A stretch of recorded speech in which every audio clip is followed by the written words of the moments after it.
Hello. Ah, what a day. Meetings overran by like half hour. This is what happens when you're trying to do 3 jobs. It doesn't really work out. How are we all doing? I apologize for being late. I even tried to predict that I was going to be late by putting the stream back 15 minutes, and it still didn't work out. Still didn't work out. Hey Nathan, how's it going? Hello brother, how are you doing? Yeah, we were having some discussions about champion and hero design in our game, so very exciting conversations, but it required a lot of just like, you know, discussing the finer details of what we needed to do. So I am actively trying to be on time. The whole New Year's resolution, it didn't go well, but we're working on it, right? It's like a little episode of like Alcohol Anonymous, you know? I'm technically failing at my like sobriety pain of being late, but I'm not doing a very good job. But you know, we keep coming to the meetings. Tried to like put a quiz in, and you got Aileel. Aileel's okay. He's not great, but he's okay. No, I know. I do try to be on time though. I do try to be on time. Hey, stop scratching and closing the door. What? What are you doing? Yeah, you can blame Fateless for being late.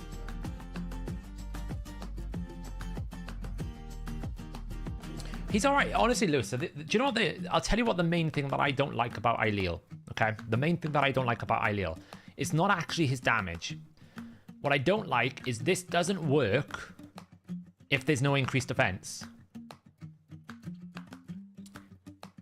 That's what I don't like. If he actually placed decreased defense and weaken, regardless of whether there was any buffs that he removed, I'd much more enjoy the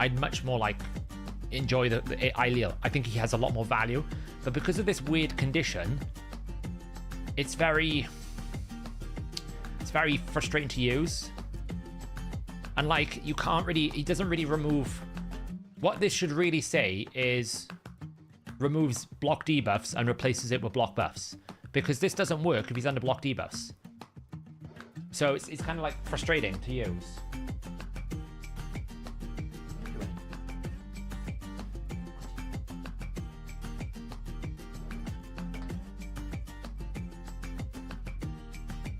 Yeah, the Soul Reap should probably go through shields, I guess, because it applies.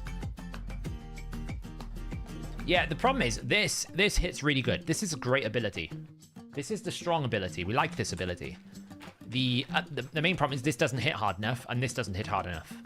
So if it's not going to do damage, it needs to do something else. The first time you use this is great. I steal the buffs. Awesome. Then it just becomes a bit meh. And this passive is great. I really like it. I feel like if they just made this a bit better, it would be, you know, it would be just a little bit better. This has a hard time killing. I shouldn't do. It should absolutely go through Ultimate Death Knight because he's Void. Why is it struggling to kill Ultimate Death Knight, Lusa? Because surely it should just go straight through Void.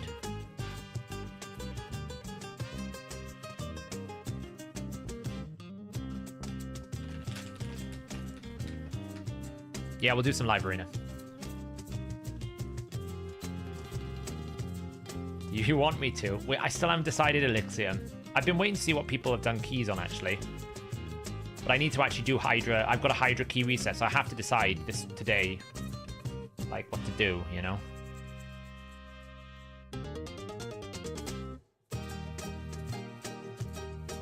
I'm waiting to see if there's any Trundas. That's the fear you have whenever you're playing Hydra Clash now. Is there any Trundas in here? You kind of look for it and see, okay, that's not too bad. Ophidius doing some work. You know? Synacrizia team.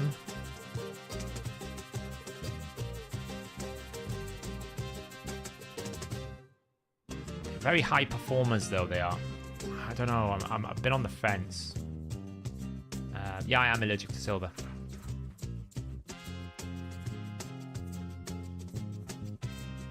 I'm allergic to silver.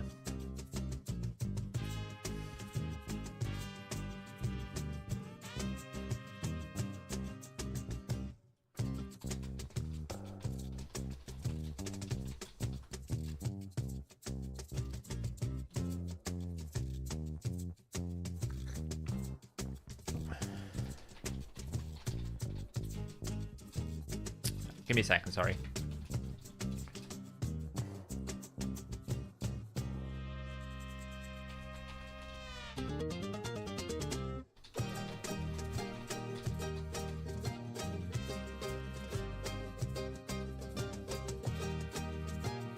Sorry, I'm just checking something.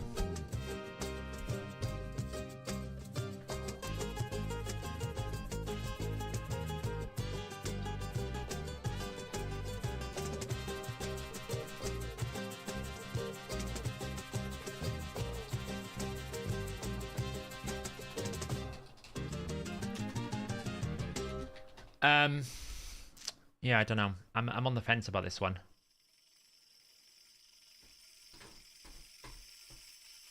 Just doesn't hit hard enough. Yeah, it's probably just the Ultimate Death Knights, you know.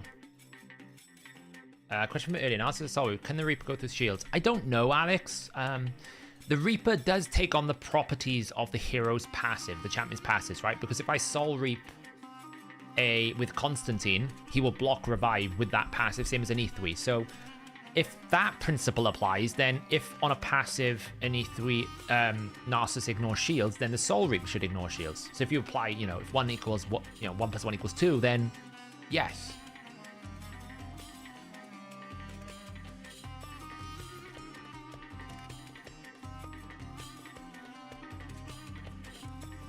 I'm the closest, Maxime, but I don't have Yumiko. If I had Yumiko, I'd build the Trunda team just to help the clan, because this is ridiculous, you know. Would you prefer Umbral? I kind of like Morley for her turn me to control. They're kind of close.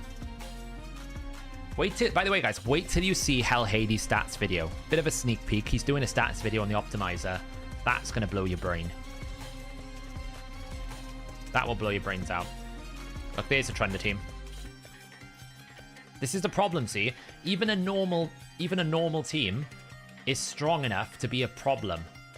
Now that's a weak Trunda team in comparison to a lot of Trunda teams, and it's like we can go into it. The biggest thing you got, like, we have to decide is if we go for it, then we potentially collect too much damage points and it messes up the next rotation. So if you keep trying to win and keep losing, that's actually worse than just saying we're just going to completely lose to try and reset our four-week average to try and bring us back down into a good rate. But then sometimes we've done it and we could have actually competed quite well. But like already the top two are quite strong, which makes me worry about going for it, because like I know Elixium's in this and Elixium has said they want to go hard. So I already know at least one of the clans will be very high performing. And then if these other clans come in and then high perform, you know, these are Acrisia dwellers. Do we have enough potential power, or do we just sit this one out?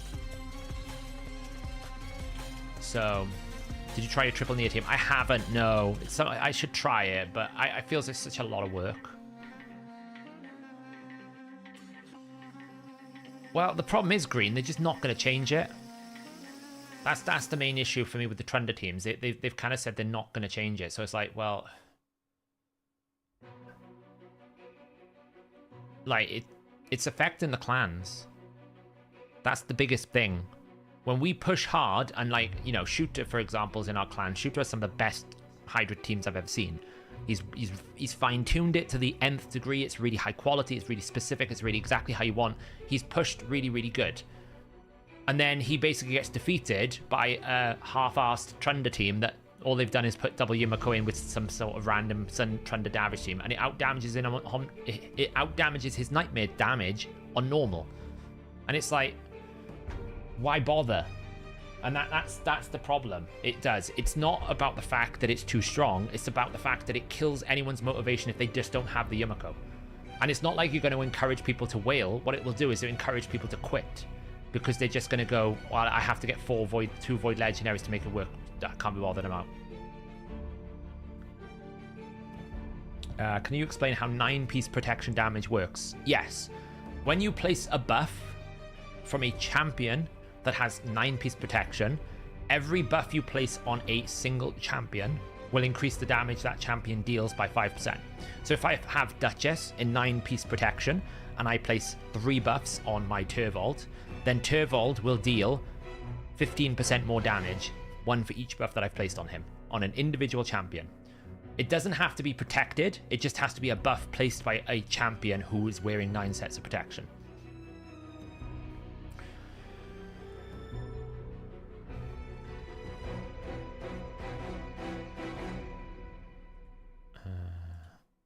What's the... what have you sent me? Is that your team's or is that someone else's team? Because that's not even that crazy. 5 billion is nothing. 9-piece, yeah, 9-piece protection stacks with Garrel, yes, because it's a separate multiplier. So, but normally I would have decided the strategy by now, and I'm just on the fence with it. Because what I don't want to do is ask the clan to push and then fail. But at the same time, I don't want it to just give up now and then potentially lose out on a 3rd place finish at least. It's... No, it's a multiplier, minutes to midnight, right? So, for example, let me show you this. Like, if I just show you this here, right? So, if I was doing... so, say, like, he would deal 15,000 damage, right? If you've got... if I show you, like, how it would scale. Okay, so if he's got 1 buff, 2 buff, 3 buff, 4 buffs, 5 buffs, 6 buffs, 7 buffs, 8 buffs, 9 buffs, right? Obviously, one champion can't place 9 buffs, right? But buff count. Let me zoom it in. So bonus would be equals that times 5. Okay. Let me just wrap this. 100. Okay, so that's how it would work. So if I'm dealing this damage here, okay, if I'm dealing 15,000 damage, then what it's going to do is it's going to take this times 1.5, sorry, it's going to do that plus 1 plus this. Yeah. So it's not actually changing how much attack he deals. After it's calculated all the damage, it applies all these series of multipliers, like your masteries, like your skill book damage.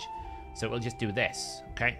So the 5th buff would basically increase it to this. We'll give you 25% more.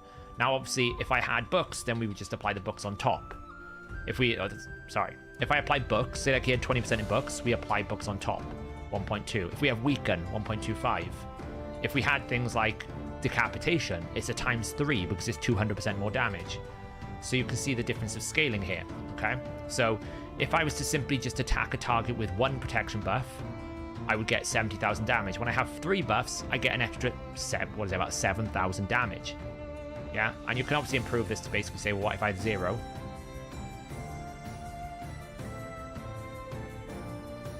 So that's the impact the protection set is having. It's a multiplier on top.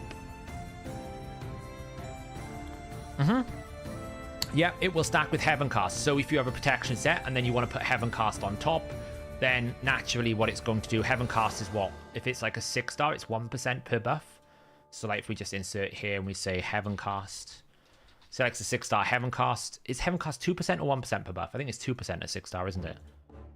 I think it's 2%. Let me check.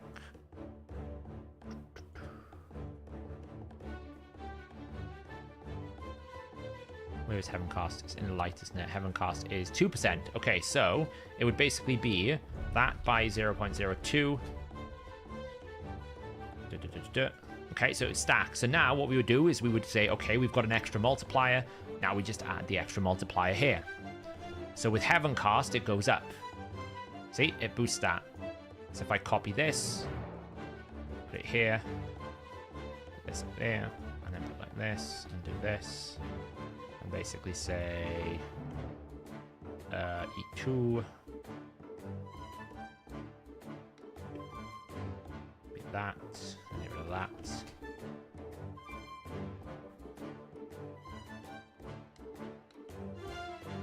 Okay, so you can see Heaven Cast would apply as an extra multiplier.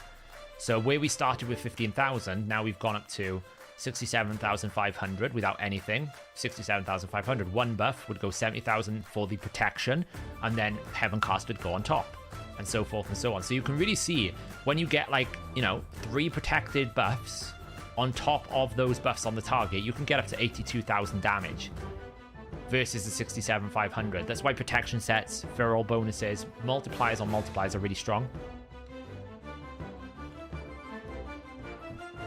Yes, full protection Sify with Taras. Triple set, protection sets are really good.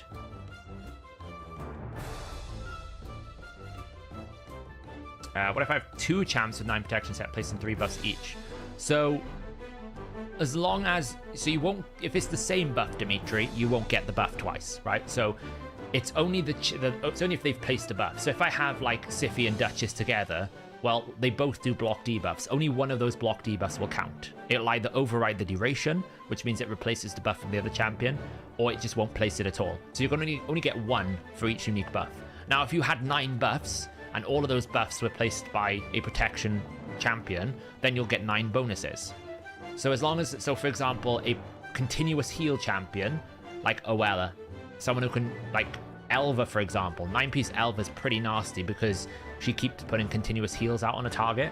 So every single time you get a continuous heal, you're getting 5% more damage, 5% more damage, 5% more damage. So you can quickly see how it can stack up. It can be, if it's a stacking buff like continuous heal, it will count. You just can't have the same buff on the same champion from the 2 different champions. That's impossible. So I've got Heaven Cast on my Narcissus, yeah, 1 star. I think Heaven Cast is desirable now for any champion that isn't attack based up to about 5 star. 5 star, there's a question mark, depends on utility, because utility gets really strong at 5 star. But pretty much like, for example, for Jintoro, I would stick with Phantom Touch, right? Because he's attack based, so therefore it's more damage. But for champions like Alatrian, HP based, right? He's not really, if I'm building him for damage, Phantom Touch is not going to do anything because he's really got no attack. He's got some attack, but not enough to scale anywhere. If you want Phantom Touch to really work, it needs to be above 5,000 or 6,000 attack. Otherwise, you might as well just take the multiplier from Heaven Cast. But when you get up to 5 star, you start getting benefits from the effect of the blessing, not just the damage bonus. So, for example, you might want to have the speed bonus because it's quite strong at 5 star. At 3 star, it's not as strong. At 5 star, it's almost double the strength. Things like Cruelty, when you hit 5 star is when it really starts getting good because you've got 5% now, and you can also scale it a lot quicker. When you have it for like Life Harvest, at 1 star, it's pretty terrible. 2 star, it's okay. You get 10% turn meter. At 5 star, 2 of these will just destroy an enemy. I do it a lot in Arena. It just destroys them completely. It's nothing they can do. So I would say Heaven Cast right now for Narcissus, for example. I've got a 1 star on Narcissus. In terms of my options here, what have I got? Well, I want to have a Blessing because I get HP. That's the best part about 1 starring. You get HP. Miracle Heal doesn't do anything. Indomitable Spirit, terrible. Iron Will, no. Lightning Cage is arguably okay, but generally you don't need to worry about protecting buffs too much. You can protect it with protection sets now, which are much easier. Aura's terrible at level 1. Phantom Touch, he's not attack based, so won't gain any damage here. Dark Resolve, pretty useless. Cruelty is a PvE blessing. Lethal Dose is a poison. In terms of this, Temporal Chains, more for supports. I wouldn't really recommend it. Ward of the Fallen is quite good, but it's not great until 6 star. It's a Crushing Rend problem. It's great to make me stay alive for the first hit, but it's never going to last beyond 10 seconds in a fight. Once it's at 6 star, there's a compelling issue. There's a compelling decision then, because you could say, well, it's going to keep him alive longer. He's HP based, so therefore he's naturally tanky. That's when I would consider this. Up until this point, it's not very good. It's only if you're worried about staying alive. There is an exception to the rule, which is Rotus. Because the bone armor calculates in a phase after the damage halving of Rotus's passive, it means that the bone armor will reduce the incoming damage of the final 50% by 20%, which is valuable because it keeps the Rotus above 50% HP, which means he can take another hit without dying. So actually having 1 star bone armor on Rotus could be the difference between you getting an extra turn or not. So that's the only exception there.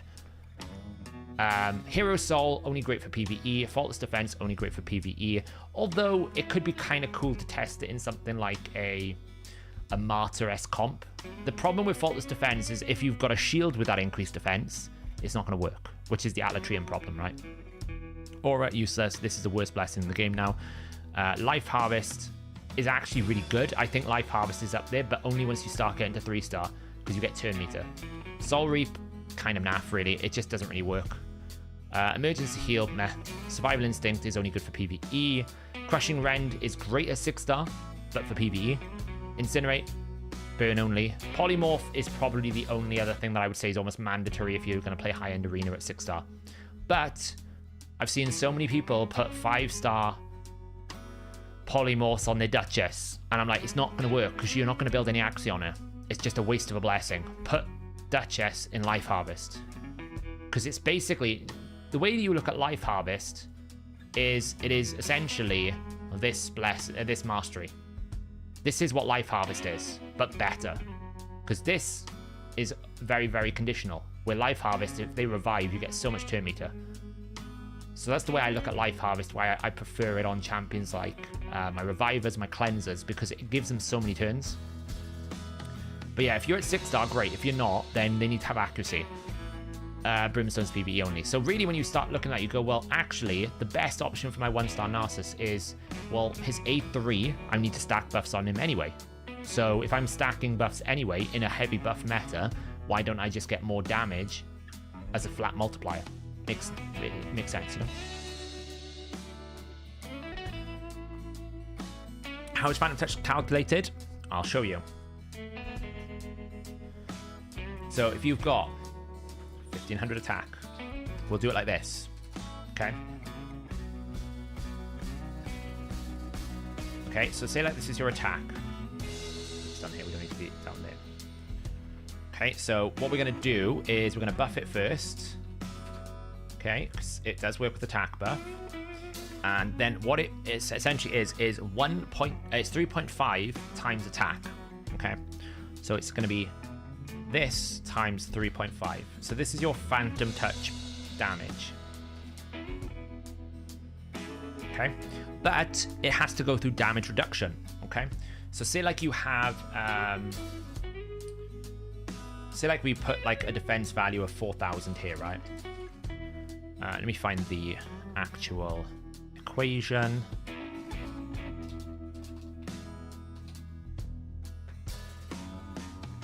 Hey, Demo. Just gotta find the equation over here.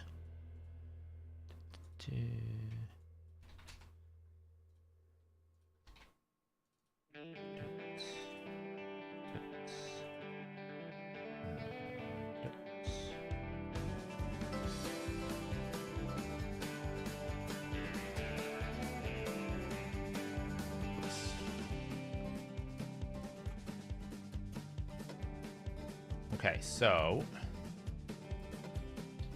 oops.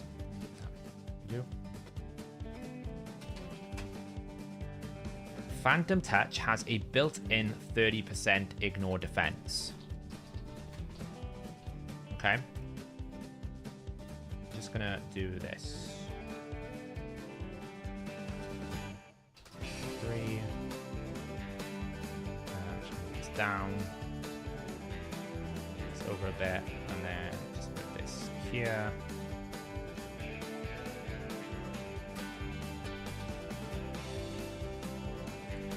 Bit of quick math I'm just doing here.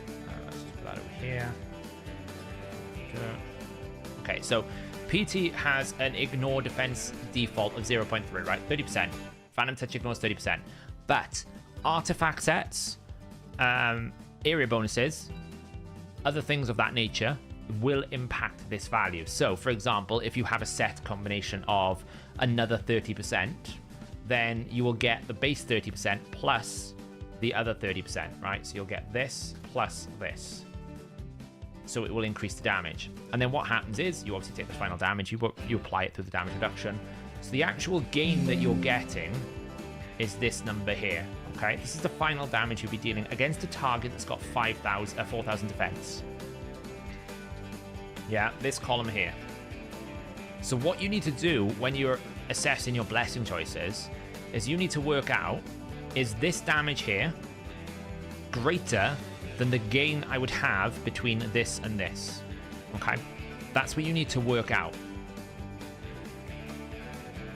Because if I'm gaining more from having one buff at 6-star than I am from one Phantom Touch proc, then I should go to Heaven Cast.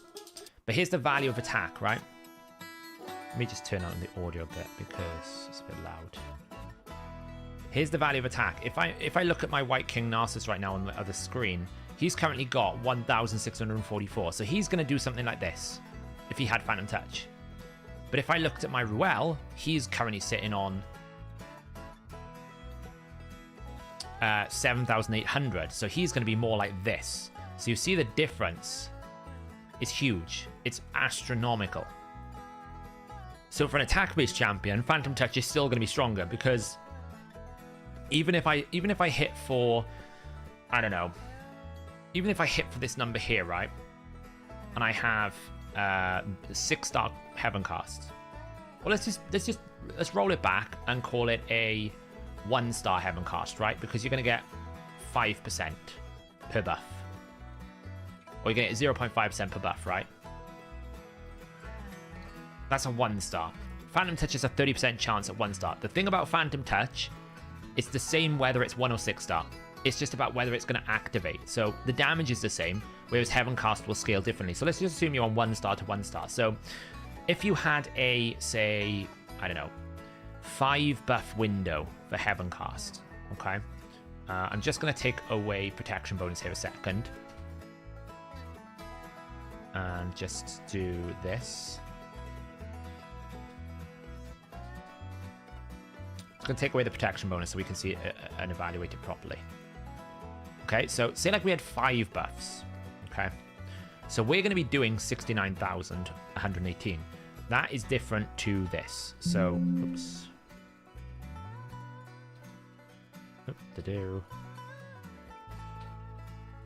Okay, so that's going to do 1,618. Now we can probably simulate this a little bit better, where we can say, okay, let's take Ruel. Ruel's multiplier is on his A2. Let's just say we're attacking with his A1. It's a 3.2 times attack, right? So my Ruel's got 7,800 attack. So if we just go simple math here, he's got 7,800 attack. I give him attack buff. That's defense buff. I'll give him attack buff. Okay. And then I will basically say he's going to attack with his A1, which is that times 3.2. Excellent. Then currently he's sitting on 233% crit damage currently, right? That's what he's currently sitting on at the moment, 233% crit damage. So I'm going to times this by 1 plus 2.33. So his final damage at the moment, obviously we could apply things like books, weaken, all these different multipliers will have an impact. I mean, on his A1 he's got 15%, so we could apply a 15% multiplier. We could apply methodical if we wanted to. We could apply weaken. All these things impact it. Same thing as Phantom Touch. Phantom Touch can be improved by weaken. So I'm going to take weaken off there now because it's linear. Okay, so we're going to hit for 157,000 damage. Let's apply it through the damage reduction, which is 56%. Which is here. That's now going to put us at 69,000. So his estimated A1 damage is 69,000. Okay? Estimated damage is 69,000. The Phantom Touch prop that we should be getting is 18,123. Okay? It's this number here. So what we have to determine is will 4 buffs on a 1-star Heaven Cast for Ruel beat 18,000? Because if it doesn't, then even though it's only a 30% chance, we should still go with Heaven Cast. Now, we can do a simple math as well for the chance. But let's just assume we have the 3 buffs that we need, which is a 1.5 multiplier gain. Let's go with 4, because it's a nice little round little number there, right? So it's going to be 0. This. Okay, so he's got 4 buffs on him. So that means the damage difference from Heaven Cast is going to be 1,397. Now, obviously, Phantom Touch at 1-star is a 30% chance. So the easiest way you can work out the damage is not exactly 100% true. We can just divide this by 0.3. Because that will give us, or times it by 0.3, I should say. That will give us the rough average of how much bonus damage we're going to get. So what you can see is this is the Phantom Touch proc. This is the Heaven Cast. So in this instance, with an attack-based champion, we would be losing, on average, 4,000 damage, which makes Phantom Touch way better. Why? Because it's attack scaling. He's got a lot of attack. That's really where it benefits. Now, you could say, oh, well, Phantom Touch doesn't get any stronger. Right? It stays the same damage. So what happens if we increase it to a... Ooh, let's see. A 5-star Heaven Cast. So you still only get 1 Phantom Touch proc. But Heaven Cast now will give you 1.5% damage per buff. Okay, so let's just take this to 1.5. It's getting closer now. So a 5-star is quite close. It's still under, it's still weaker, but now it's only 1,000 damage under. Because we've increased our Heaven Cast component up to 6% from 4, because it's 1.5. Now, if we took it all the way up to 6-star, then it would win. But the difference is, now we have a, I think, is it a 35% chance? Yeah, it's a 35% chance we repeat the Phantom Touch proc. So our previous Phantom Touch proc was 18123. That's always going to happen now. So we actually can say, well, we're not actually doing this because now it's guaranteed. And you see straight away, now that it's guaranteed, like Phantom Touch just wins. So when it comes to attack-based champions, unless you want the Crushing Rend, which is 6-star, which pretty much if you're doing any sort of high-end content, you always go Crushing Rend. Yeah, I know, I didn't take away the 30%, but you get my point. Like, even if I put it back to 0.7, right? And then put this back to 0.15. Yeah, it's different, right? It's still not working. That's my point. You're attack-based. The point that I'm trying to make here is attack-based Phantom Touch will always win. The only time you don't take Phantom Touch now is if you're 6-star, you go Crushing Rend, because it's always going to be better. Or if you're not attack-based. Now, if we were to change this up and go, well, actually, we're going to use my my Narcissus A1, right? Let's just go to Narcissus A1. He hits for 0.24 of his HP, okay? So we can run this back here. We can do this at 0.24. He's got 20% damage on his books. Great. Awesome. And we can apply the same one. But obviously, we can't increase our health. So now we're just going to basically multiply by 1, and we're going to give him a health value of... What is he at the moment? 121,831. So he's 121,831, okay?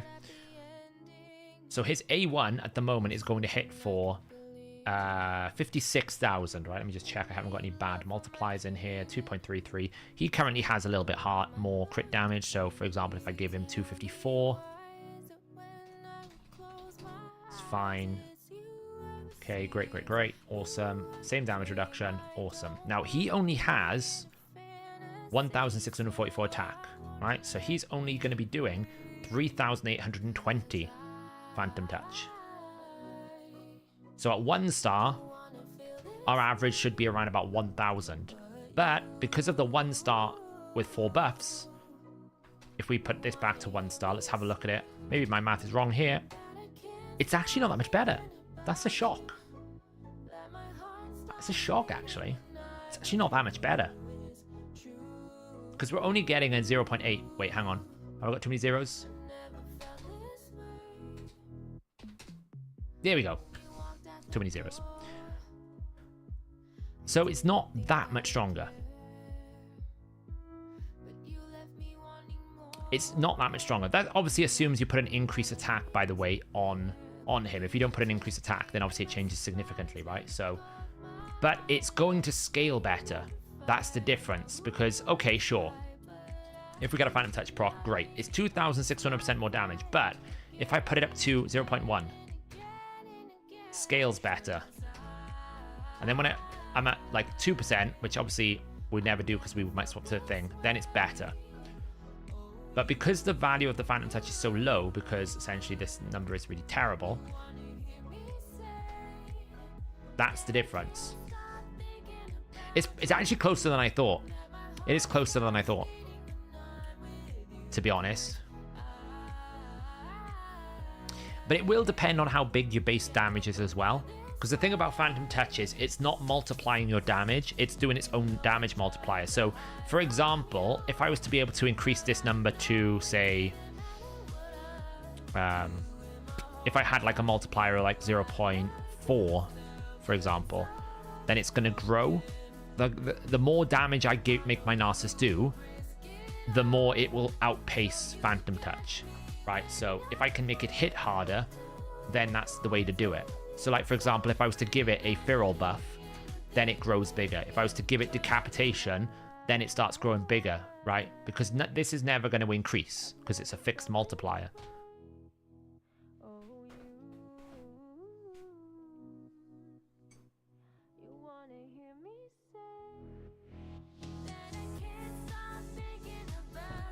So yeah, so that's why I suggest the Phantom Touch is great for attack based, not really that good for HP and defense based, because generally you want to multiply the damage you're dealing more. So Phantom Touch should pay off eventually, but it's not actually that much stronger than I thought. To be honest, I thought it would have been bigger.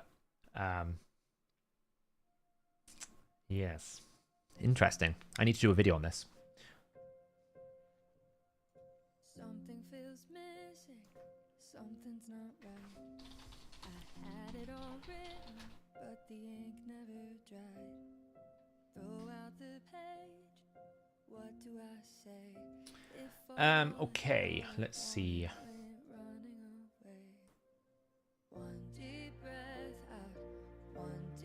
We got to do some live arena now. Let's pull up the arena tracker. Reset it. You have Garrel at 5-star. Which blessing should you use? Probably Phantom Touch. You could choose to go Crushing Rend at that point, but I doubt it. It's pretty bad. Like, the only reason why I say Crushing Rend is good is if you only want to hit once, which is unlikely to ever be the case. So you could, if you want to, go for something like Life Harvest to get yourself more turn meter. But I would suggest, yeah, Phantom Touch is just better. Hey, look, we've already got the monkey. There's a shock.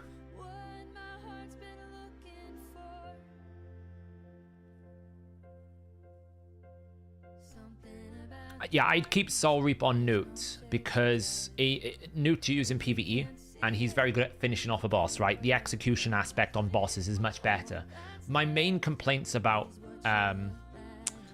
Soul Reap is to do with Arena, where it doesn't ignore Swift Parry, it doesn't ignore shields, it doesn't ignore Harima. Those are the issues with Soul Reap. In PvE, Soul Reap works really well, except for Hydra, because it's coded as AoE and Hydra's AoE penalty, right? So that's the only thing.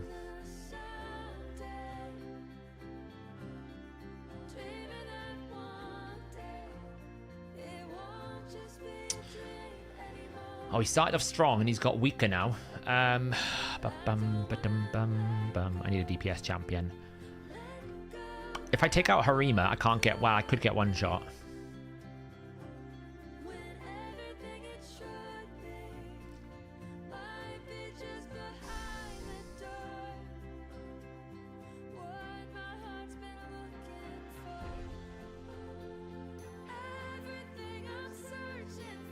I'm going to risk it. I'm going to assume I can outpace him and kill him. But I could be wrong. If there's a Stone Skin Duchess, I've probably lost. Like, instantly, probably lost. Yeah, I've probably lost.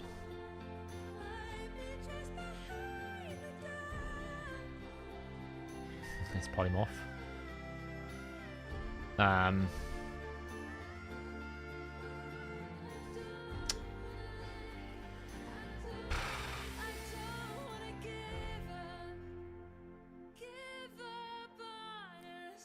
Yeah, it's probably over.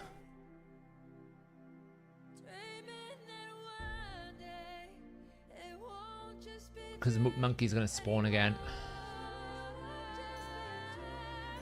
See, if I was smart, I'd have actually revived my monkey there, so I got strengthen on 4 people to get more buffs on his A3. Would have killed my Ancora if he had revived.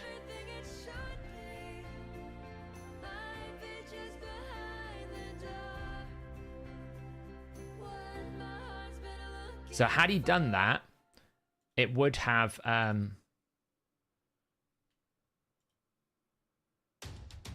it would have ended the fight. It could still end the fight, don't get me wrong. It could still end the fight, because he could just A2 and kill my... And then he does it then. That's weird.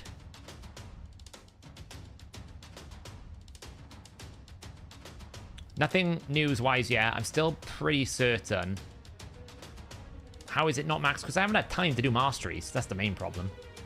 Now, this is the only chance I've got. I have to basically take out him. Finish him off. I probably should have A1'd. That was the only... This is the only chance I've got now. Hope that his A1 can't kill my Ancora. Oh, damn. He's got revive. Well, I got to revive. He hasn't got A3 back, surely. It's fine. Kill him again. Didn't get the extra turn. It's fine. Boom. That was good. No weak hit. Shouldn't have attacked him. I'm probably dead now because his Wukong's going to one-shot me. But his Wukong has finally managed to get to him. Now he's got his A3 back. Oof. Yeah, he's going to kill my Rhodas. It's not over yet, but it's looking bleak. Oh, that block active skills. Do I revive Rhodas or do I revive Arbiter? Let's revive Rhodas. Grant him a turn. Don't weak hit. Yes. Harvest the HP. Okay, well that was not ideal. That was not ideal. Oh. This is really close. I've no revive. I've no revive. This is not great. Oh, I'm gonna lose. No, so close. Oh. I just needed a few more extra turns on the A1. Oh. That was a close one, to be fair. Nearly had him. Nearly.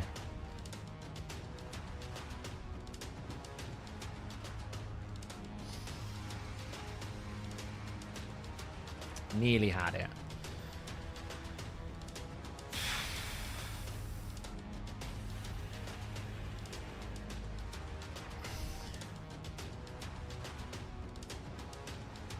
Yeah, I had to take the Harima out because it would have. I knew he was going to ban my Narcissus, and then Rotus. The only way I was going to win that is if I cut through the Duchess, which is why I said if Duchess didn't have Stone Skin, I'd be fine. Because the problem is the moment they pick Stone Skin, Duchess, it puts like such a long delay on the fight, and that's enough time for Taras to get a couple of turns with Wukong, and I just couldn't recover from that.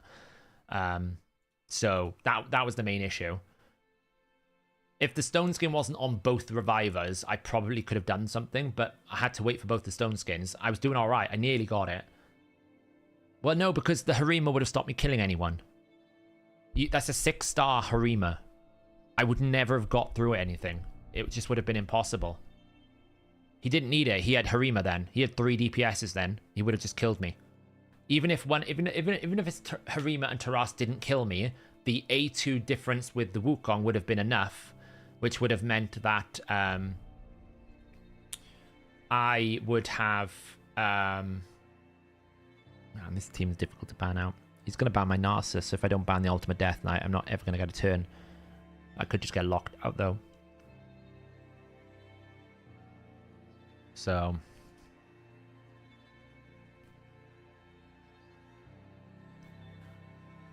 He wouldn't have banned Rotus there. He would have banned the Narcissus because he picked Ultimate Death Knight. This is okay, though, because with Necret, this team is very Warlord friendly. The only issue is, will I get one shot by the Siphi, the Rhonda? But I don't really think she can one shot my 2 main important ones. Might be able to take out a Reviver, but it won't be able to take out Rotus from here. See, it's not enough.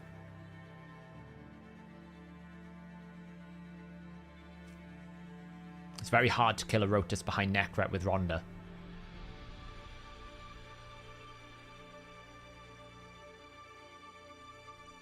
And this is probably the best team that I can put into a Warlord. Now it's just a case of, can I get extra turns? No, of course not, because I'm not allowed extra turns. My Rhonda my Rota's never A1s. It's so annoying. And I didn't get a blimmin' Necret didn't proc. I haven't had an Ancora proc. Everything's going wrong this team. Because the idea is Ancora can reduce cooldowns. We can get Necret reduces his ally attack cooldown. None of it's happened so far. And I'm failing because of it, which just is terrible. I'm going to lose my Rotus again. Yeah, literally everything went wrong this run. I got nothing.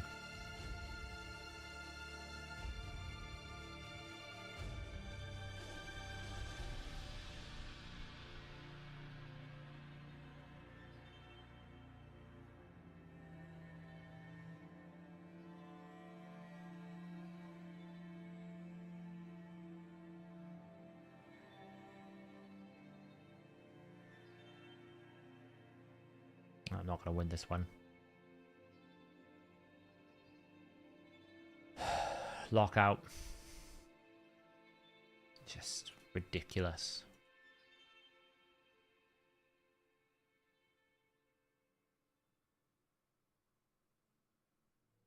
Just ridiculous. Nothing roll my way. Because the way that team, the way that it can outdo the Warlord is Rotus can extra turn. If he gets extra turn, he gets A2. I kill someone and then I stop the chaining. Necret can reset his cooldown of his ally attack. That can kill someone. Ancora can use A1 to reset the cooldown. I got none of it.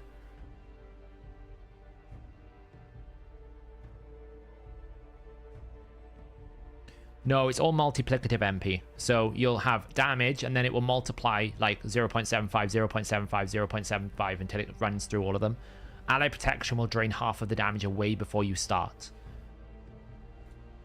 So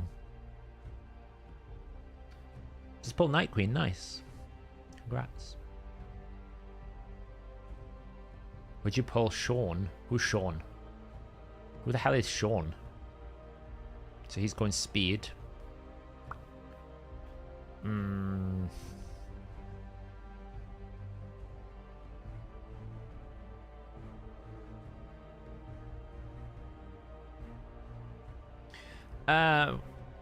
It's hard to say without doing the numbers. It's a lot though. Damage dealers are 2 or 3 blessings. It's normally going to be like Phantom Petra Heaven Cast or something like that. Like you can see most of mine have got some sort of like Heaven Cast. Like Ward is unique on him. Let's go in speed, it's fine. Force the ban on that.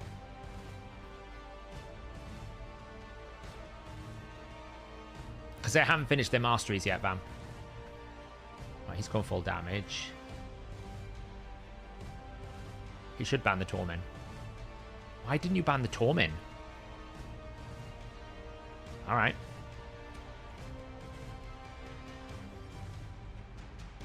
Is a 6-star Lord Shazar worth building? Not for Hydra, no.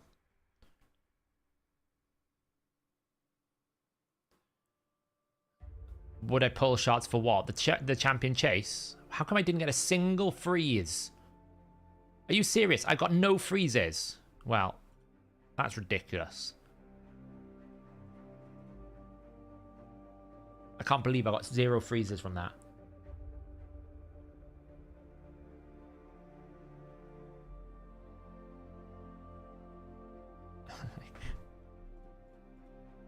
It's ridiculous. Every single fight I'm low rolling everything tonight.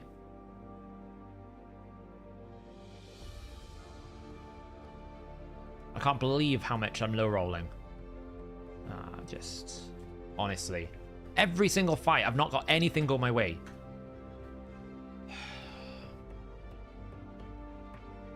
He's not immune to the Warlord's not immune though, right?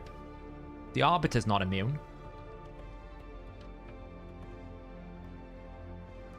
Yeah, I suppose fully passive, but still.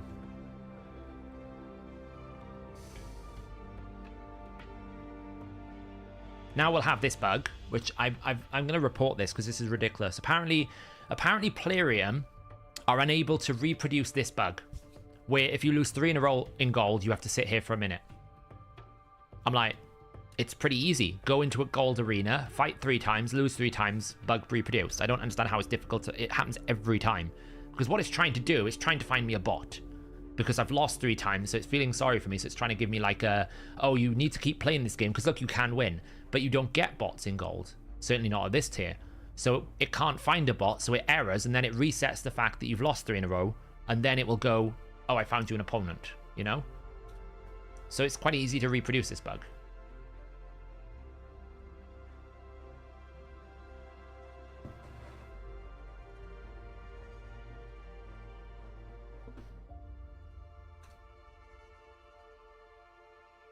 I mean, I still haven't built up the rest of my my champions yet. So, like, my live arena progress is going to be stunted a little bit because I don't have enough DPS picks that I can counter into. So, you know, that is an issue.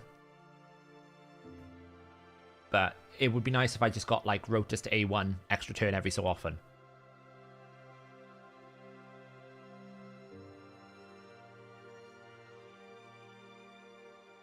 I mean, I don't think that's a problem. It was obvious they were going to have to use bots, you know?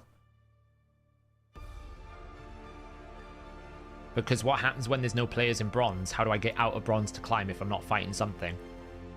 Yeah,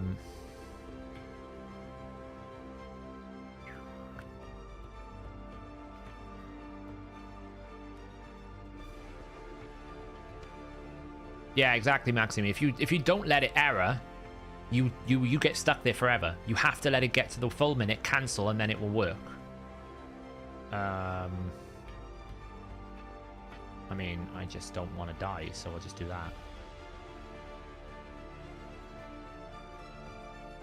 that. Helmet will be, yeah, because Helmet's 8 turn meter can't be manipulated.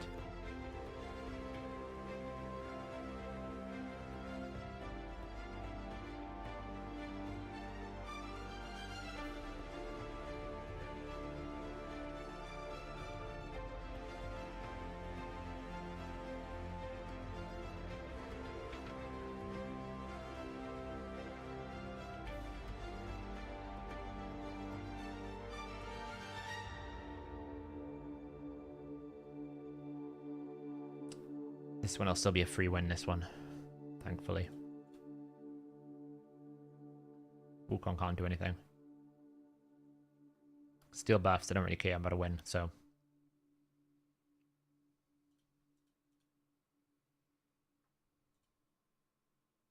We win one! We're not useless! Yay. I'm not terrible. So, not so bad.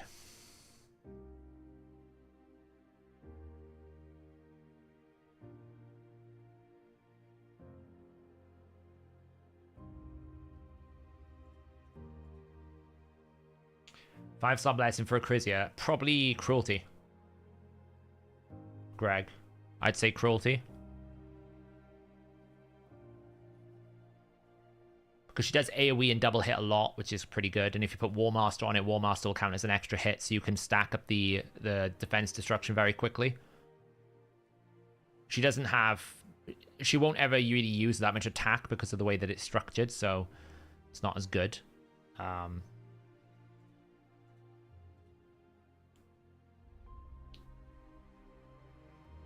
Armanz, yeah, it's pretty nasty, right? Hey, Darren. Logged onto my alt for the first time in 3 years. Pulled 1 primal, got a mythical. That feels bad. Clever. Forces me to ban that. That's fine. That's fine. We're going to go fast here. I'm going to have to ban the Tormin. Because I have no block debuffs. So, this Little Miss Annie scares me, by the way. Little Miss Annie could be really nasty. Hey, Timothy. Having a hard time keeping alive. More health, more shielding, and more... Wow, that's a fast Mikage. That is a very fast Mikage. That is like 370 plus. I could lose now because of that. I was expecting to go first. Because you should go into alternate form. Okay, well, that was stupid.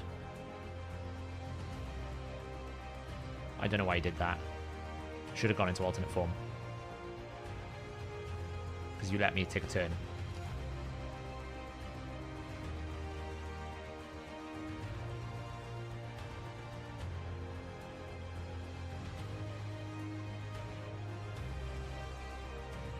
What are you going to do?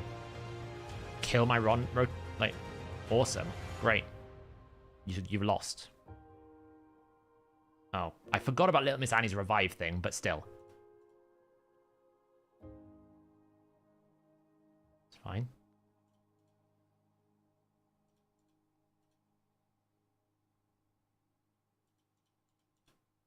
Boom. Woohoo.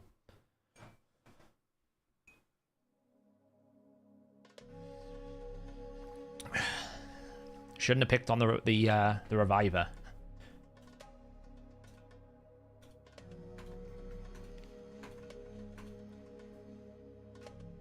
Yeah, my Shugen's like 3. The reason why I was saying it was fast Elixium is my Shugen is like 357 and I had like an extra 11% aura. So I should have, it's like 370 plus. You don't know, they normally like in the middle, they're like 350. They're not normally super fast. That is a fast Arbiter. Okay, well, okay. I prefer Night Queen with, if I could get it, 1 turn Stone Skin with Bolster. All right, interesting.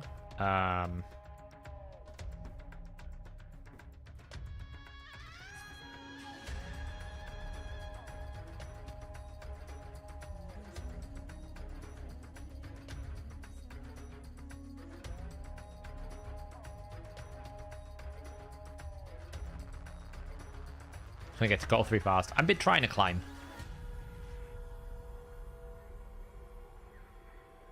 Alright, I think I just ban... I mean, I don't really know who to ban here. Who is the ultimate? I don't think I can die to a Trunda and Leo snipe. Unless he takes my Necra out. That's a fast Arbiter, though. I just want to take out the... I'm just going to take out the Arbiter. It's a strong aura. It's a fast banner. Just take out the Arbiter.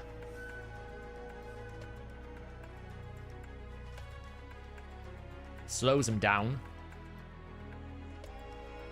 So all I have to deal with now is the Duchess, who is not in Stone Skin.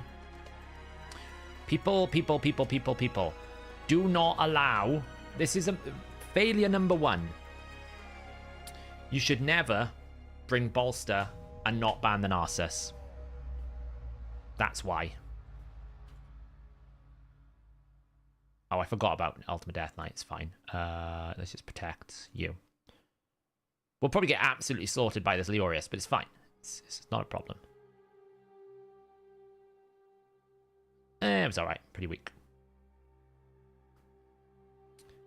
I wouldn't immediately do it. I would wait to see if we're going to get any news about the Hero's Path. Well, he's now got 3 buffs. Thank you. Block Revive. Like, this was the worst team you can allow White King Narcissus into. If you know you're bringing Bolster, you absolutely have to ban the Narcissus. Because he's going to hit stupidly hard. You're not going to be able to tank it.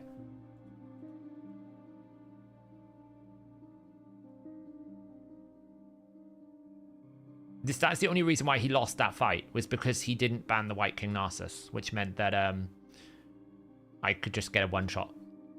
And I guess he assumed he was going to get his Arbiter. So then he was going to go first and it would have been fine. But if you know, that's a very dangerous assumption. It's going to take me a while to kill this Ultimate Death Knight mine because he's got all his passives up. There we go. But yeah, if you know you're bringing... if you're bringing Bolster, you absolutely have to take up the Narcissus. It's such a bad thing to allow through. Hey Seth, do you perhaps know the defense requirements for Crimson Helm to solo Bommel 90? I built it as close as I can from the video earlier today. I have I don't know the defense requirements. I know Hell Hades asked me about the speeds, so I don't know about the defense though.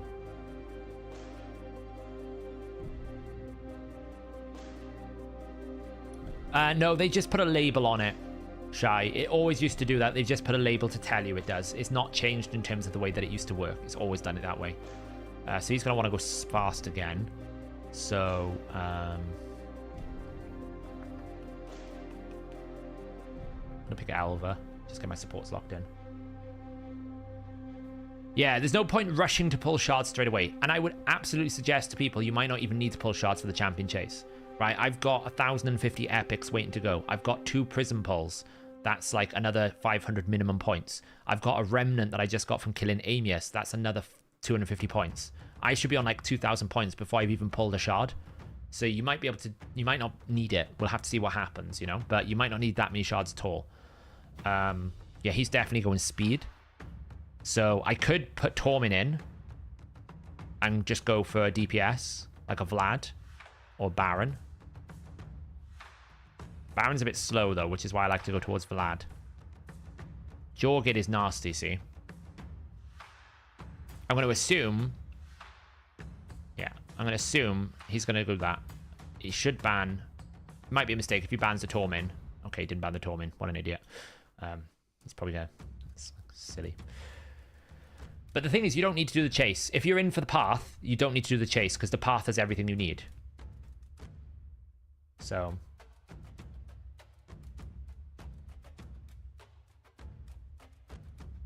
Nice. Oh god, that Leor is hurt.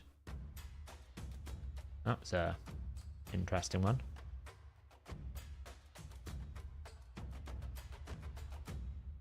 I probably lost this, by the way. Yeah. Just too much speed. He's just too fast. I lost it with the speed, unfortunately. Don't know anything about the path. All I know is I think it will be a guaranteed Padraig.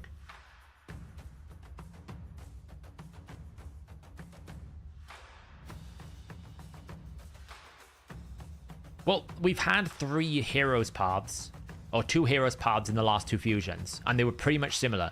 So if you want 50 fragments from the hero path, I'll tell you right now, it'll probably be about 9 or 10 sacreds. Right? That's roughly what it will be.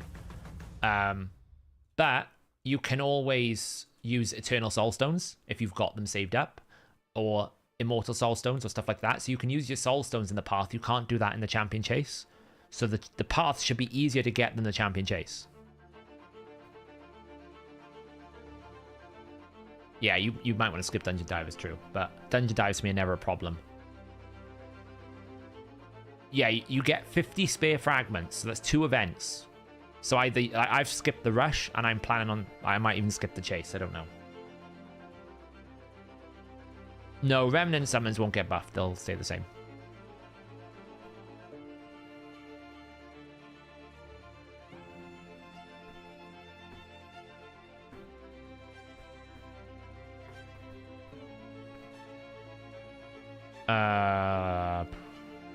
Probably like 70 odd if you did it only in voids. 25 fragments be about 4 sacred shards. 4 5.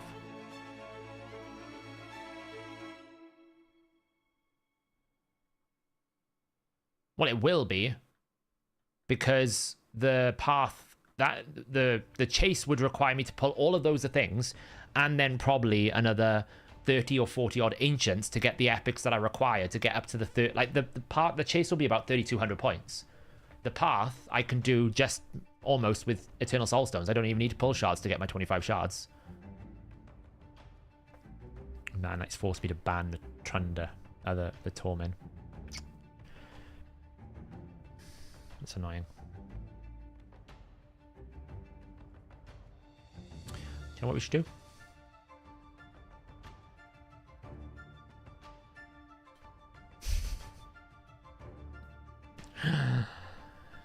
For the laugh of it, what can I say?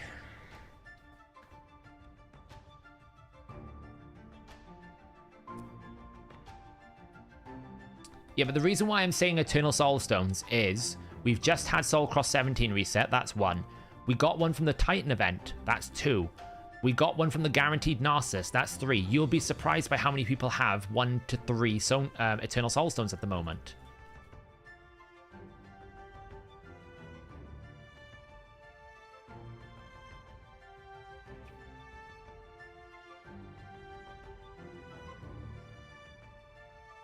Damn, I was trying to cut in.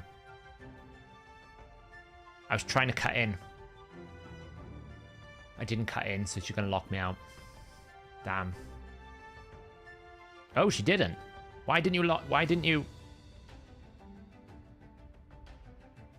Damn, reaction. That's the only reason why I'm going to lose this now, because of reaction.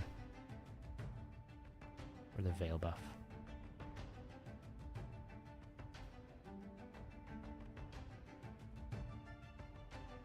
I'm going to lose because of reaction, honestly. That's the only reason why. Why isn't he using his lockout? It's very confusing to me.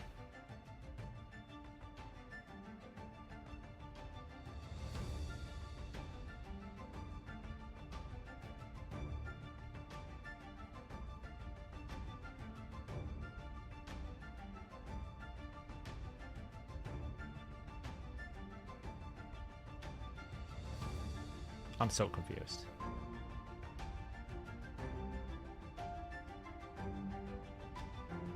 I'm not saying it's an endgame opinion. I'm saying if you use your reason.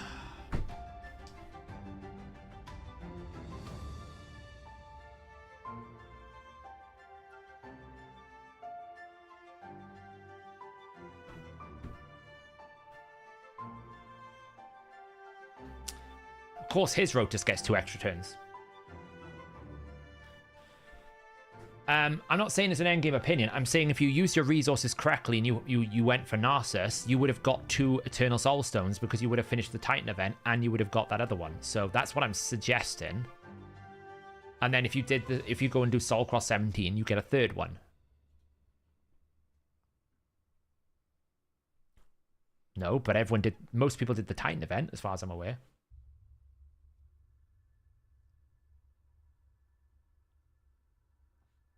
I'm saying the Soul Cross 17 is an optional one. I'm not saying that's the one that I'm talking about. I'm talking about the 2 that... I know loads of people who are like, I had 200 Void Shards waiting for the guaranteed. I know plenty of people have said that.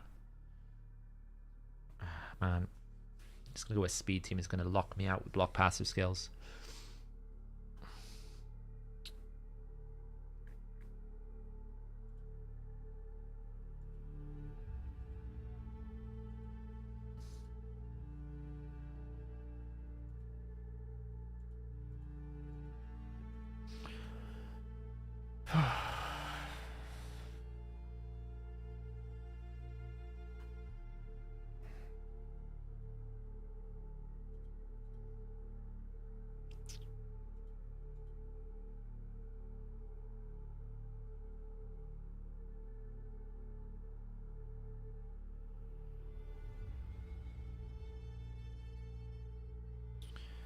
It's probably going to be guaranteed per drag, and it'll be about 20 sacreds you need for the Hero's Path Deep. But you only need about 9 for the charms. Yeah, I'm going to lose this one as well. I'm going to lose this one because I'm going to get jaw-gated, and I'm going to get locked out for my passives, and I'm just going to get one shot.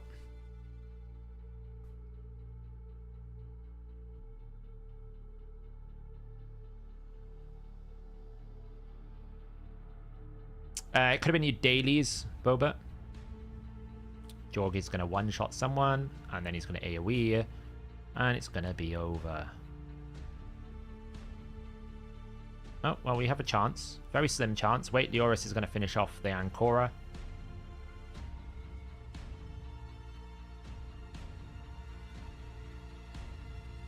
We can revive. It's not going to matter, because we're just going to get re-killed by the Leorius, but hey. And somehow he reset his A3, which is just, you know, brilliant. It's just great. It's just great.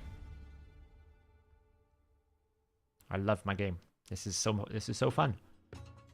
So fun. I'm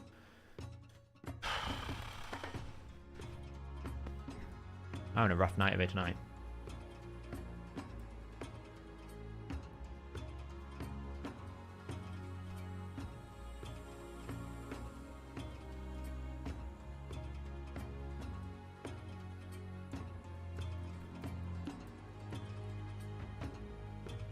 This is going to frustrate me for about a week and a half because until I can get to the free regearing event, I can't do anything. Until I can get to the free regearing event, I can't finish building my champion, so... He's probably not booked, no, Denta.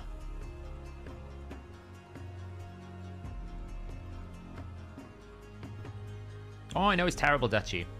That's why I stopped doing live arena. Now we've got to wait for the 1 minute lockout because I've lost 3 in a row. So I don't understand how they can't reproduce this bug. It's so easy to reproduce. Just lose 3 in a row. See? Lose 3 in a row, guarantee it. We won, so we've kind of gone on streaks. We lost 3, we won 3, we lost 3.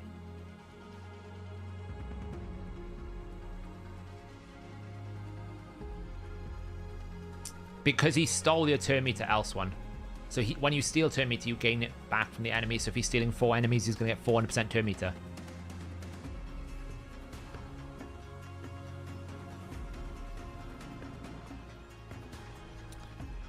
You've missed me getting my ass handed to me in arena today. It's not going very well. I'm a bit of a rough one today.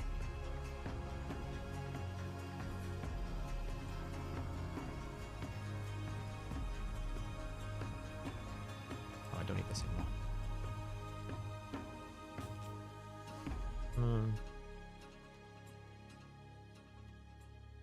So he wants to go fast, but it's fine.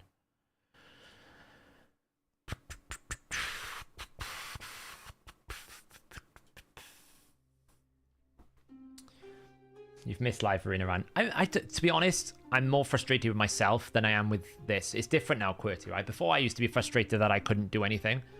My frustration now comes from the fact that I just haven't built my champions. I have so few options because I haven't built my damage champions that I end up in this situation where I'm like now, for example, I would really like to pick Stultus or something a little bit more useful because I'm just going to get perma-locked out. But I can't because I haven't got them built yet because I'm waiting for the re-gearing event so I can take all the gear off my good champions and put it onto the new champions and then re-gear all the secondary tier gear onto my other champions. Because right now, my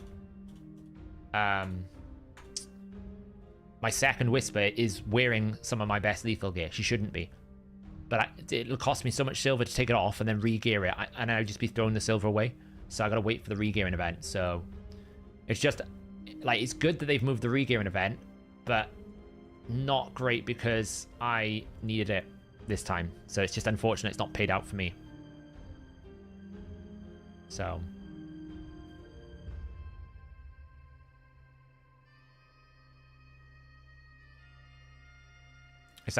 it's probably like 9 or 8 days away, at least. Oh, you died. Oh, that was a mistake. I wasn't paying attention. That was my own fault. I made a mistake. I should have targeted the half rack.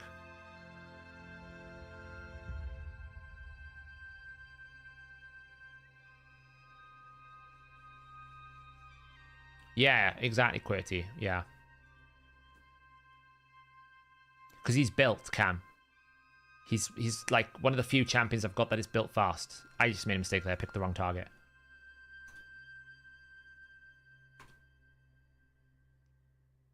No, it won't be that deep. It won't be 2nd or 3rd of April. That's way too far away. If it's going to happen, it'll probably be around about the 22nd to the 23rd. Somewhere around that window it'll be. Yeah, it's just because he's the one of the few champions that I know is built with a good enough speed to be able to do it. It was fine. I made a mistake. I should have killed the Hefrak, not the Rota, not the Ronda. So I wasn't paying attention. The best nukers for gold: Harima, Sun Wukong, Narcissus, Taras.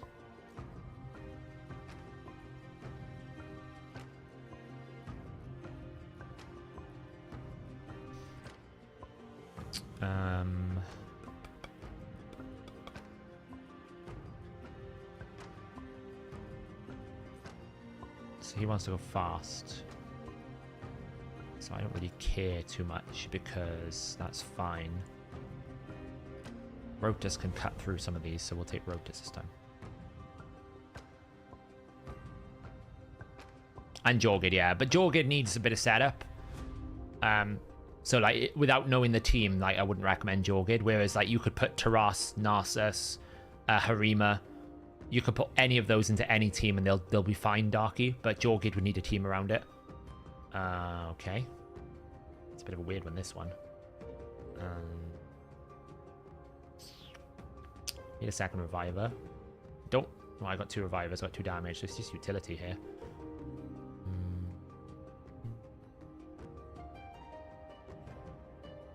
I feel like this is one of those situations where Uko is really good. Tormund's in a rough, decent build at the moment. Nothing crazy good, just in a decent build. Oh, Thank you, I guess. Not really sure that was a win, but okay. Like, 60% of my arena champions are not built properly. The ones that are built pretty good, minus Ascension, is Rotus, Narcissus, Elva, Duchess, and Cora. The rest are just not in a good position right now.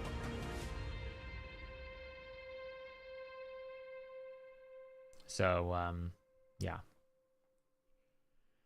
How to build a new High Elf banner? I think you build it pretty fast. I don't really think you build a damage. I've not really assessed the damage just yet, but I think you would build it reasonably fast. And go from there.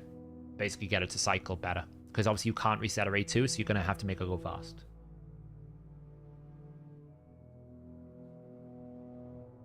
Actually, David, Daweed, I disagree about the Titan event. The majority of people that I've seen that are very positive about the Rathalos Titan event, because they felt like you got something at every single milestone. You only need to get to 1,000 points to get the 4-star soul and stuff like that. A lot of people seem to really like the Narcissus event. The Rathalos Titan event. Obviously the Narcissus summon, yeah, I mean that's a whale event. If you've got the voids, great. If you don't, you don't, right? That's with anything, but in terms of like the Titan event, I don't think you can really say it was whale.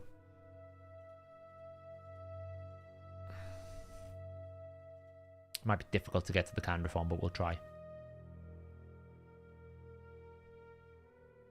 Yeah, exactly.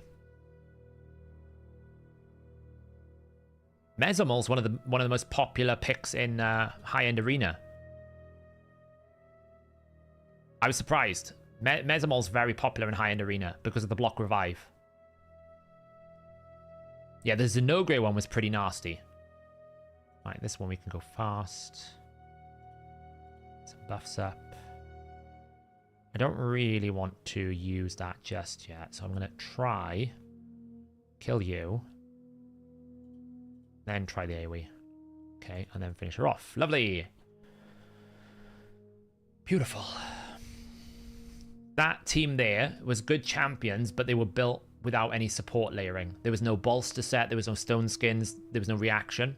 So had that team had a bolster setup with a stone skin Duchess, that would have been much more challenging for me to face. So this is where sets are really important.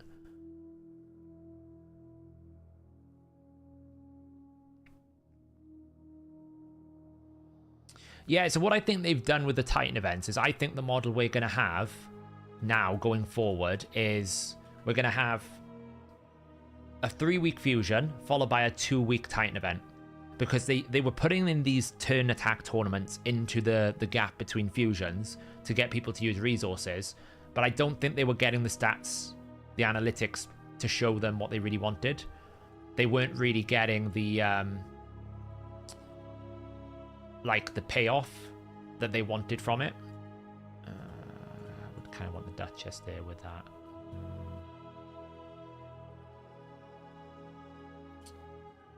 That would only be 1 revive with Ancora. And I don't really want to take the Elva with the Duchess.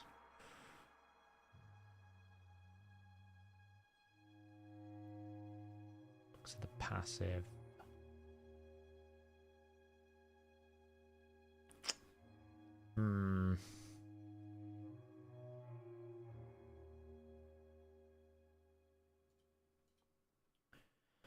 So I think that's what they're going to do, right? They're going to have that. And what I think they realized was the dungeon events, the turn attacks, were not enough on their own. So to make them more enticing, they're putting the Titan event on top, which is correlating with the previous fusion, so that it means that there's a reason to do the turn attacks on top of just doing them. So it's actually quite a good reward for us players because we get something more than just doing the tournaments. We actually now get a layered event on top. It's essentially a fusion on a fusion, you know? It's kind of the same thing. So he's picked Lazarius and Brognes. He's quite slow, so I can go fast here, and I can probably lock them out.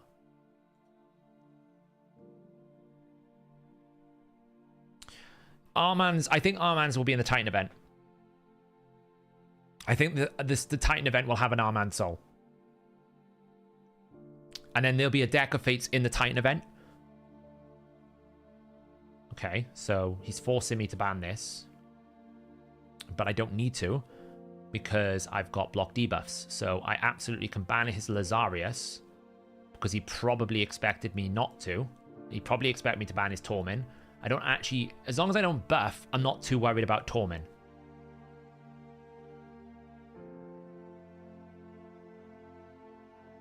Right, so as long as I don't do this, and I just go and pick him and say, slow down. Of course he counterattacked.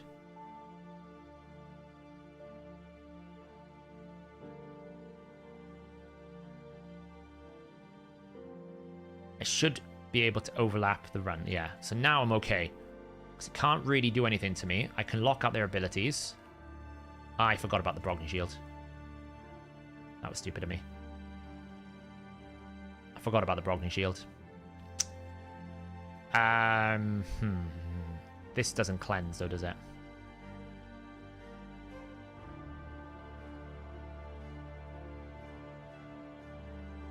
I forgot about the Brogni shield. I should have A1'd.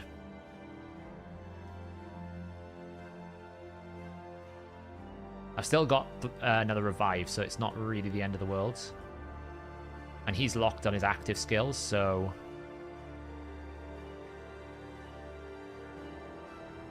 Now we can do that. Can we do this without dying? Let's find out. Nope.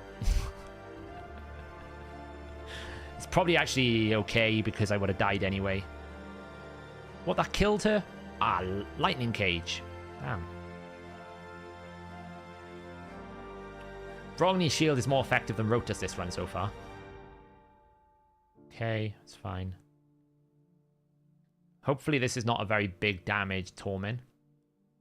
It's not so bad.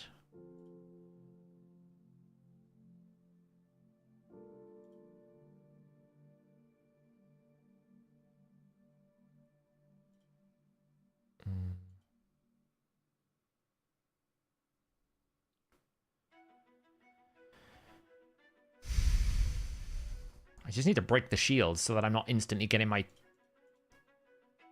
Oh, that was unlucky. I forgot about the freeze. Drop 2 meter. Okay. Game. Game. It's a bit slow.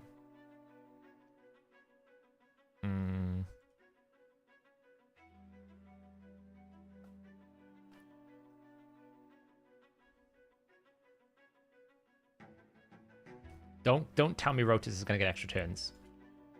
Okay, so I can take a turn now. I probably will not die from this. Finally, I didn't die from something. I don't mind if he revives, because I'll get 2 meter. And I've got revive on death now, so he can't really kill me. Let's just play it safe.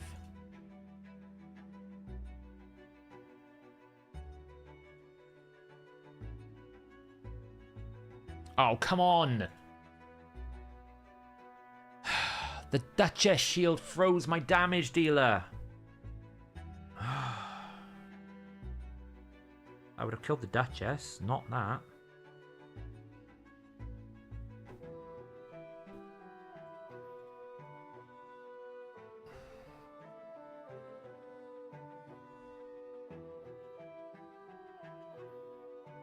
It's going to take forever.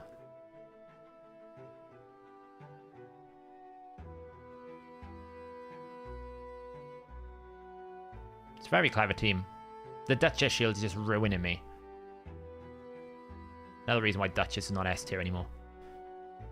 Because she is just... The Duchess shield is just ruining me. I should have banned the Tormin, really. I don't really think I can win this. It's just... Rotus is getting going now.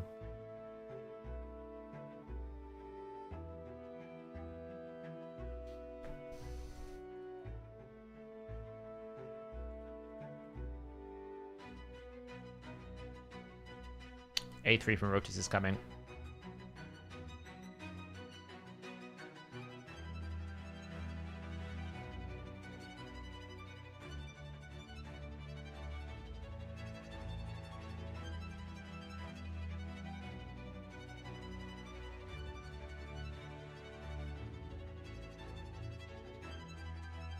A3 on the Duchess and it's over. Oh, didn't do it.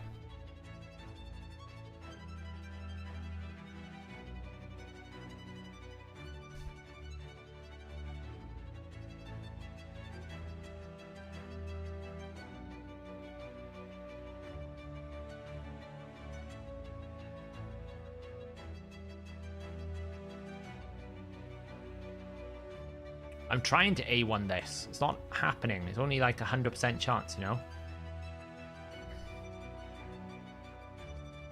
See, it's not happening. I'm doing it. It's not working.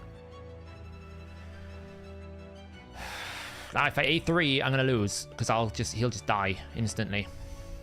So I'll just A1 and try and...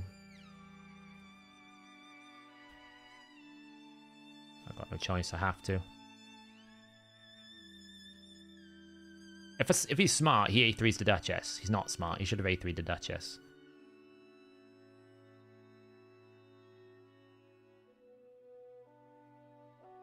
The Duchess shield is every single time I shield with Duchess, I'm getting frozen.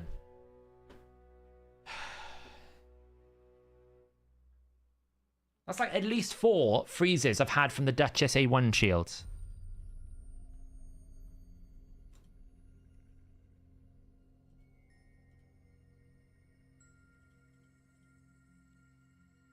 Oh, I just can't be bothered.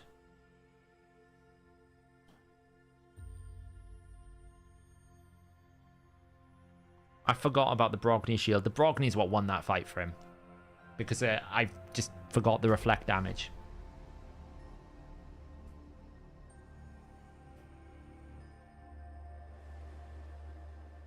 So, it's one of those things.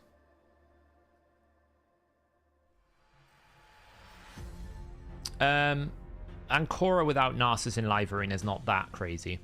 She's good, but her passive would be great, but it's not that crazy.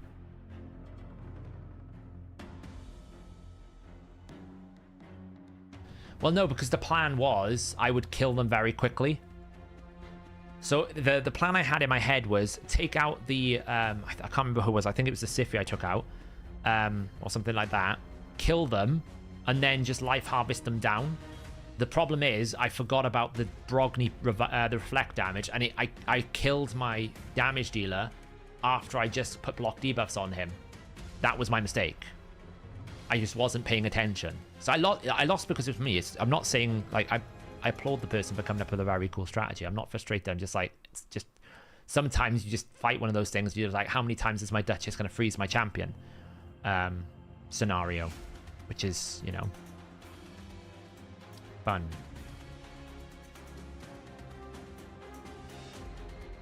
Let's do Baron. We haven't used Baron tonight yet.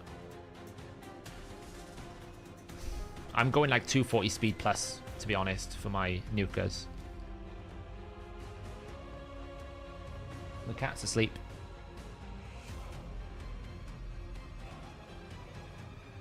Okay.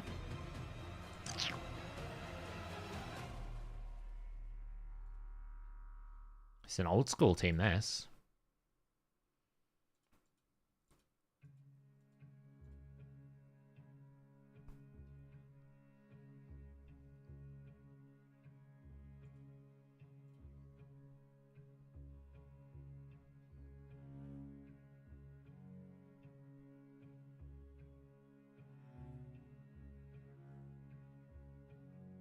I mean, this is not going to win, surely. It depends on how much damage this has got.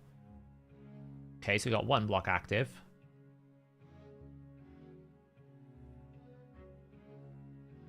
What can the Ethos do?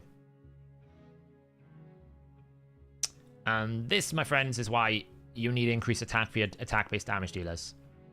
Let me now do my salvo. Your turn.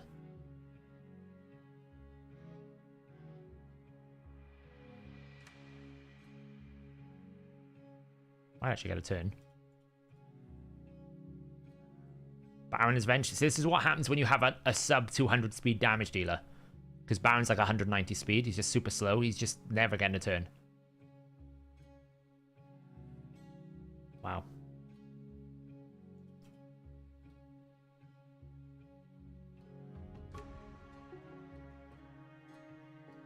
Yeah, he's not built up. When I there we go. Finally got a turn. That's the difference why I don't use Baron an awful lot at the moment. It's because I just don't have enough speed on him.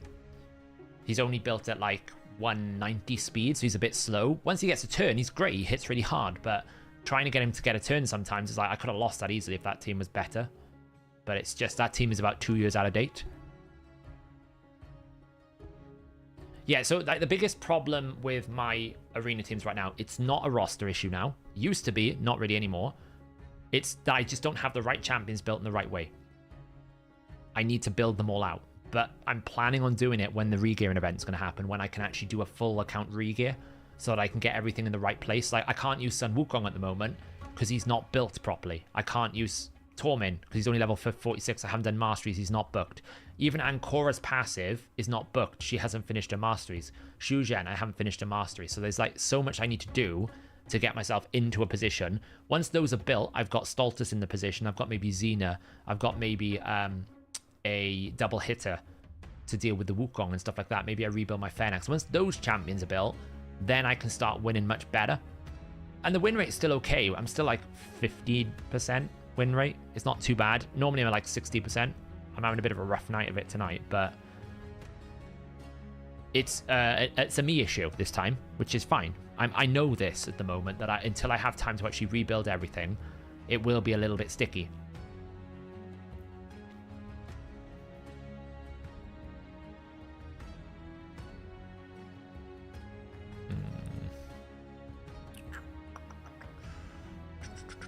He's going buff heavy, see.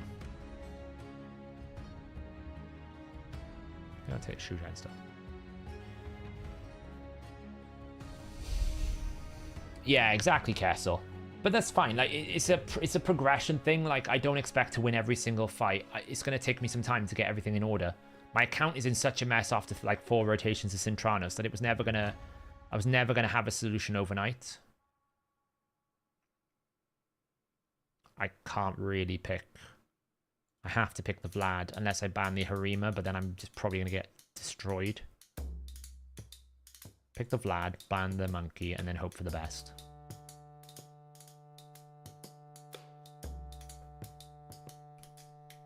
It doesn't help that my Narcissus is just always permabanned. So, like, this is the problem with Live Arena. I could basically put no gear on this Narcissus, and he'll be allowed through in like 2 of the 10 fights in one day. But because he's just permabanned, I'm basically sitting with all my best HP gear on the champion that I can never use in this particular situation.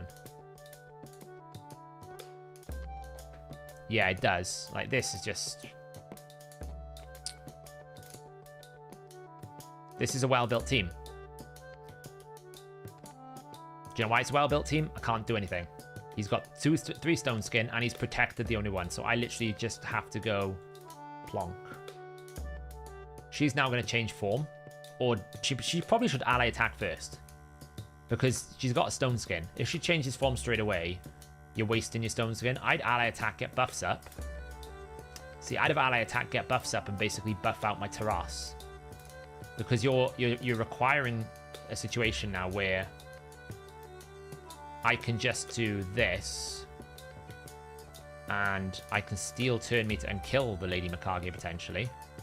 I mean, I still might lose him, because he should A2, not A3. Because he hasn't got buffs. Okay, well, he's playing it all wrong. Like, he could have one-shot me by now. What he should have done was ally attack with Mikage to get buffs, then done his A3, then gone and finished with the A2. That's what I would have done.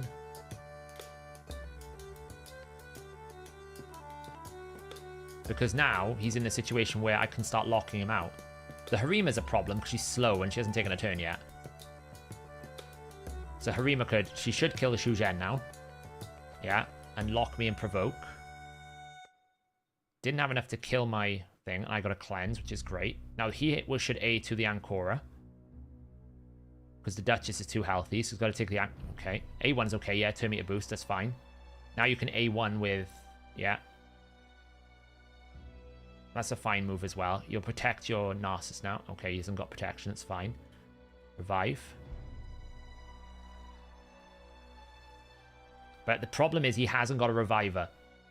So he's the reason why I was saying he's playing it all wrong is he's now in this situation where I've got control of the fight because I have more turn meter and I have the Revivers and he doesn't have them. So he needed to one-shot me quickly because he can't now. It might take me a while to do this, but I've got control of the fight. And unless his Harima suddenly goes Super Saiyan, he's not going to win this anymore. So what he should have done to make this work is ally attacked with his Mikage to get buffs up on everyone. Once those buffs were up, Taras would have probably one-shot. And if not, Taras could have finished with A2 on the Duchess after he had finished killing everyone. But because he didn't buff up first, he lost the Stone Skin buff, which weakened his Taras. He then ally attacked. He used his A3 with his Taras with not enough buffs up, which meant he didn't quite kill the Ancora, which meant he had to commit his ally attack to trying to kill my Ancora, which then my Duchess was untouched and could revive everyone. So that is just a didn't quite use your team correctly, because he should have been able to beat me, because he would have had the power in the Taras.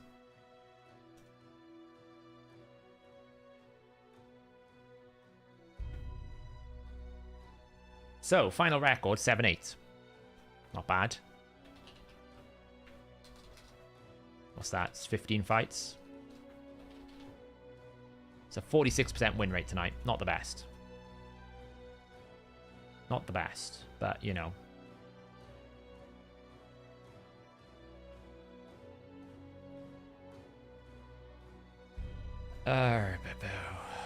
Buy these epics up.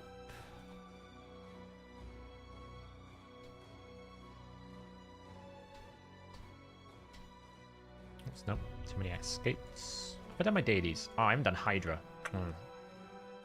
Might make a decision about that now. Ooh, look, we're gonna get that done. Someone wants to see my Vlad. Pretty bad, not bad, yeah. But I mean, considering the situation, I had some pretty bad RNG of the first couple of fights as well, which didn't help.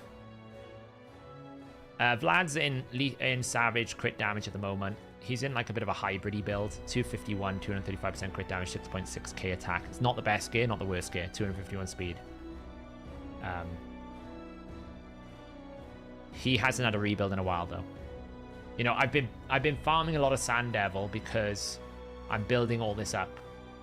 I'm building everything up for a big re-gearing. So I'm literally going to be grinding Sand Devil Shogun whilst doing the fusion to try and build up my stockpiles, so that I can do a proper re-gearing session and really go through it properly. Champion Train is what I'm working on at the moment. We've done the Fire Knight, which is great. That's all done. Clan v Clan we won, which is nice. Have I passed S6? No, that's next. We will be doing that tonight. I haven't passed S6. Someone's saying P10 was a problem for them. The way I would say with P10 is the thing about P10, all you probably need to do is go faster. And Xenoblade is really, really helpful.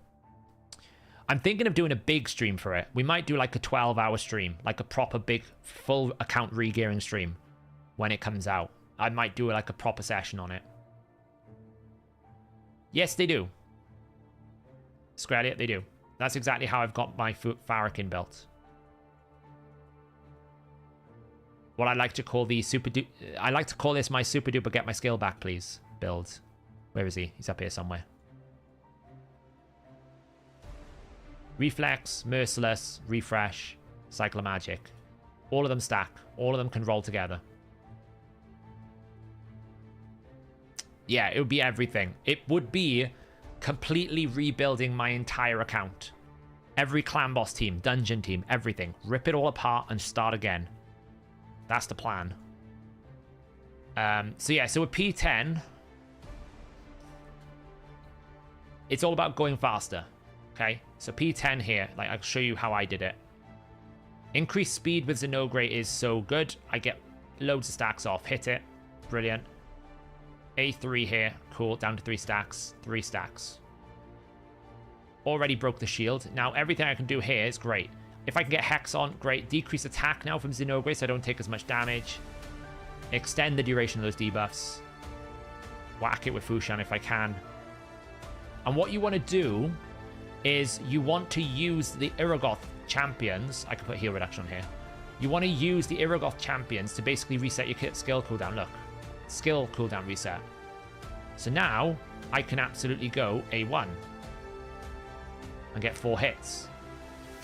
So before the boss has even taken a turn, I've already like taken out the majority of his health.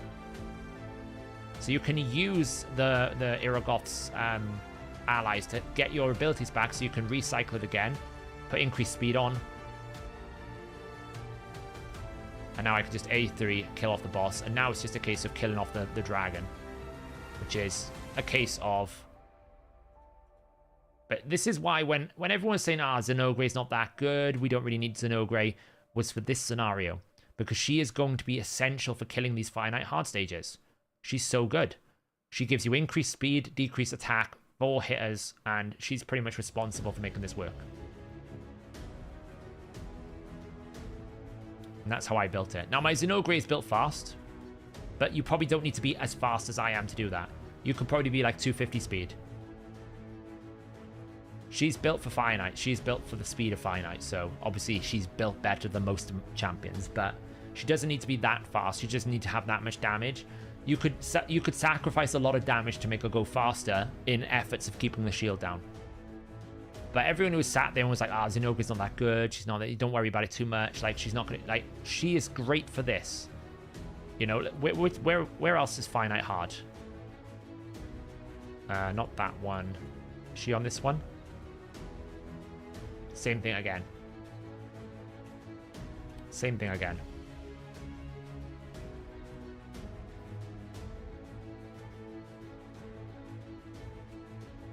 Waiting for the fragments. Yeah, that's fair. That's fair. Someone said they're having C20. Which one's C20? This one? It shouldn't be too much of a problem. You just need a burn. Artak should be able to solo this, if I'm being honest. I'm pretty sure my Artak could probably solo this. If he was in regen, at least.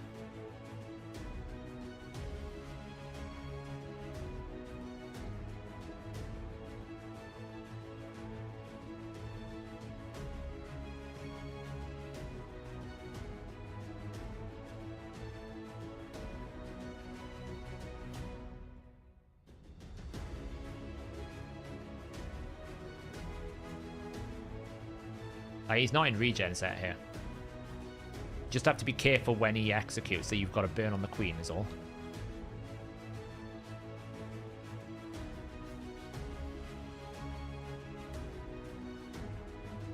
So now we just basically need to build up some extension of the burn.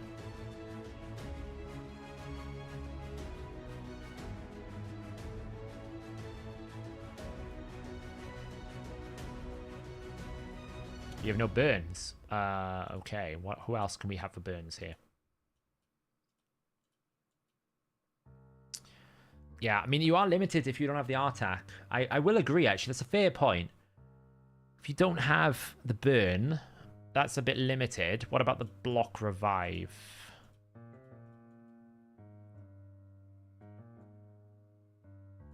Is it a positive effect?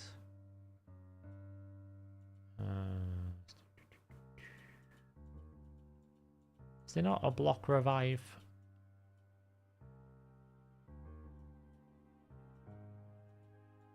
Can you not filter by block revive? Apparently not. Who knew? Oh, wait, there it is. Well, that's not an option, is it? So, yeah, I mean... I'll agree. You actually get pretty stuck here. Because if you don't have... There's not like it's swimming in burns. Like, Kyoku's not great for doing a burn. Jotun is your only option. Like... That's actually kind of bad. I didn't think about that. Like, if you don't have... You know, that's difficult. I went with the banner, the aura banner for Alatrian. Inspiring Presence. Yeah, no, but what I'm thinking of is actually, you know, Pavel makes a good point. If you don't have one of these burners, you physically can't win.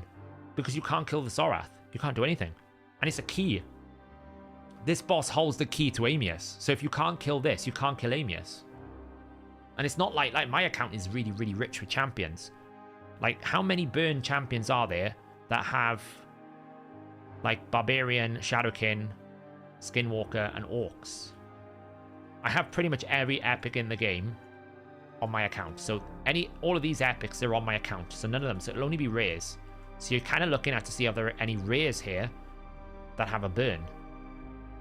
Nothing that I can see there. Shadowkin. None of these do it. Barbarians.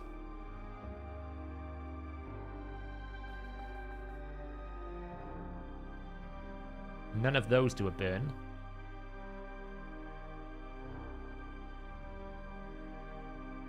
Yeah, Ultimate Gallic does a burn, doesn't he? Ultimate Gallic, where is he? Why isn't he showing up on the list? Because I've got him. Why isn't he showing up on the list? Because I have him.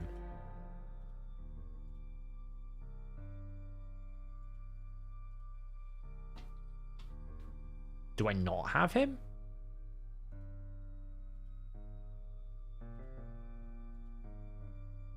HP defense. Oh, there you go. I was gonna say, I'm sure I had him. Yeah, so he's out of the question. So it's only someone from Skinwalkers. Right. Oh, he's a good one.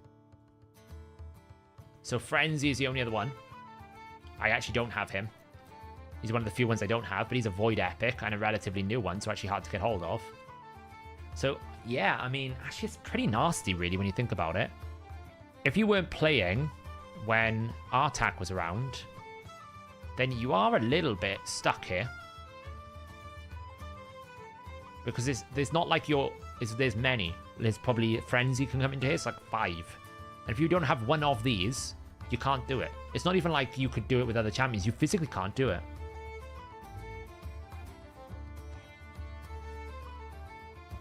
I have two Miss here, so she's not showing up, so she's an attack base. So it would have to be Frenzy's the only one. No, there's no block revive either. And maybe there's a rare block revive that does it, potentially. I don't have really all the rares, so... But it's nasty. That's pretty nasty. No, you can't use the referral. Because Cronum's an attack-based champion. I have Cronum. You can't use him, he's attack-based. As I said, I have near enough.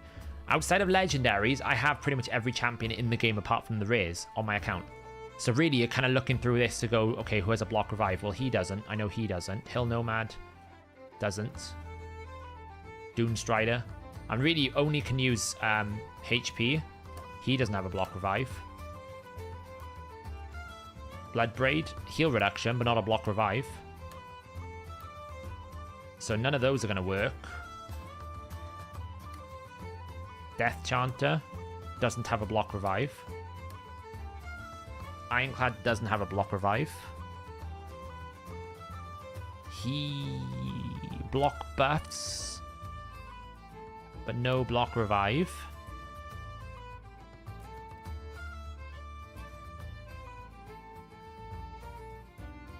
Nope. Gnarlhorn, no block revive. Nope.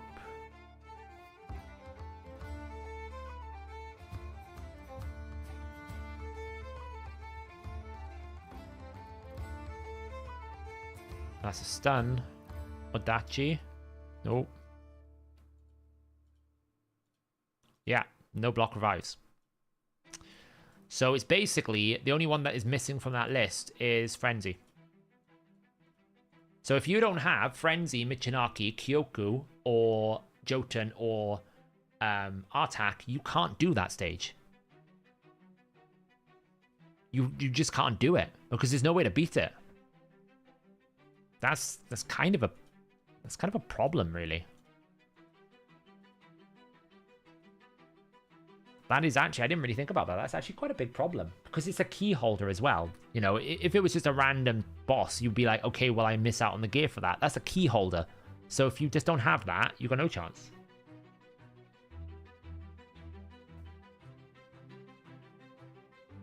Do you think someone without Artak? Well, yes. Because if you start your account now and you pulled a lot of Void Shards, then yes.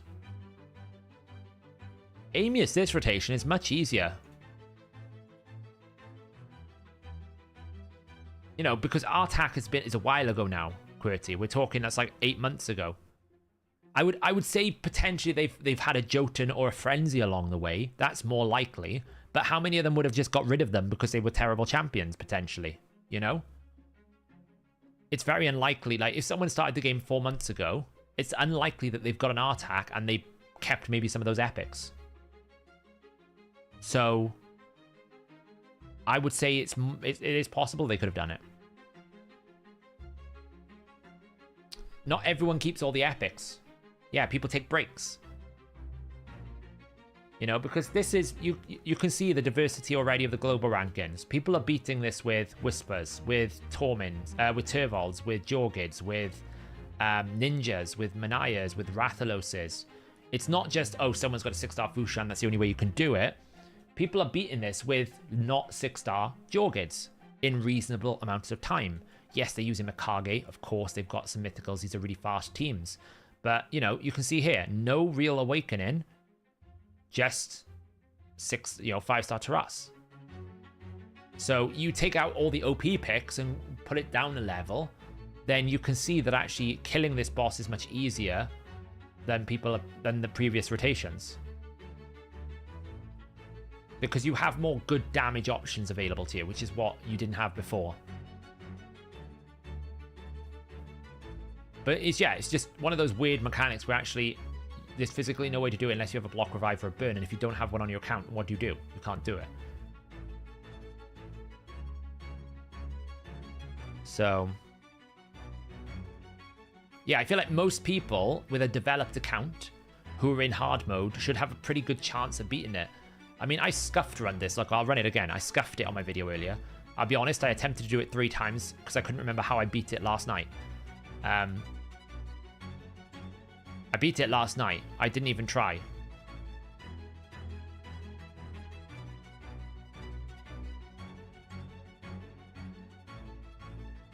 And we didn't get the weekend extension, which is a bit unfortunate. Oh, we got that. That's nice.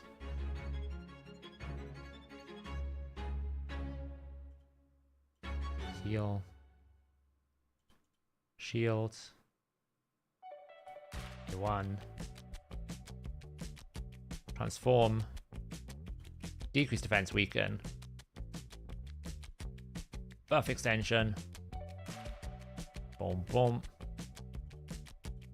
Boom.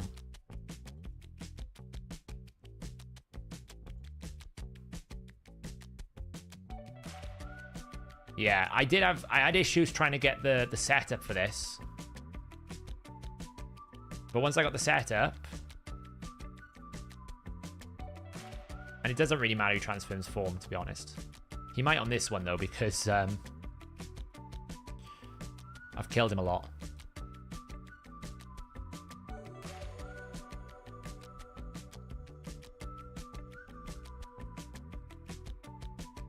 I've kind of done a bit too much damage to him here.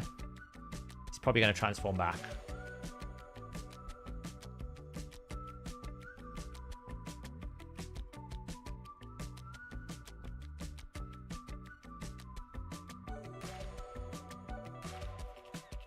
But even then, like, just do this a second.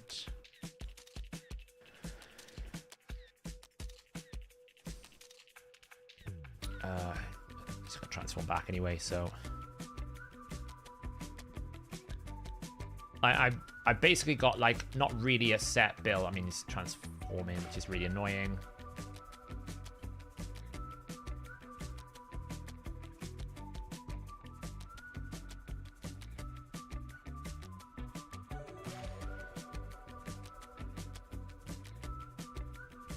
Don't kill him. I'm gonna have to kill him again. This is like, he can't really kill me. Now, granted, my ascended whispers are helping a lot here, right? They are helping a lot in terms of keeping me alive. I'll not deny that. But I haven't had to really work hard to make this work.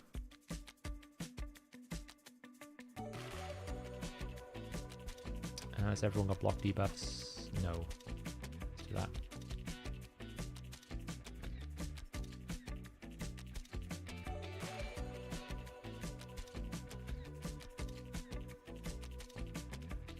And he's about to die now.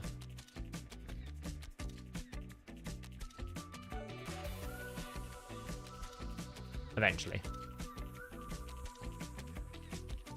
There we go. So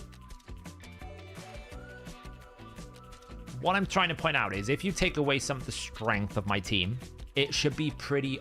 you have a lot of flexibility, right? You can move people around. So, like, for example, you don't really need Mikage, but she's kind of handy. The main reason why I was using Mikage's A3 was because I was giving increased accuracy to my Whisper so that they could land the weaken and then I can do damage. Alatrian Blade Master actually isn't that valuable. Wasn't doing anything. I thought he'd be more valuable than he is. He's just basically a shielder.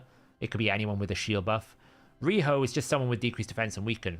Now, as Dutchy was saying, like, setting up the Whispers is quite hard because there's not many that have decreased defense and weaken, which is kind of what you need. But if you use Mikage or someone with increased accuracy, right? It doesn't have to be Mikage. It could be,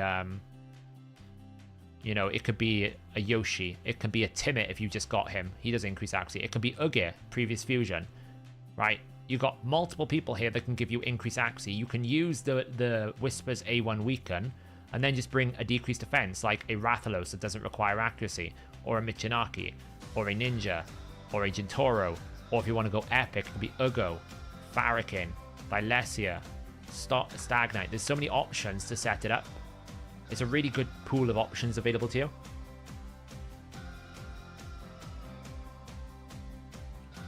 No, you would never choose anything other than ignore defense sets. Minutes to midnight. Yeah, Rathalos can do it. I don't think Ruella's in this rotation because she's Shadowkin. She's Silver Watcher, so you can't use Ruella. So, you know. But, I mean, I can do it without Riho. Okay, take her out. Let's bring Mikage back in, just because I know Mikage's built. And then I would bring someone with decreased defense. I don't have burn, though. That's the only problem with that. I would need a burn, so maybe I bring someone other than that for decreased defense.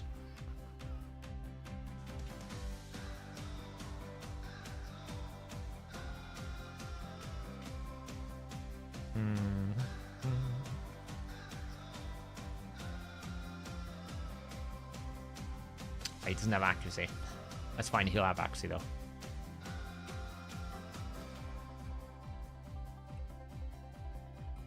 That's one.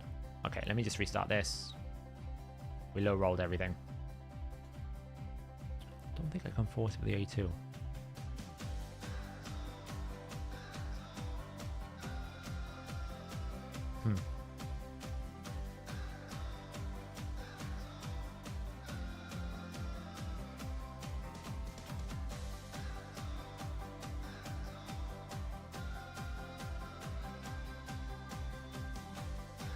Didn't get a weaken.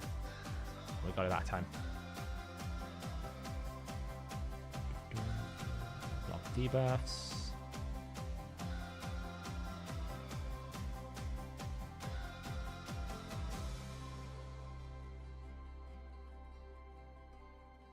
We can transform.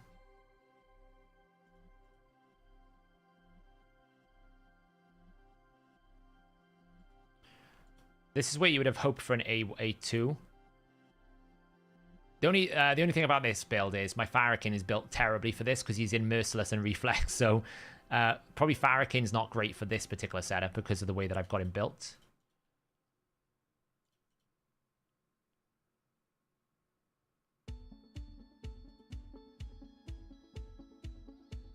Like, Farrakhan is built wrong for this. So let me take out this and try a better one that isn't gonna get me, like, he reduces his skill so often it's gonna get me killed, so it's just not a good idea to use him. Who have we got here? We could use an Ugo. She got cycle though.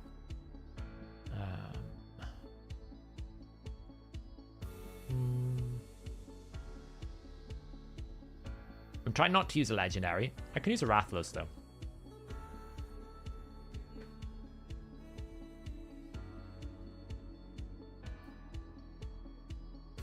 Switch form. That. Defense.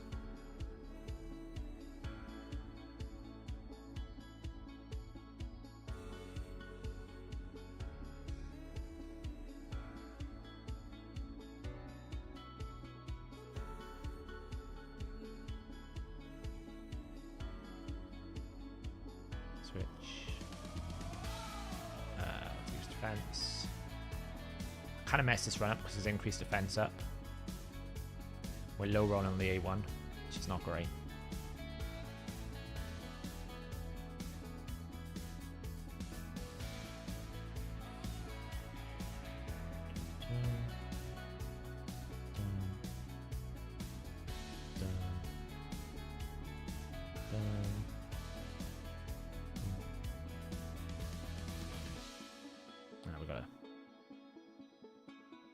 A cycle proc somewhere.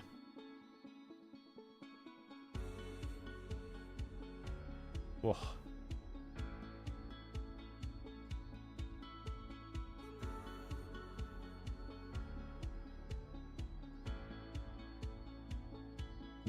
Probably that.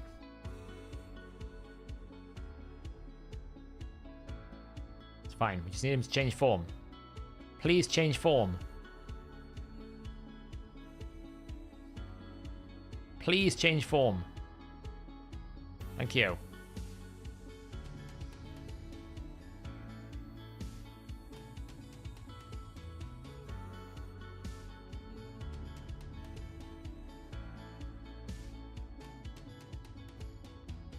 Now, if you want me to do it without my whispers, fine. I'll take away one of my whispers, and I will bring in...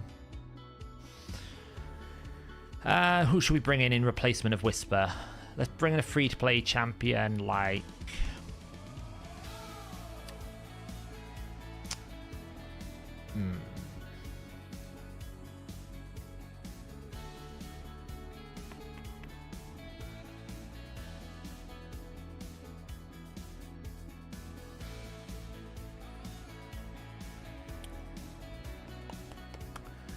Who can we bring who's a good free-to-play champion?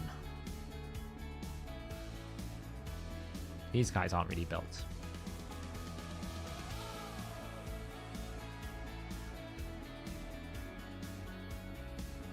It's very hard for me to find champions that are built that are free to play in my account.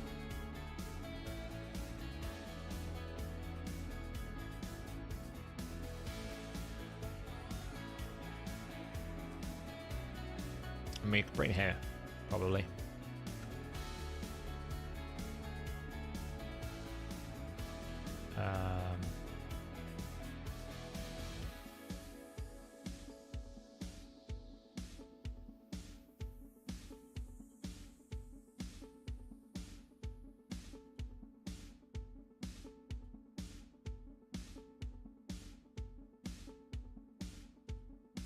Oh yeah, I can force it now, can't I? I forget this.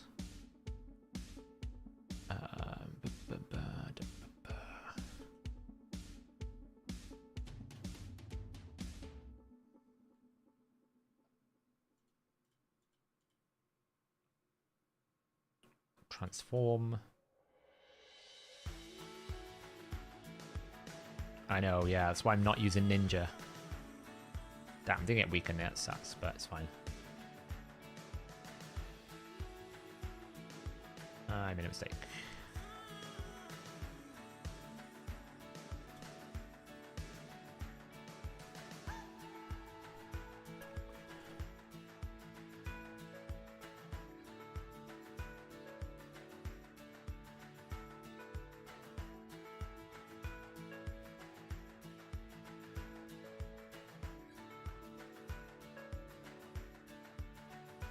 Nice, got weakened.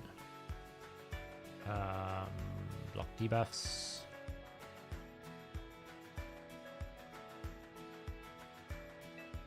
Boom. Well, that's pretty good.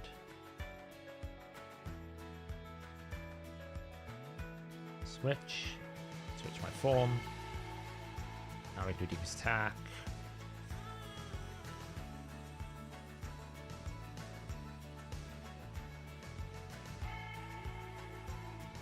Lee.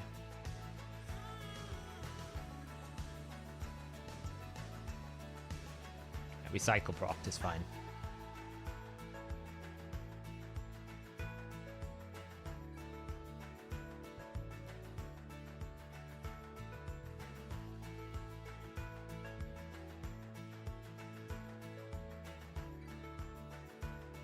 Ooh, Alatrian took a hit there.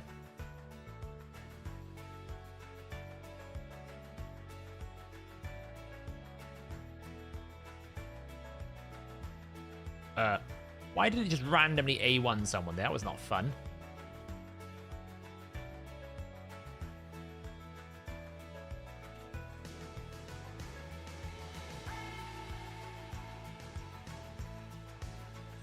Just randomly got like Alatrian popped off there, which is not fun.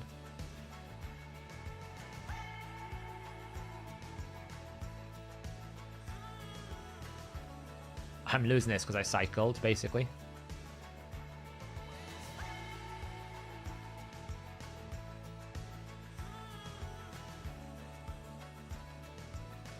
It's gone crazy because of Cyclo Magic.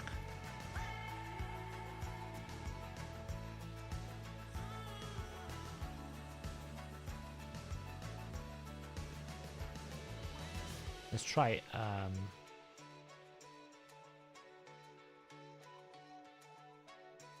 with this. Instead of you.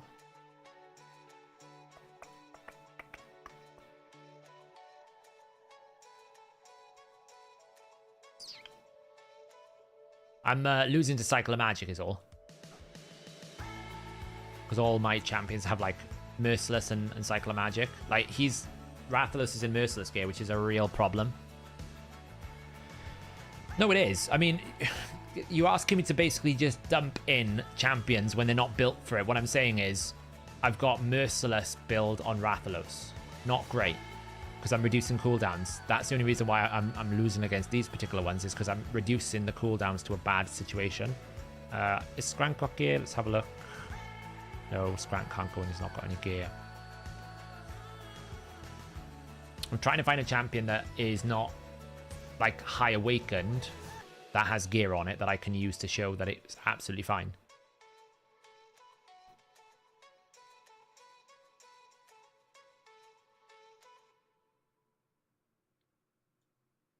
But it's very difficult because all the epics that I've got are not built, so like I can't really use them.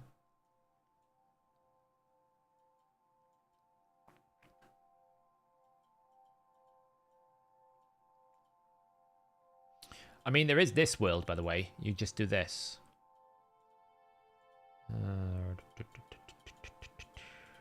Like triple ally attack with Rathalos. That's a world you could do.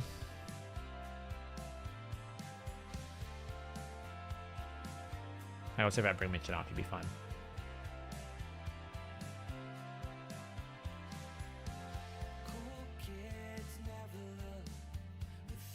Mistake. It's interesting sometimes he uses his A3 even though there's no debuffs out. It's very strange.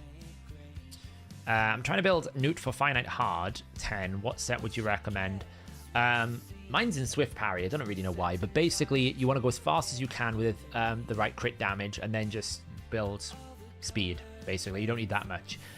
Big shout out to Uncle Dan. Thank you so much for gifting 5 memberships.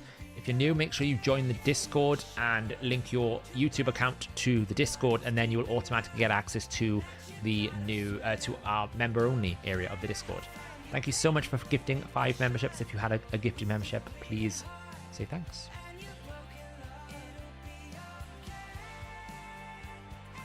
Switch form. Yeah, don't forget accuracy on Newt as well. Yeah, that's a fair point.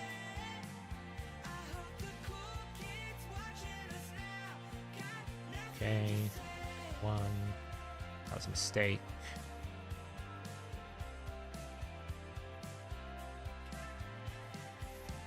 Switch those around now. There's nothing I can do.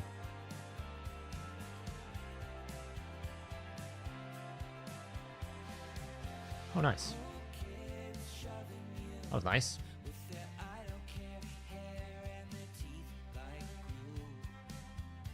It's always nice when that happens.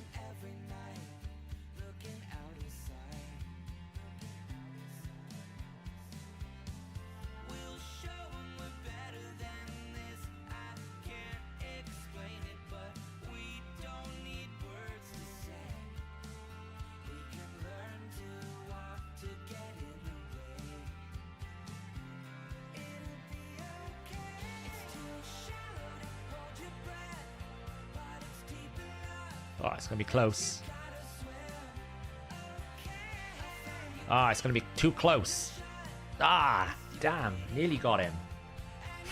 It's this close. Oh, well, he revived. I don't know what form he's in anymore, but he revived.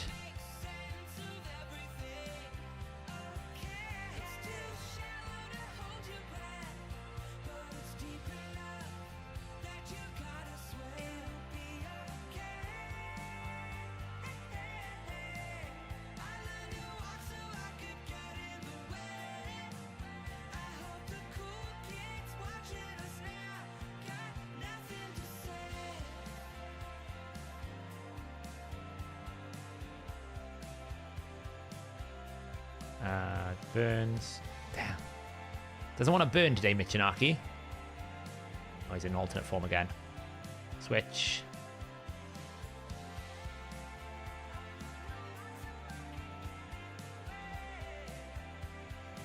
Switch. I actually switched his form so that he didn't kill me. One of these days, Michinaki will burn. I don't think he's gone to Faxi. That's probably the main cause of the issue.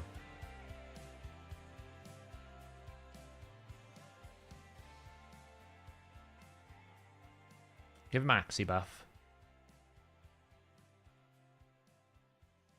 Get a burn. Nope. Transform. The cycle of life. Also known as constant transformation.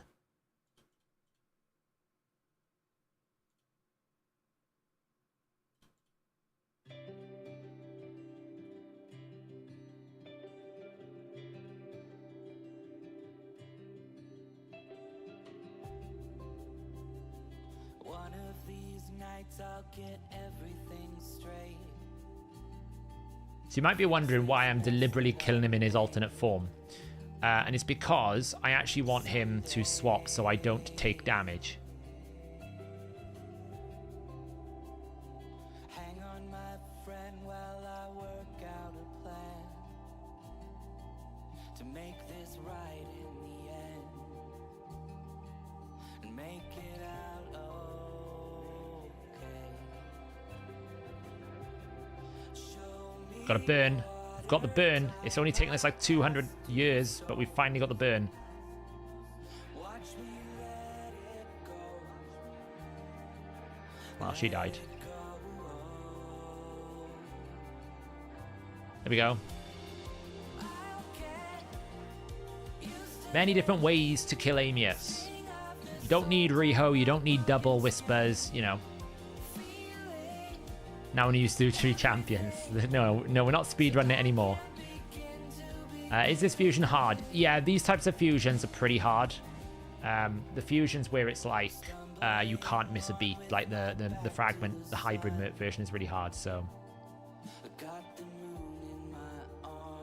You know, obviously I've got a 6-star Whisper. Like, I could go on and on and on, and I could take it back further. The point that I'm trying to make is, I think this time there is many paths to a quick success where, you know, and even if you don't have that quick success, fall back to the find a Brimstone, 5 healers, and just out healing.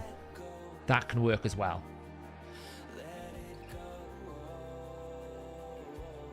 You know. What's the next summon event tomorrow? It is a times 2 for Voids.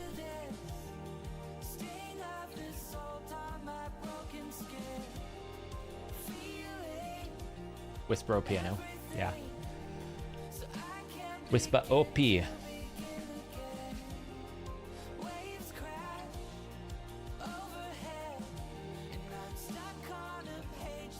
And times 10 for Sulfurion, yes. Sulfurion's actually really good. I was never really that big about Sulfurion when he first came out, but, you know, over time it's convinced me that Sulfurion's actually really solid. Probably not. I'll probably hold my shards. I've only just reset my Void Mercy, so it's going to take a lot. I feel like I want to go all in for the path. I just feel like the path is going to have everything. There won't be any overlap, no. The path will start as the Void event finishes.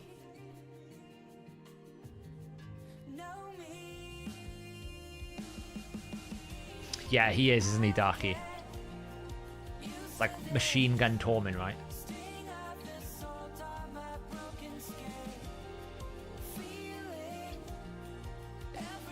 I'll check now, Elyxium. Yeah, Sulfurion can burn through Stone Skin. It's really good. You'll get it eventually, Class Clown. My first one was Kutraxa back in the day. If there is an overlap, it's like maybe 20 minutes, but I doubt it. They never like running 2 summon events on at the same time. If there is, it's a very, very small overlap. Yeah, it was DKS. You know, it's one of those moments where actually I undervalued him. You know, I undervalued him. Oh, really? Why is there a Stone Skin Finer? Why am I fighting a Stone Skin Finer?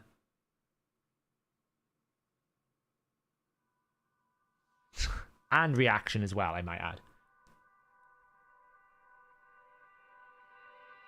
add. Raka, yeah, she's okay. She's a good offense live arena. I think Raka's better in live arena than Duchess, for example. You know, Raka's better in live arena than Duchess. Will you be able to transfer the epic fragments for chess if the fusion goes away? Yeah, you'll be able to get rid of the... Yeah, you'll be able to trade them in for... like, 125 fragments is basically 1 Maud chest.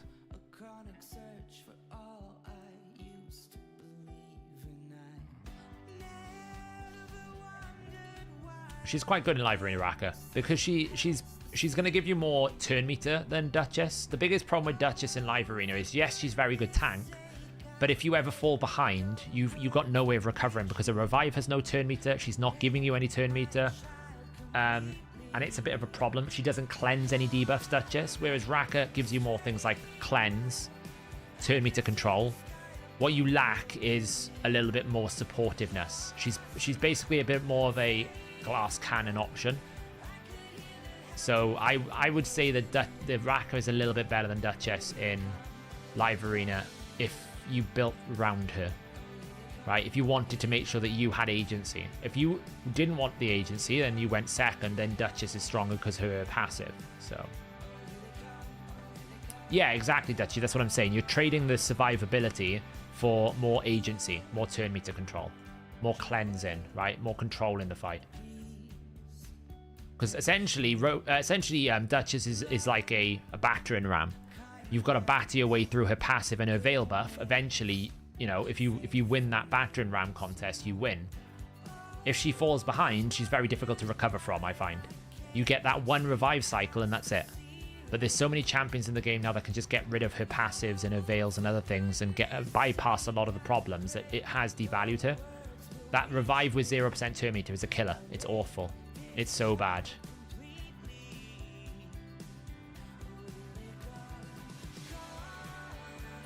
Yeah, but biohack. This is the problem you have. You only look at it as gold 4. I'm saying to people in gold 1 or 2 that Raka will be better for you than Duchess in some scenarios. I'm not saying she's the best live arena champion. I'm saying, depending on the situation, she's better. The problem is you're approaching it from a situation where it's like, I only ever see Duchess, so Duchess must be the best. I mean, if that's the case, then Sun Wukong's the best champion in the game, because I see him in every single fight. Ultimate Death Knight's the best champion in the game. No, the setup of the team around it is okay. Raka is very good in the right scenario with the right champions, just like Duchess is very good with the right champions in the right scenarios. Most of the time you're seeing Duchesses with teams that want to go second, right? You're seeing things that they've slowed the fight down. They've got Polymorph, they've got Terrasses, they've got Ultimate Death Knights, so they want to go second. Well, in that case, Raka's not better. But in Gold 1 and Gold 2, people are going fast. You have more Arbiter teams, more Wukong teams. You have more things like that, which means that Raka is better in that scenario to pair with your Arbiter team than Duchess, because Duchess isn't going to give you turn meter. Raka is.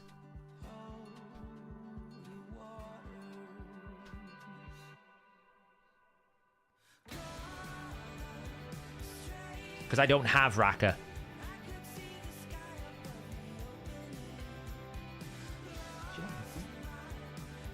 I don't have Raka, unfortunately. There's something I would want.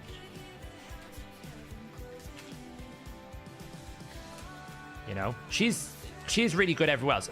The main problem why she struggles in PvE, though, is it's very difficult for her to speed to him because of her passive, right? Because let's just compare the two here, okay? Orcs, Rakavaltide, okay? So we have the same aura. We have this passive where everyone keeps healing all the time.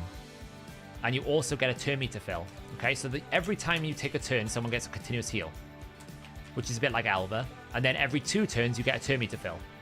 The revive comes with 50% turn meter, and you get a block debuffs. You get a cleanse plus increased attack plus a shield buff. So this is a little bit more like I want to be able to get my champions to take a turn, whereas Duchess's A2 is more like I just want to hold back. I want to survive. So it's how you use them. I'm not saying that Duchess and Raka is better or worse than each other. I'm simply saying in live arena, I think where you need to be going, where in Gold 2 specifically, it's more about going first. This isn't going to help you go first. No turn meter control. No turn meter control. Yes, I get block debuffs. No cleanse. So how do I get rid of... Here's an example, okay? I'm fighting Sun Wukong. Sun Wukong does his A3. Block buffs. How is this helping me against that? Can't do anything. I can't use anything. When Sun Wukong is in the team against Duchess, I'm A1 bot. Yeah, I think Alva's better than Raka. Yeah, I would agree. So when Alva's in, when Wukong's in the team and you've got those block buffs out, you need another cleanse. Now you could pair Duchess with someone like an Ancora, an Elva, not so much an Elva because the passive of Elva is really annoying, or someone like a Mithrala, which is fine. Then Duchess is pretty good. I'm not saying Duchess is bad in live arena. I simply said that Raka is a bit more of an offensive-based reviver. You get more turn meter control, it gives you more agency, and it gives you more attempts to go forward, which I think is better in Gold 1 and 2. That's all I'm saying.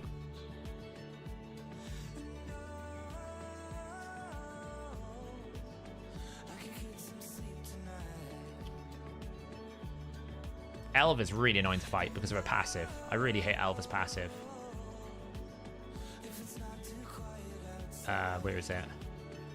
This passive here is really frustrating to fight because she just keeps putting the perfect veil on the champion you want to kill, and then because of her cooldowns are really low at 3-turn cooldown, it actually can be quite difficult to take down an Elva.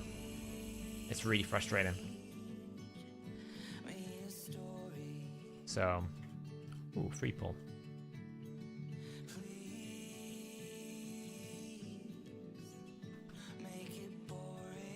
How many more boots do I need to do? Your Elva's locked in Clan Boss. Yeah, I had that problem once. I had to unlock her. Man, look at that. How many I need to do still? 75. I've still got to do 50 more.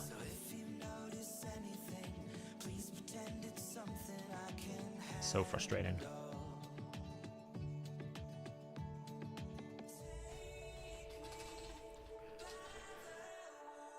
Oh, well, we're back to training now. Fun.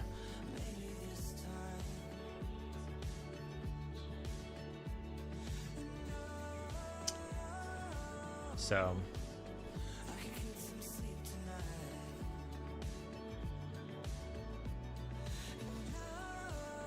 Is Elva Raid Vacation Pack? I think it was back. I don't know how long you have to not play to trigger it though. I think it did come back.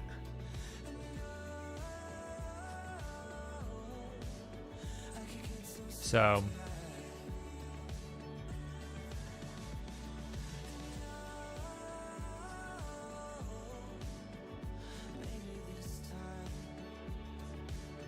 yeah, Elva is really good. But Elva you do need to pair with like another AoE reviver, right? Otherwise, you know, if you go like Sify Elva, for example, as a duo, it can be difficult to catch up if you just get a bit of a nasty nuke. So normally you want like one AoE if you can. That's normally what you want. Yeah, Little Miss Annie is the hardest hitting champion in the game. How many have I had? A lot. Novo, a lot. Firol is better than Duchess in Hydra. 100%. Firol is just better than Duchess in Hydra. He does the same role in terms of Veil, but he will give you block buffs and he gives you damage. So most people, if they've got Duchess and they pick up Feral, should probably replace their Duchess with Feral. And then find another way to bring increased attack. Because I don't think he brings increased attack. But he's very, very good. He's probably the best non-Shamael, non-Duchess option. If you have him.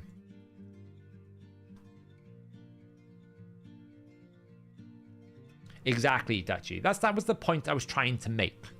I'm not necessarily saying that Raka is way better than Duchess. I'm simply saying that if Duchess falls behind the curve, like the control, then you're in pretty difficult situations. And up in Gold 4, it's not really a problem because everyone's got like 6-star Duchesses and they've got Terrasses and they've got all these other champions. So nobody's really dying too much. And if you are dying, it's one champion that's dying, then you have a Sify to go with it, right? So it's different. But for us people down here in Gold 1, we don't all have these Tarichkas, so it's different. It's a different situation.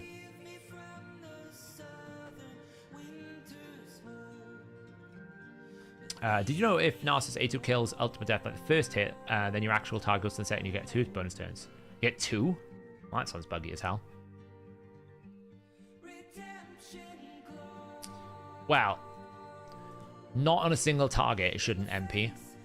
If you're getting a double hit from Annie on a single target, it will do more damage than Wukong's A2. The difference is obviously if Wukong kills his target, the A2 splash damage is AoE, which then Little Miss Annie can't compete with.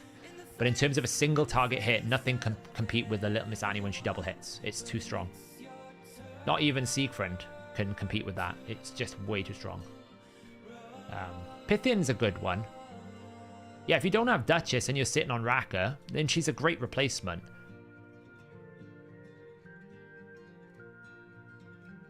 Yeah, but you'd just bring, like, you'd bring Revive elsewhere, Senpai.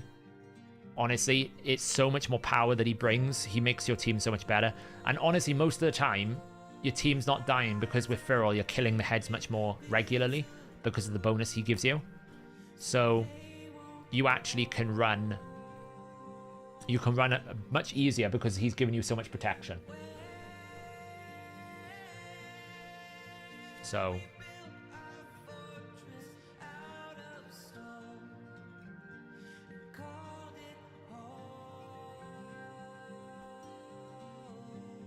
Yeah, it is a bit nasty, isn't it, Cypher? But you do get it on the A3, you just have to give up the Revive, which I agree. That's not the best. It's not the worst, but it's not the best. It's the same complaint I had with Ancora. And it's the same complaint I have with Kaja the Rai a little bit. The block debuffs on Kaja is not long enough.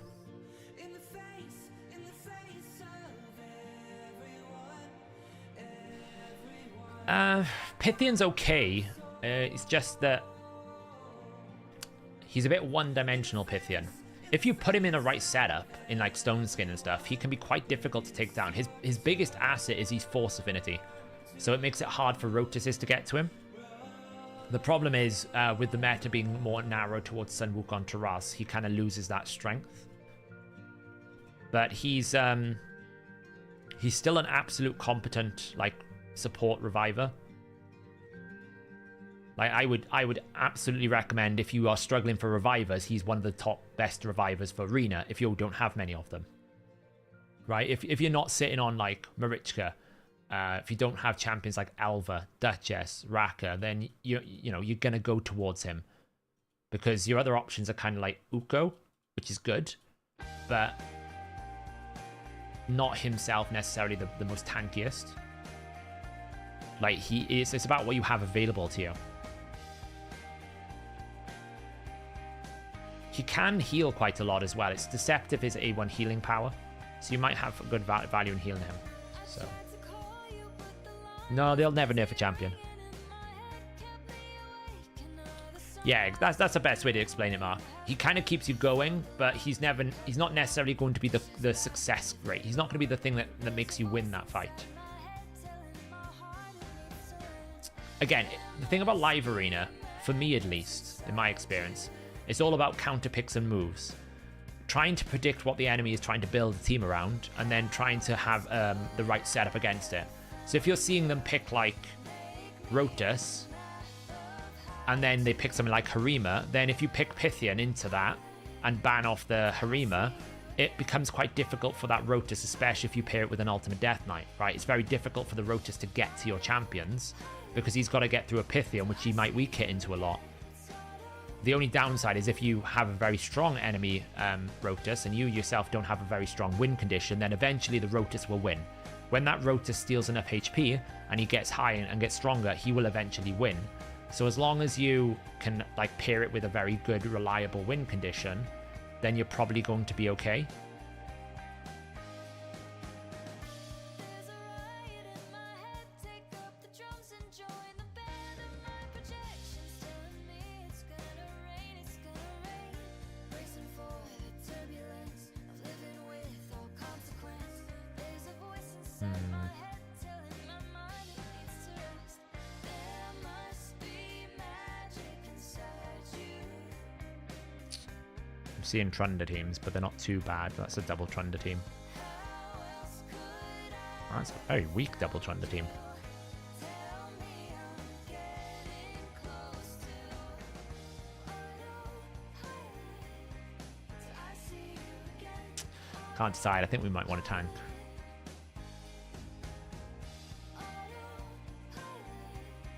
Till I see you again.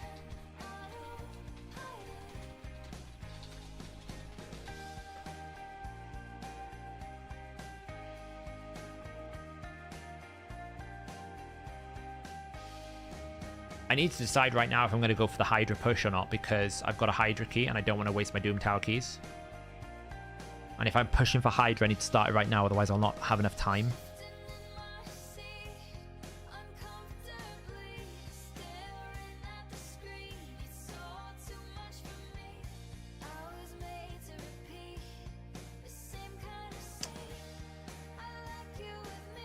So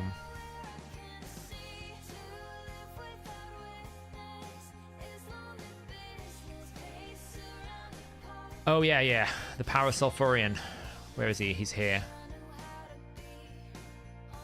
What difficulty is this? Nightmare. 469 million on Nightmare from Elixium here.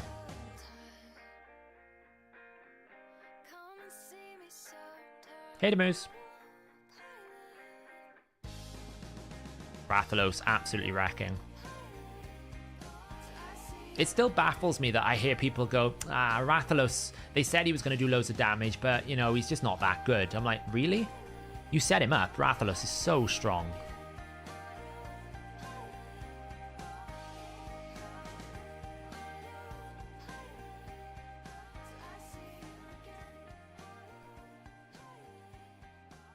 Yeah.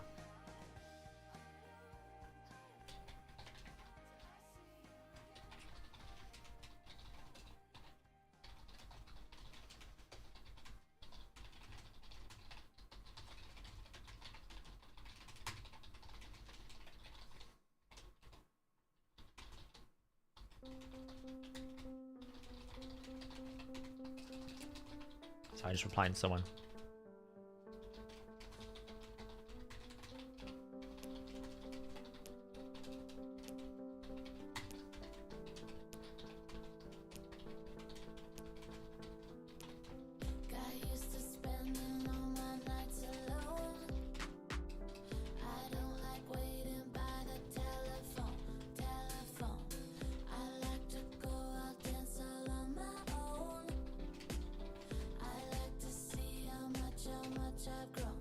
Yeah, I think we're going to tank. Just because I think the risk is too high. Because what you got to like assess, because our clan doesn't have many Trunda players, like people who've got the right setup, it just makes it much difficult for us to be able to compete with some of these other clans that do have Trundas. Which means if we go for it, then we run the risk of basically hitting like second or third. Or we run the risk of getting trunded and hit fourth, and what we're doing is we're just keeping our aggregate score too high, because the clash kind of looks at the last 4 or 5 clashes, and it kind of averages your damage. So at the moment we've moved into the tier where there are a lot of Trunda teams, which means we just can't compete. So it's better that we actually go as low as we possibly can to try and reduce our overall average, to try and get some other clans that are more around our level. It's just the way it has to be. You know, it only requires one person to get one Trunda team to make the clan go from like a middle tier all the way up to like one of the top competing ones, because of how powerful that team is. So we just can't, like, these teams are absolutely fine. Like Elixium's team here, This is a team that I think is absolutely fine. Why? Because he has built it properly. These champions are probably very well built. He's structured around it. It's 469 million. It's a strong key, but it isn't billions. He hasn't hit 5.4 billion, right? Even this is only 1.8 billion points, right? 1.8 billion points. Let me find a Trunda team. See if I can find a Trunda team. I saw a Trunda team earlier. This team here, which is probably a very average team, 800 million. Versus that Void Legendary well-built Nightmare team. It's much harder to stay alive on Nightmare, you know? This one team, 700 million. It's just, that's the problem. It only takes one average built team to basically do the same damage as a very well-built Nightmare team. Because I'd imagine, Elixium, these champions are built really fast. They're built with high crit damage. I would have said, like, I'd imagine your Mikage is like 350 plus speed. Would I be right in saying that? Give or take. You don't have to tell me exactly, because obviously I don't, want to share it, but...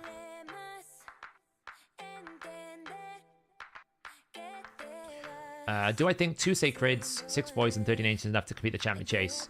If you've saved all your Prisms that you got from the event, and you've got your Amius, and you've got the Epics, then probably. Yeah, 350 on Relentless. So these are, like, that's a 350 unawakened Mikage. So that gear is very good.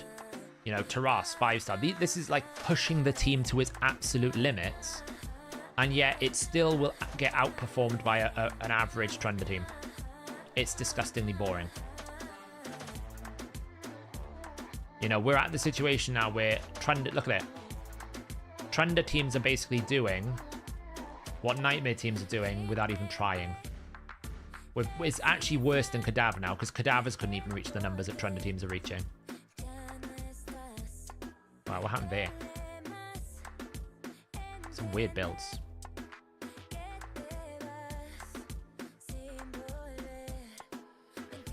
So yeah, this is the problem we're at the moment, where we're kind of like...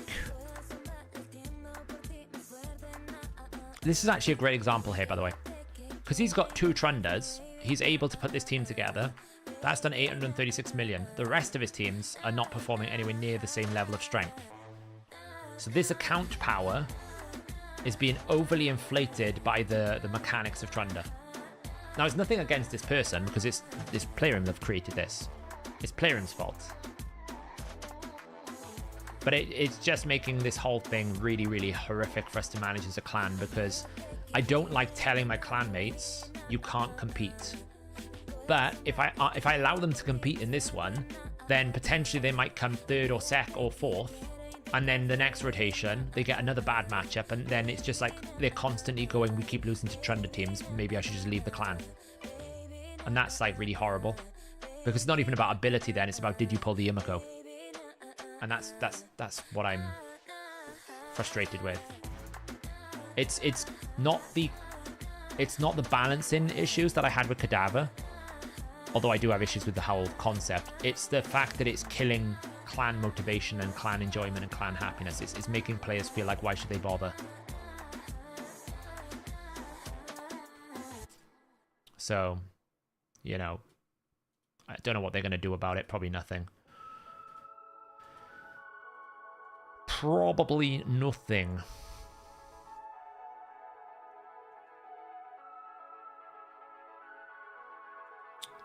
Let's just run this team.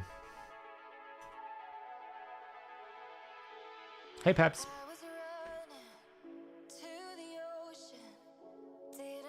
We've got to set this up. This is always a bit of a nasty setup. You gonna burn? Nice.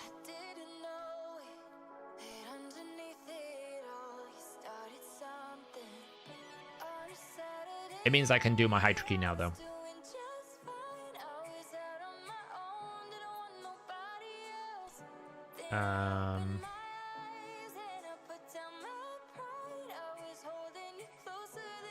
Provoke. Lovely.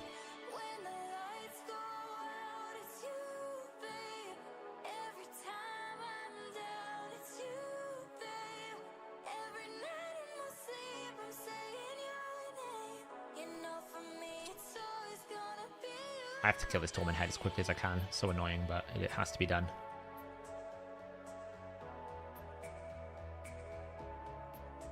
Oh my. Every fear is landing at the moment. I've got the trend, I don't have the resets, basically. I might have to restart this because the setup's just not gone right.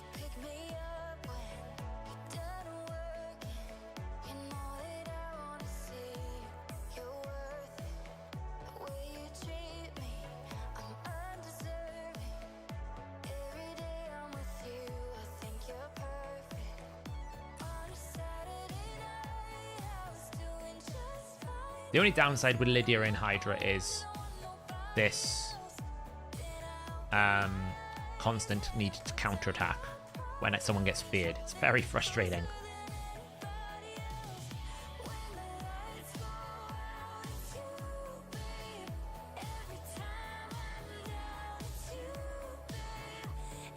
Richinaki as well is absolutely weak affinity to the Torment Head, which means that he won't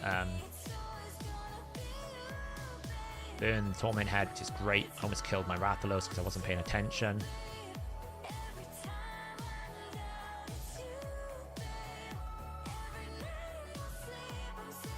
Yeah, exactly. I do enjoy building my Hydra teams, but the problem is I want to, you know, I want those rewards because I need the rewards, and you can't basically get the rewards because really double. Every single fear has landed off badly here.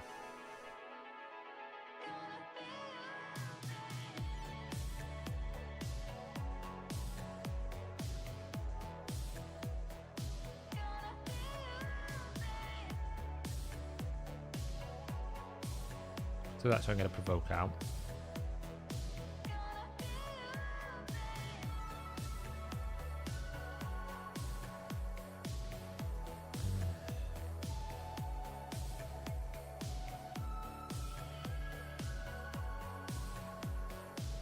Man, can I just get a burn on this head? Seriously.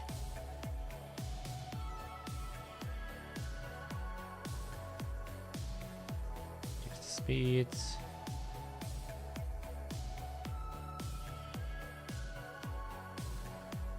There we go.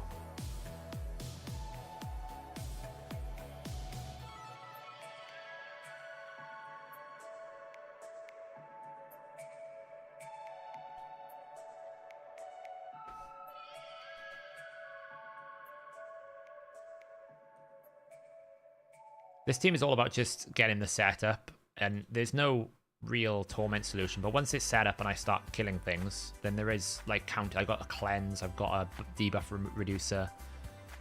So there's ways around it. We just have to somehow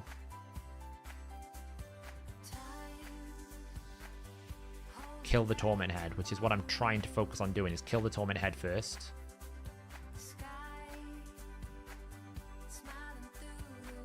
Nice.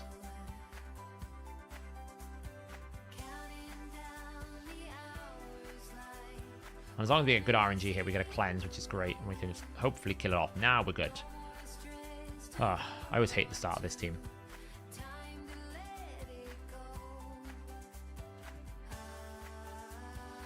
It's 10 Sacred, 20 Mortal Soul Stones. Get me the fragments. Oh, it should get you the fragments, yeah. You'll probably get both sets of fragments for that amount. Nobody wants the Trunda meta, by the way. Even like the top players are saying, we don't believe that this is good game balance. We're just doing it because, you know, why else would we not? Because if everyone else, it's like polymorph. If everyone else puts polymorph, then you're forced to kind of put polymorph yourself. It doesn't necessarily mean that polymorph is the best blessing, because I actually think life harvest is much more powerful. But because everyone else is doing it, then you are kind of almost like forced into it. It's the same thing with Trunda. The difference is Trunda is the best, strongest team for damage. And because of that, everyone's doing it. And because everyone's doing it, you have to do it. And then you all kind of... it all just compounds the problem.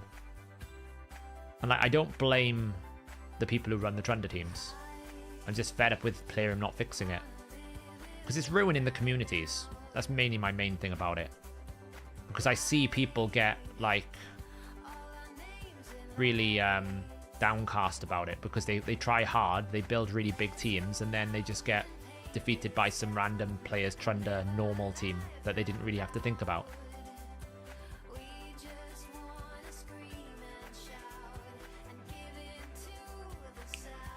Yeah, I mean, if they just do 650 million, it's not so bad, right, Mark? It's when you see like 5 billion. That's just unrecoverable for a lot of clans. The amount of times I've seen the top person of a clan doing like 40% of their entire clan's contribution with one team, you know, that's too strong. Yeah, why does Yumiko reset Yumiko? Even, you could say... Oh, man. If we actually had a big hit there, that would have been so much damage. You know, you could say, you could make a case for if Yumiko was released and it was the new principal way of doing it, it would be fine. But then they released Crixia, and Crixia can't be having her skills reduced. They've even made the new finer champion not have her A2 reduced. So it's like, well, if the principal is different now, how, like, why is it just Yumiko? And you only have to, you just basically reach the conclusion because it's a void legendary. There's no reason for it. They just know, they're aware that it's an issue, and they just don't care. Lovely. This team, I actually want to push the potential of it, but we've never had a matchmaking yet that's going to work. But it can, I think it can do a lot more than what I've done before. But it's a 4-minute 1 key, which is powerful. Yeah, that's it. You can't even use Trundas anymore. You can't even use Acrisia, sorry. Acrisia gets completely demolished by a Trunda team.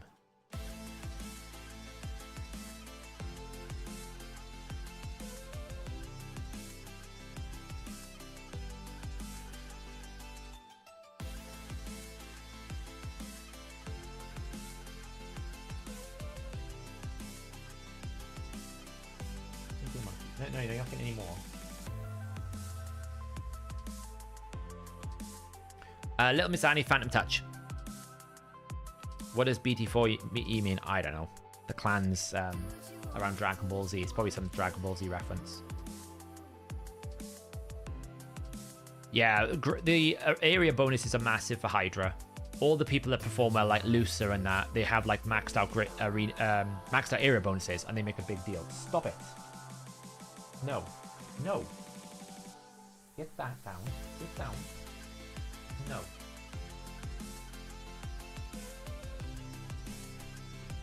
Is he the best fusion? Probably. I'm not big into I'm not a big anime fan, no. I hesitate to say he's the best fusion because of how much Newt is used. Right? Newt is just absolutely dominating PvE. There is no better champion in the game than Newt for killing bosses. The only one that's going to come into it is probably the pony when we get him. When we get Marius the Gallant, he'll be the only one that can compete with Newt. But Newt is just like so dominating. I can't see. I don't think he's probably the best fusion in the game they've ever done. By far, Newt. The optimizer should tell you which one's better. The one that comes in position 1 is the best one if you've done damage mode.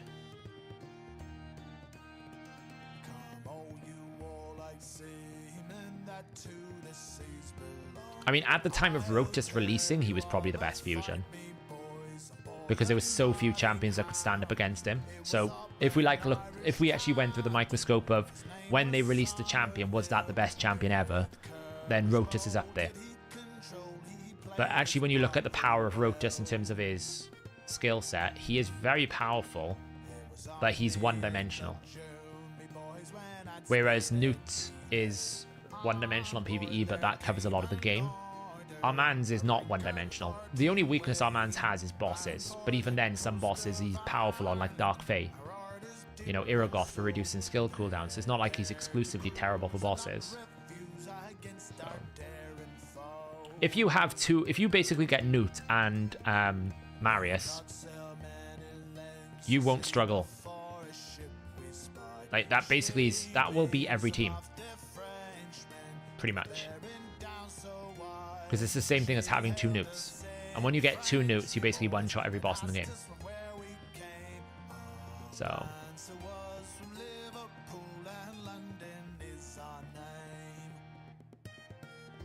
who do you think is the most game-changing champion? Wukong's been pretty game-changing for a lot of people, I would say. Yeah, they probably built him wrong, Retired Soul. Like, what you got to remember is when players get their hands on Marius, they'll put all their best gear. You just have to build the pony like a Crisia. Right? That's the goal. You have to build him like a Crisia. It's harder to build, but it's buildable. Do you think we'll be able to collect the Cintranos boss as a mythical champion? No. No, the campaign boss is unique. It is, but he has a defense multiplier, which I think he doesn't. So we can actually do the math here. I've been wanting to do this, right? So if we get Marius, the Gallant's multiplier. So he has a 1.2 defense and then a 0.03 target HP, okay? So what should we base it off? What boss are you thinking? Do you think we should base it off? What gear should Gwendolyn be in Clan Boss? Probably Relentless. Unless you can't take the random extra turns, then if so, just damage set. Like stats, probably. Clan Boss is not really a set play area. It's stats over sets in Clan Boss. Hydra.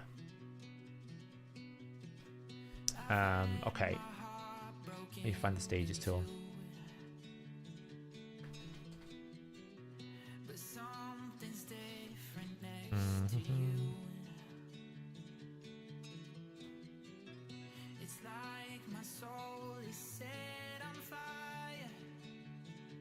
Okay, so I'll pull out. Let's just put this here for a second. So I'll pull out the current Nightmare rotation. So we have 3, 8, 1, 3, 8, 7, 8. So we've got Decay, Torment, Mischief, Wrath, Suffering, Blight, okay?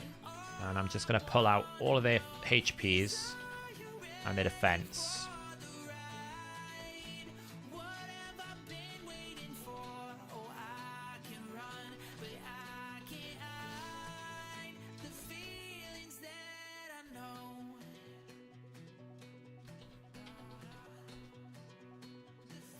Uh, 2992, 428, 3964, and then you've got a defense of 6259. Over here we've got the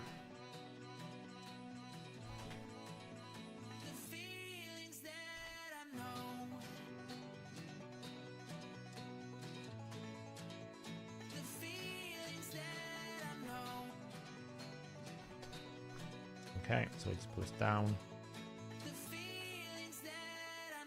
Actually, I need the one with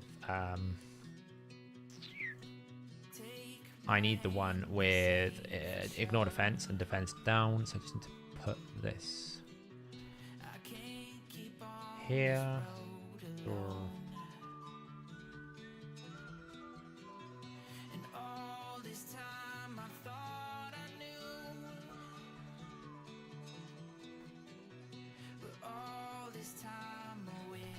Okay, good. Let me get chat back up. Right, so we've got a defense multiplier here. Great, awesome. This will be our ignore defense. Let me just move this over here. So it's defense multiplier. This is max HP. And this would be the ignore defense percentage that we have. So like, for example, if we put 0.3, that'll give us 30% base. We'll work out the numbers here, okay? So Marius's base defense is quite high. He has got 1542. So now my new build generator, which basically tells me how strong a champion can be for Marius, will be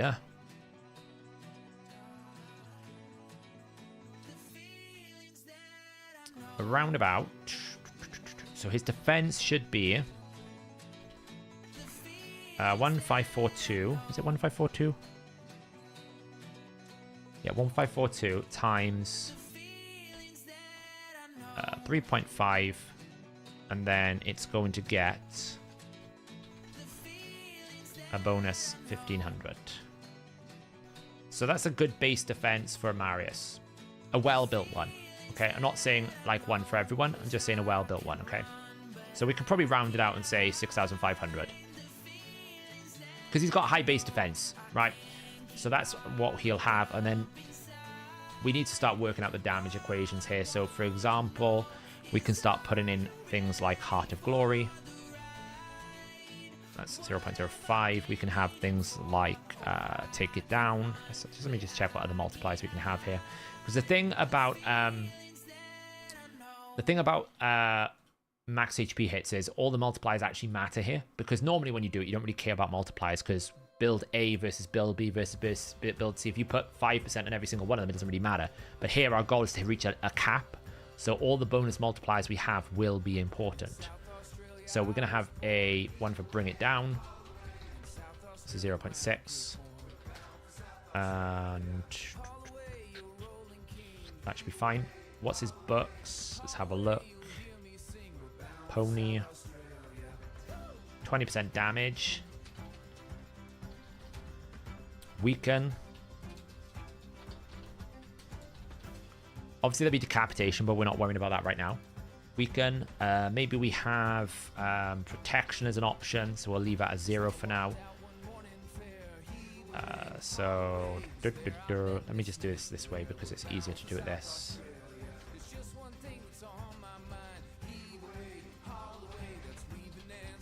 We might have Feral.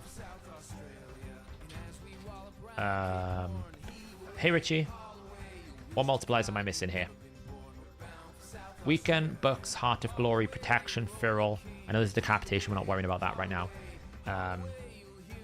We'll just leave it at that. That's good multipliers here, so we'll leave it like that for now.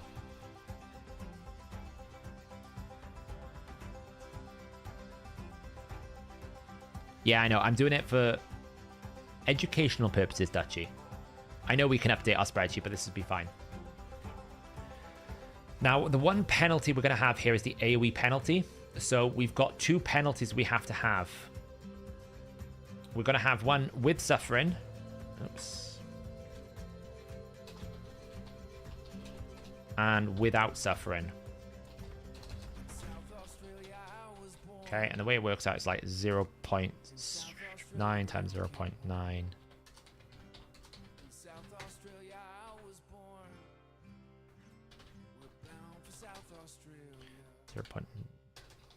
0.1 minus 0.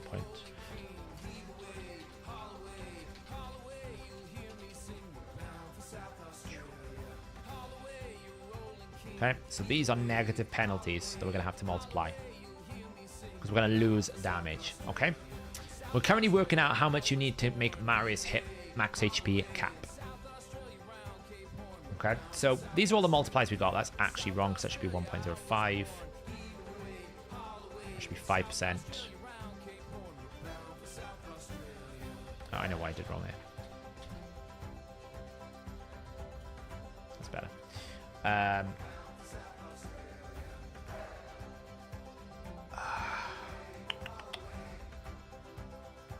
Okay, so that should be fine. I don't think he has any other bonuses. That's not a problem. Yes, I did. I think the updated pass with all the extra mythical chances and all the other things is really good. It's really good. I feel like it's well worth it, the current one. At least for me. Okay, so one thing I'm going to do here is I'm going to just drop this down.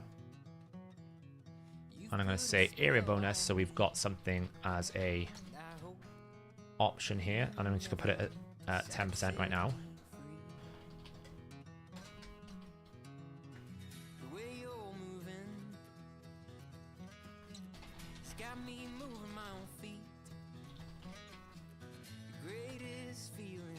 That's going to be 0.25.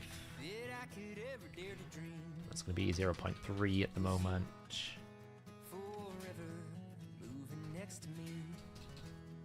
Okay, so awesome. Right, so defense multiplier here.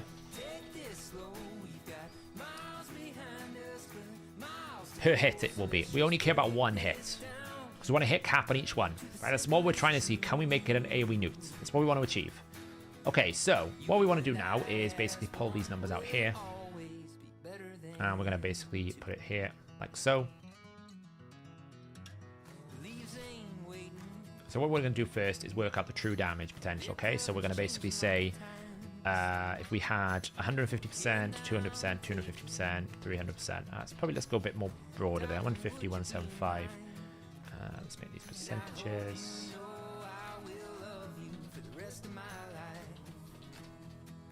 These are crit damage numbers. Okay. So,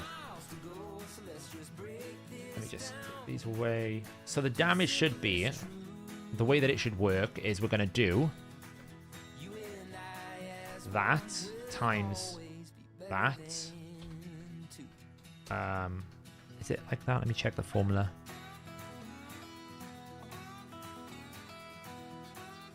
Plus that times VLOOKUP this.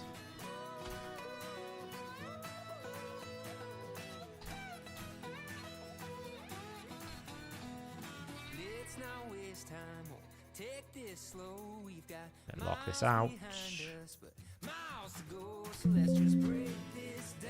That's a number, not a percentage.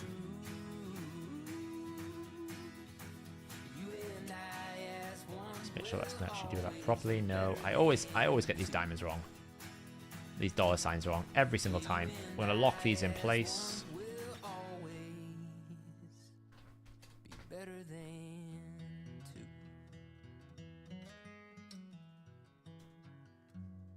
Okay, good. So these are the raw damage numbers. Now, obviously, what we would do is we would put our increased defense on the target here, right? So we're going to basically... let me just put this in the right so it matches the exact game formula. So we're going to give him 60% defense buff. Makes sense. That was what we would do, okay? We would do that. So that should boost his damage up a bit. Not much, but a bit. These are heads, Hydra heads.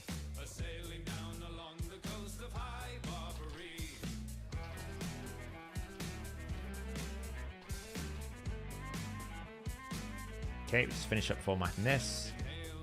DR is damage reduction, okay? Tidy it up a bit so we can zoom in. Okay, so that's our base damage. Okay, now we're going to add in all our multipliers. Okay, so we're going to add in this, this, this, this, this, and this. All our multipliers. And then we're going to add in our crit damage. Okay. We're going to add in that. Now we need to make sure these are locked out so that they don't lose their place.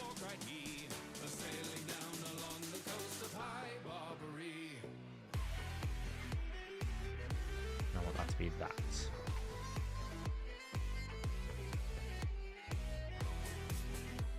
Okay, I did it wrong again.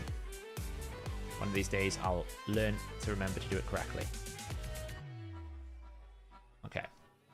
So this is now our raw damage before we reduce damage reduction, right? Before we've actually accounted for the boss's defense. We've got all of our multipliers down here. Now we need to penalize our damage to begin with because it's going to have AoE penalties. So let's start with... wait, hang on. Got a long round. So let's do the top one here. With this one.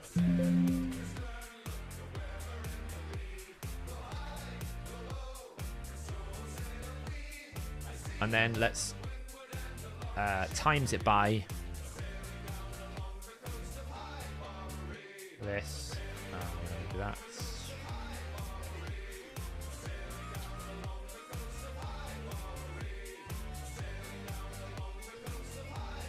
And we're going to do column 1, 2, 3, 4. Let's make sure that's copied over correctly. Yeah. So now we've applied our damage reduction as well from, now we've applied the damage reduction as well from the heads, okay? So now what we're doing is we're saying, take his multiplier, take his max HP, take his defense with a defense buff, add in all the multipliers, and then remove damage based on the AoE penalty Hydra will have, and then remove damage based on damage reduction. Which means that when we use his A2 with 6,500 defense with 150% crit damage, he will hit for 216,000 damage. Okay. We can drag it down. So you've seen already what I'm suggesting. It's not that difficult. Now, what we can do is we can go... So this is with Suffering Head, okay? So we can do this, and then we can move the numbers. So we can say this was with 11.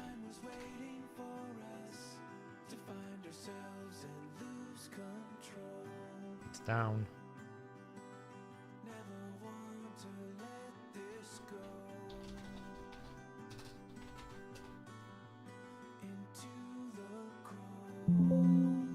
That's going to cause problems.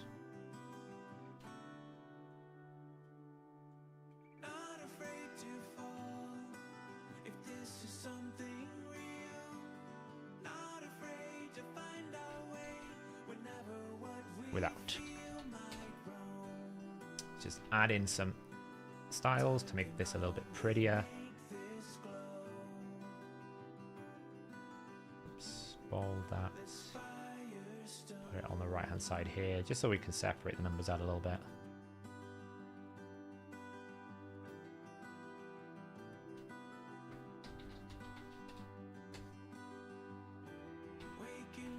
Okay, so what we're basically finding out here is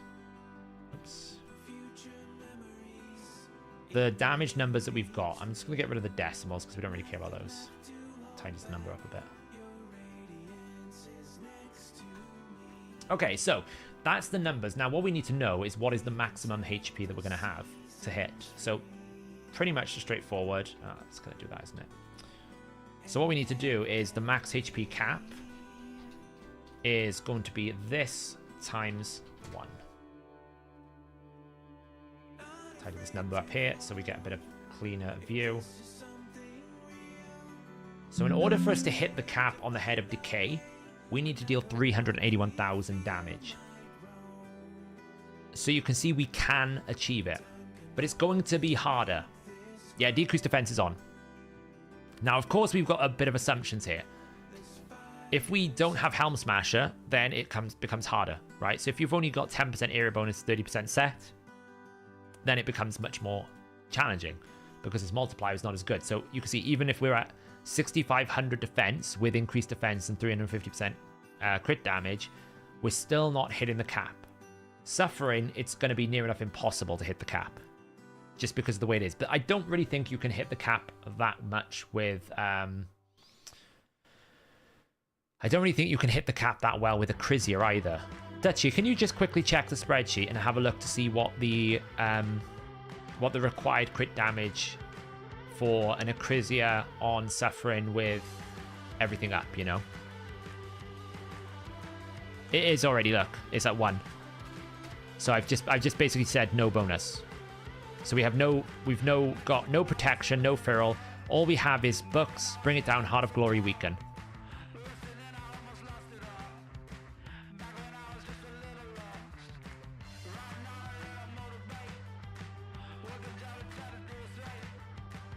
So without Suffering, we're currently at 350% crit damage with 40% ignore defense. And we're not really hitting cap on Decay. On Torment, we are hitting cap. On Mischief, we are hitting cap. On Wrath, we are not hitting cap. On Suffering, we're only half. And Blight, we're also not there. Oh, the Head of Blight has that much defense? Oh, I've got the wrong defense in for there. Hang on, sorry. I was going to say, something was off then with Blight. It's better. This is on Nightmare difficulty, by the way.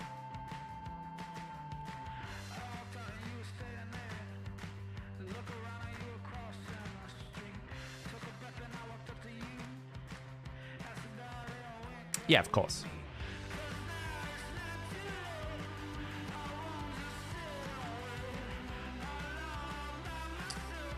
Is it pinned in the Hydra? Is it? Let me see if I can find it.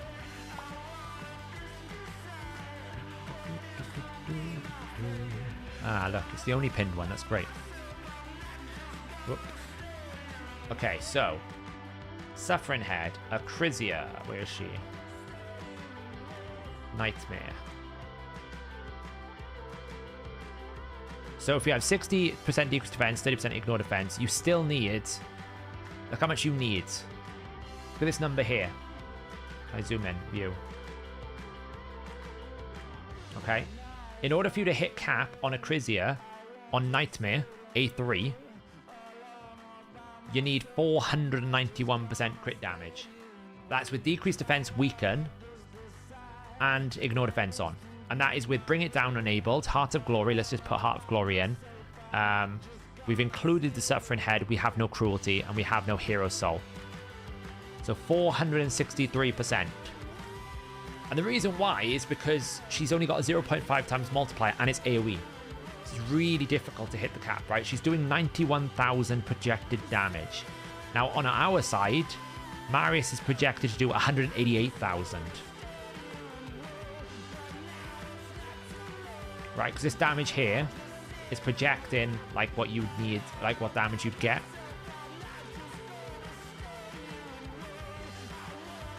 I don't know what stats we're using here. I need to see.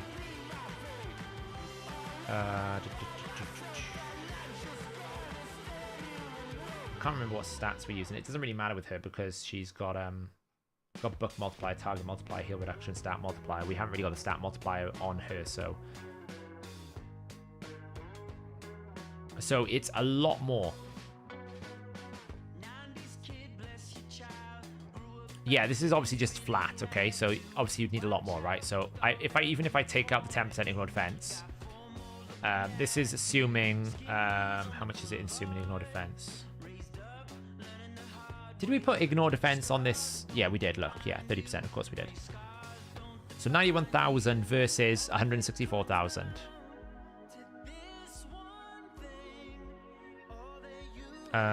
Chris is A3, it's not AoE. Wow. Oh yeah, it's the single target. But anyway, you see what I mean? It's the single target. Whatever way you look at it, it's the single target. It's not hitting cap. It's not hitting cap. So the question is, can we hit cap? Okay. So that's the question. Can we do it? So if you have an area bonus, yes. We put that on. Okay, great. Then we basically go and say, let's have a feral protection. Maybe we put like 10 buffs up as well. Now we're basically, without Suffering Head, we're exceeding the cap on this head. Every single head. So even if you don't have feral, Decay is the second tankiest head, right? So if you can get 50% ignore defense, then you are pretty much there with a bit more work. But you need a lot of crit damage. Yeah, we didn't put area bonuses. We didn't have them, I think, at the time.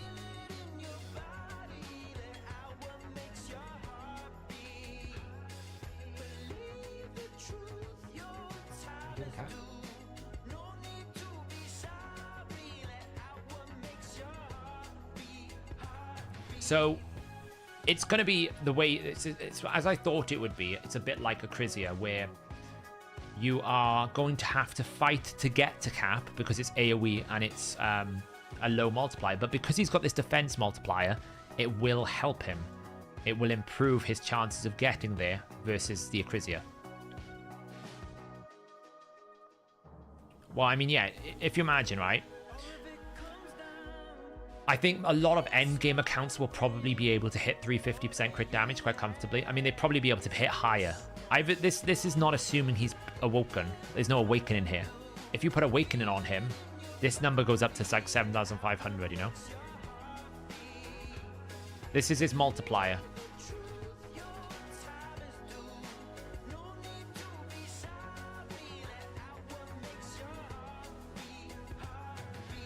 You know, you can get like 30% crit damage from area bonuses, for example.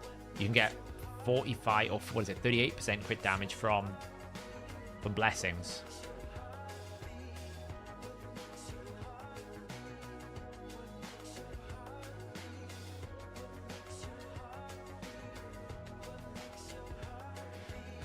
But I mean, you can still hit these numbers at really fast speeds. Even if you drop to 300%, it's not much of a difference in damage. What is it, like 50k?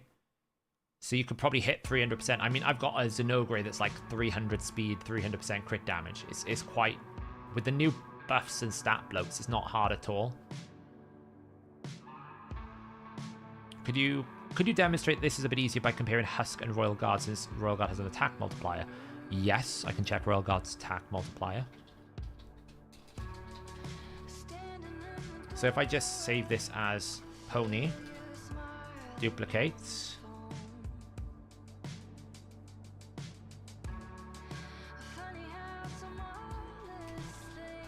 So Royal Guard's multiplier is a 2 times attack. The 1. Now, he's much easier to do.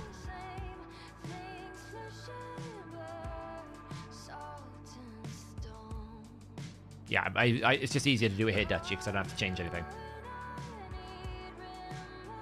That's Royal Guard. But here's the thing. It's 1 hit, but it's capped. So you'll hit cap, great. Royal Guard's going to hit cap. That won't be a problem.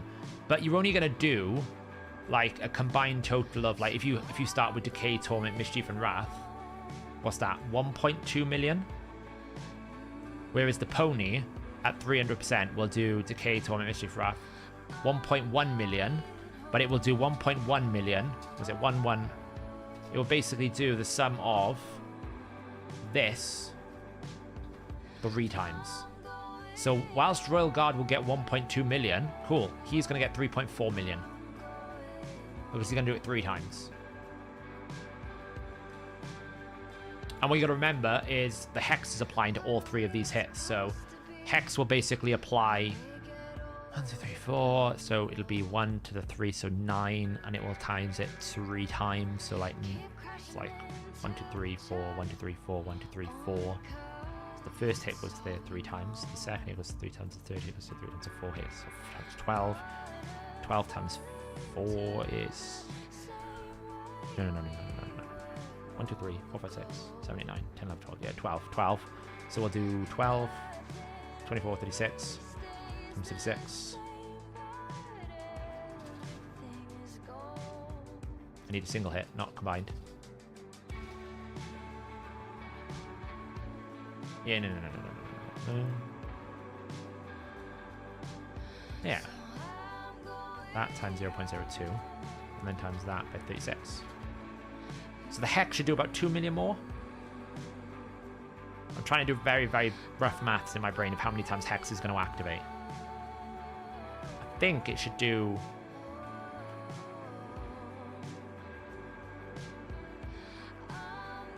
Is that right? Because basically we hit 4 enemies 3 times. So the first enemy will create a Hex proc for 3 other enemies, and we do that 4 times, and then we're going to do it 3 times on top of that, so it should be 36 times. And 1 Hex proc, I don't think it should be the sum of those times 3. No. It should be one of those. Yeah. And then it's like...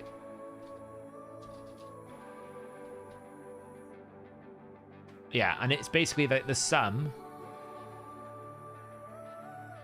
Because I always hate doing Hex like this. So it should be like one of these times 0.02.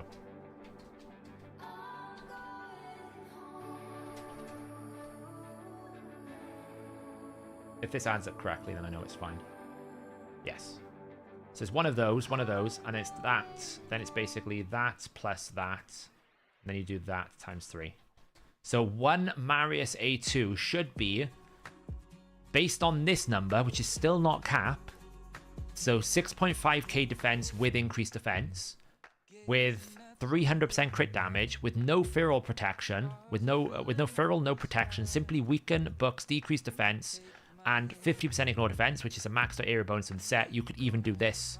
So it's not like you need to max out area bonuses. You can go get a merciless set on him with Cruel. Get 50% ignore defense. He will deal 5.9 million damage on Nightmare without suffering. And if he was to have suffering with him, so like it was like suffering, mischief, torment, decay, then that would be 848,000, right? So it would be the sum of this plus this plus this plus this Then it was that times 0.02. That times 36. That plus that plus that. That times 3. 4.3 million we're suffering.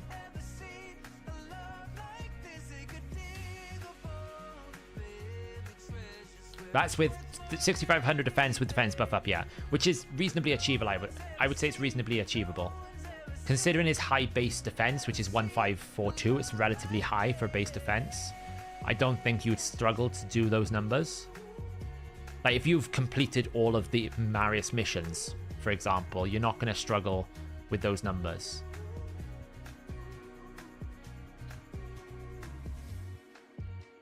Walking down a crowded street, moving to a different beat.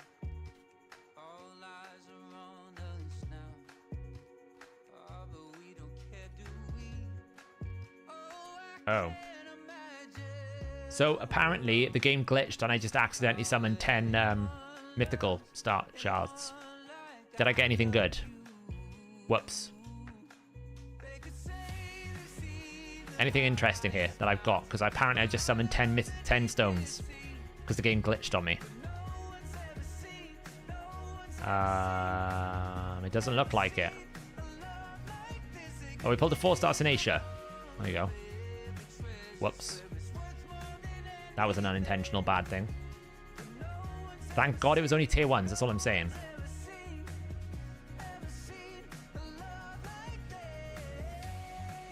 Oh, we got a 3-star Rock Breaker.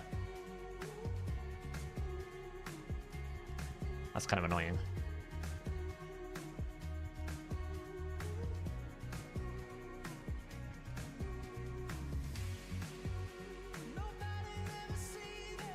Yeah, if you click on this too quickly and you summon, it pings you to here. So I lost 10 of these. I mean, it's not too many. You can see I've been farming Iron Twins every day, so it's not the end of the world. Just a bit annoying, really.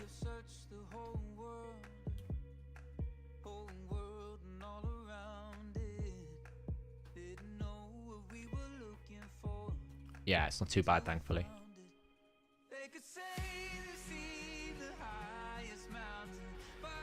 Since it's relevant, Slayer AoE max HP nukers are capped and then repeat damage, yes. I don't know. Honestly, I don't know, Grat. But I would assume, because it's based on the sum of damage multiplication, it will cap, naturally. You know? And a Sacred Shard. Lord above, that's awful.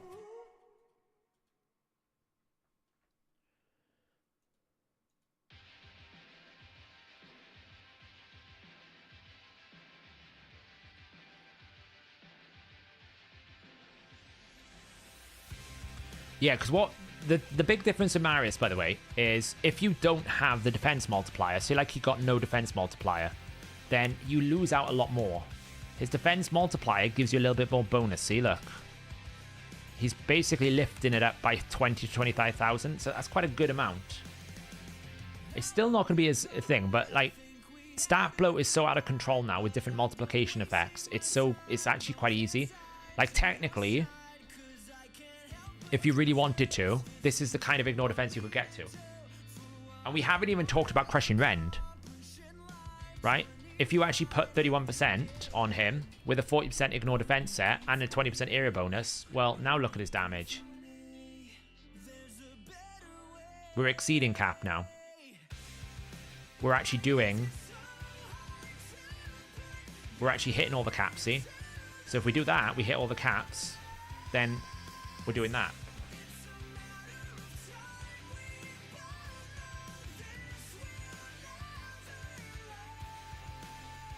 Just lethal and cruel? Yeah. No area, but like, I feel like area bonuses you can get like, you know, 4% for free. Really? Like, you just fight a few arena battles. I don't really feel like getting 4% is fine.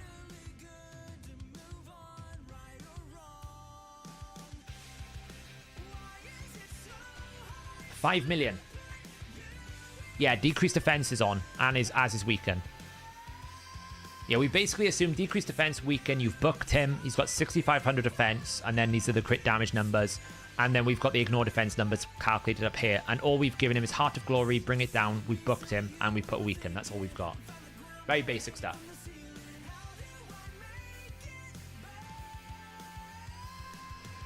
Yeah, Slayer set could be a really good one.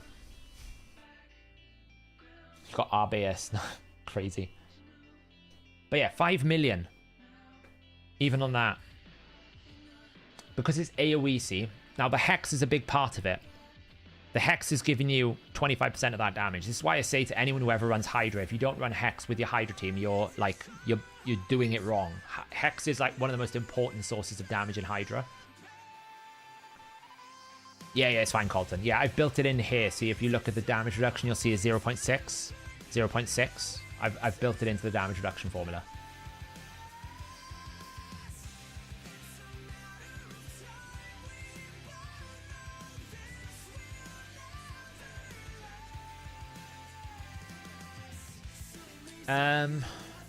I don't think she makes him irrelevant because you would just run both, right?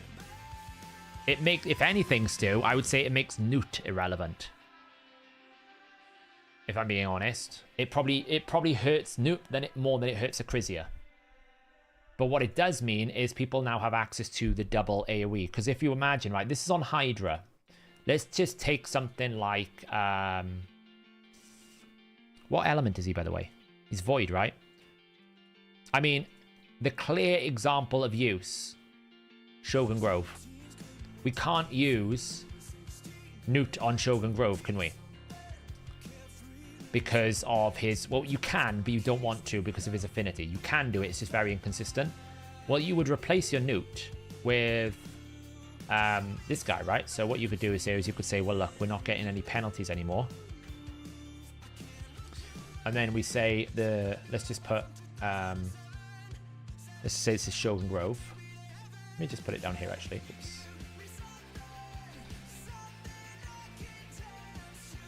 The boss has got 4484232, defense of 13751.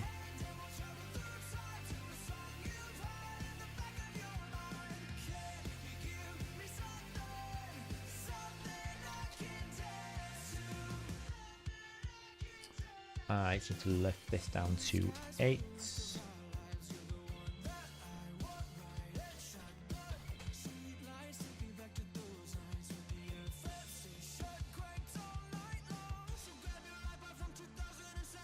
Okay, so from a Shogun Grove point of view, he's got a cap of 4484. Now, Newt obviously can breach the cap very easily because Newt's 10% max HP, so you're always going to hit max HP. Fine. We are taking away the suffering penalty. We're going to see me on weaken, books, everything else. Obviously, there's no other bonuses here. Only 30% ignore defense. Then he's going to do, in terms of damage output, half. Okay, it's going to do half.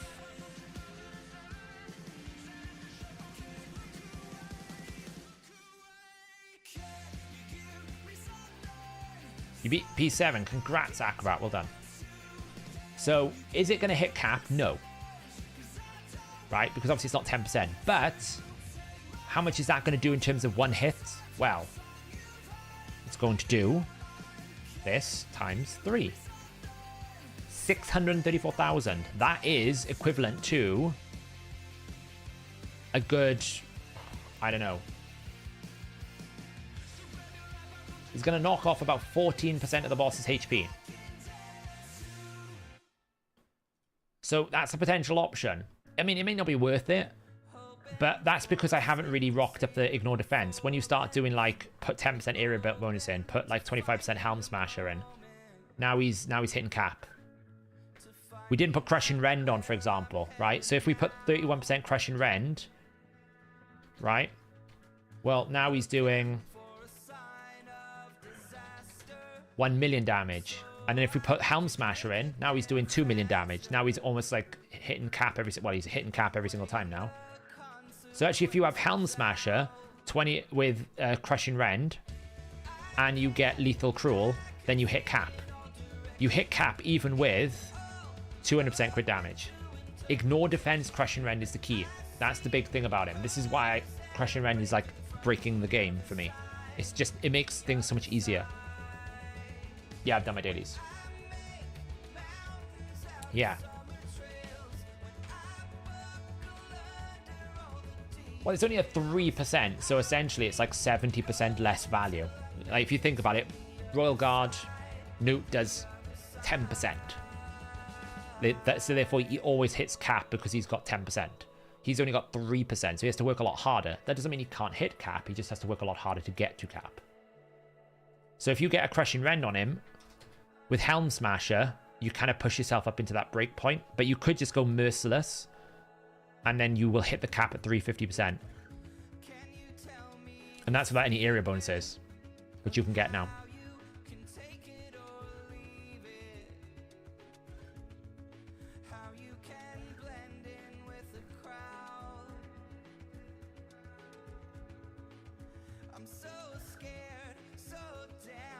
So, yeah, I think Pony's going to be incredibly strong. Pony is basically the answer to everyone who doesn't have a second Newt. You will put him in all of your teams and he will just go alongside the Newt and do basically the same job if you didn't have him. Because these builds here, for anyone who can get Marius, is not that like, you can go harder, you can go bigger. Annie can be used on, yeah, Annie can one-shot Amius probably if you build her right. If you build a very, very strong Crushing Rend Annie, she can do stupid damage.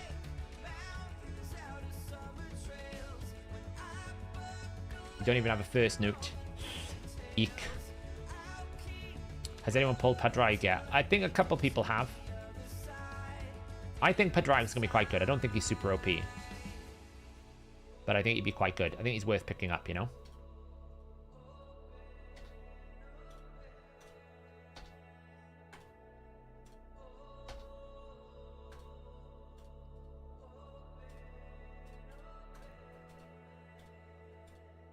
Bum. How are we doing on champion training? We're getting there. Honestly, champion training is the most depressing part of the fusion for me. I hate doing them. I really do. How many more have I got left of the boots now? I've been farming this stage. I'm doing stage 6s because I'm trying to do this boot quest, which is really frustrating. Let's do some 1-stars of 6. Ortis.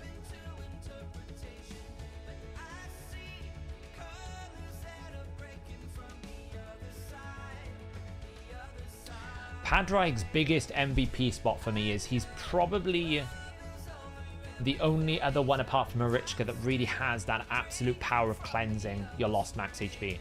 And that is becoming much more valuable as we start fighting Fire Knight in different places, as we start fighting things like Arena Life Harvest. It could be quite strong in the right setup. The fact that you also get like one of the best turn meter abilities in the game and a passive that permanently gives you the right buff as well, that's just a bonus on top. He is also one of the few, there's only 4 ally attack champions in the game, I think, now with him that does all allies, right? You've got Lonatharil, you've got Cardiel, you've got Mikage, and there's one more I forget. Longbeard. I think there's only those 4, so he's the 5th one. And that is invaluable, because you do have some that like 3 or 4, but you don't have everyone as all allies. And ally attack is actually incredibly powerful in Hydra. The more and more I use Mikage, the more I realize I've been missing a trick by not using those powerful ally attacks. And he does provide the Necmo feel to Hydra. Right, he's going to give you that turn meter boost field that you want in Hydra. The only downside is this turn meter boost. The only downside to him is that he doesn't have decreased speed, which is obviously what Necmo has as well. The other thing as well is his aura is dungeon only, which is a bit meh. I'm not impressed with that.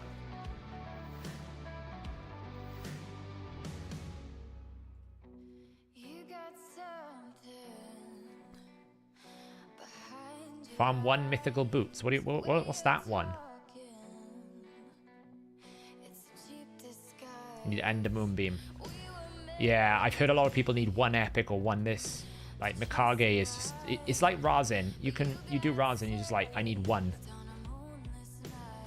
Mission for the horse.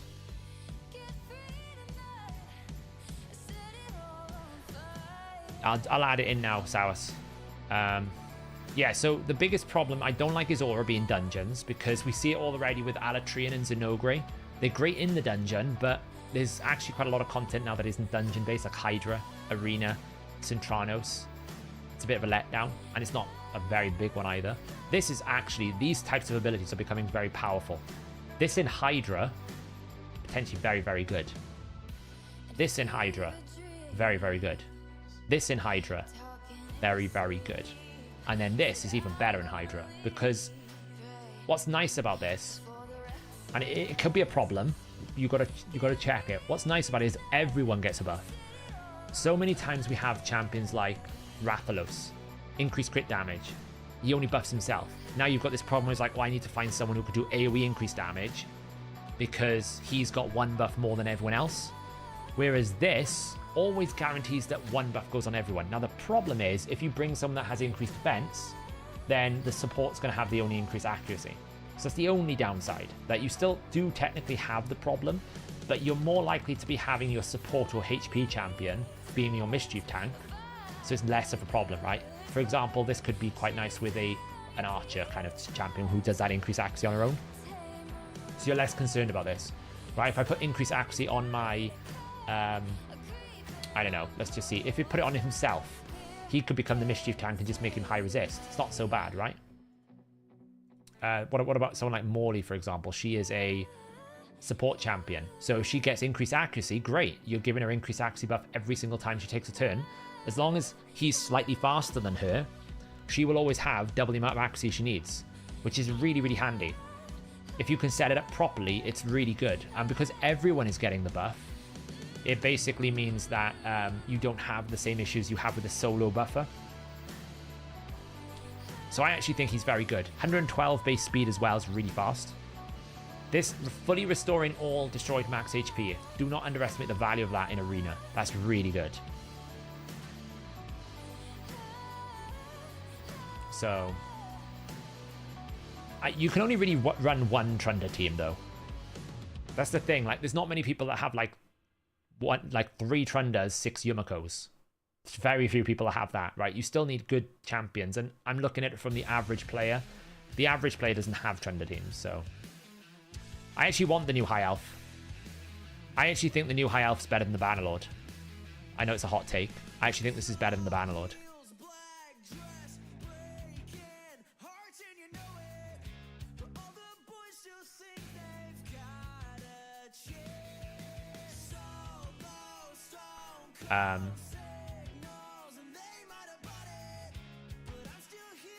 The reason why I think she's better is I feel like this has more utility than the Bannerlord. I feel like she enables the team to do more fun stuff, whereas the Bannerlord is almost like, you know, the problem with this stalwart dude is he's all about reacting to the enemy doing something. So it's like, oh, well, actually, if you kill me, then I can activate this ability. And that's not to say that he can't activate this ability on his own. It's just the fact that you have to almost like make your team weaker to make him do damage. So this ability kind of just doesn't happen. And then this A1 is okay, but it's just a stun. It's not that great. Really, he's all about like making the rest of the team work well. And I don't think he gives enough value for the requirements that you would need to get him in a team. Whereas I feel like with the High Elf, she fits a little bit more around like making the team do something. So you can basically open with this A3. She gives you increased crit rate, increased crit damage, increased attack. Great. My champions are going to do damage. If I have one ally, I get an extra turn. I can then put this on a champion's ability and basically make them do... basically give them all their skills back if they've taken a turn on a 3-turn cooldown. Amazing. I've also given them 6 buffs. If they've got Heaven Cast, they're going to do more damage. If I take more allies with me, then I can protect the buffs, or I can cleanse. So again, it's about making the team do something. I feel like you can do a lot more with her. Whereas I feel like the stalwart is almost like I'm sitting back and waiting to do something, and if I need to heal, I have to sacrifice my team's ability to do stuff. I don't like it as much. So no, she won't be in the path. I'm pretty sure Padraig will be in the path. Yeah, I thought that was a bug. Well, his cap is basically 10 times, right? It's 10 times his defense. So, in essence, the way that his cap works is, say like he has 6,000 defense, right? And he basically has defense buff. Then his cap, the amount of damage his thing can do is that. That's the cap. Right? For the stalwart. Because it's 10 times whatever defense he's got at the time. So if he takes the shield and puts crit damage on it, he can't really make it grow bigger than that. It's very difficult to make that attack do bigger. Whereas if you imagine he had say like he had a 3.6 times defense multiplier, it's still lower. His A2 should still hit harder. I don't know if his A2 crits though.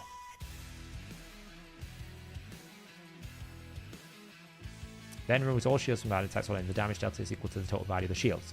So he can basically have up to 9,600 damage.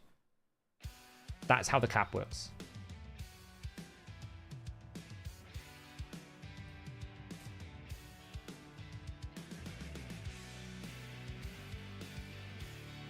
No, not really, because you can still multiply it. As far as I understand it with this dude, just check the multiplier.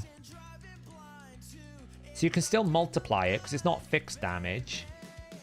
So you still can basically take this now and go 90 and times it by like 200% crit damage. You can still do that. So you wouldn't want to like sacrifice crit damage for the sake of having more defense. But obviously if you've only got 4,000 defense on him, then the cap goes down a lot, you know? But it should literally be 10 times whatever your defense is in battle. That's how it should work.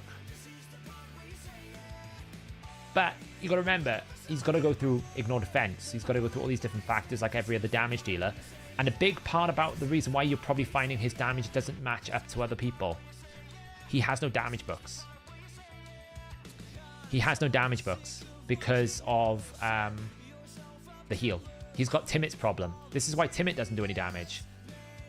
Why Timot's HP, why he will not rank as well. His A2 and his A3 has no damage on his books. So whenever you have a comparative damage dealer, they're already going to deal 20% more damage than him because of the books. So that's probably a big part of why you feel like he doesn't hit that hard, because he can't scale the same way as other champions. His base defense is great. He's just never going to be able to reach the heights of those other champions because of his shortcomings. But again, he's not really designed to be a damage dealer, which is why it's a bit weird that he takes the shields away. It's almost like you're sacrificing EHP for the sake of a bit of a heal, which, you know, you might want that.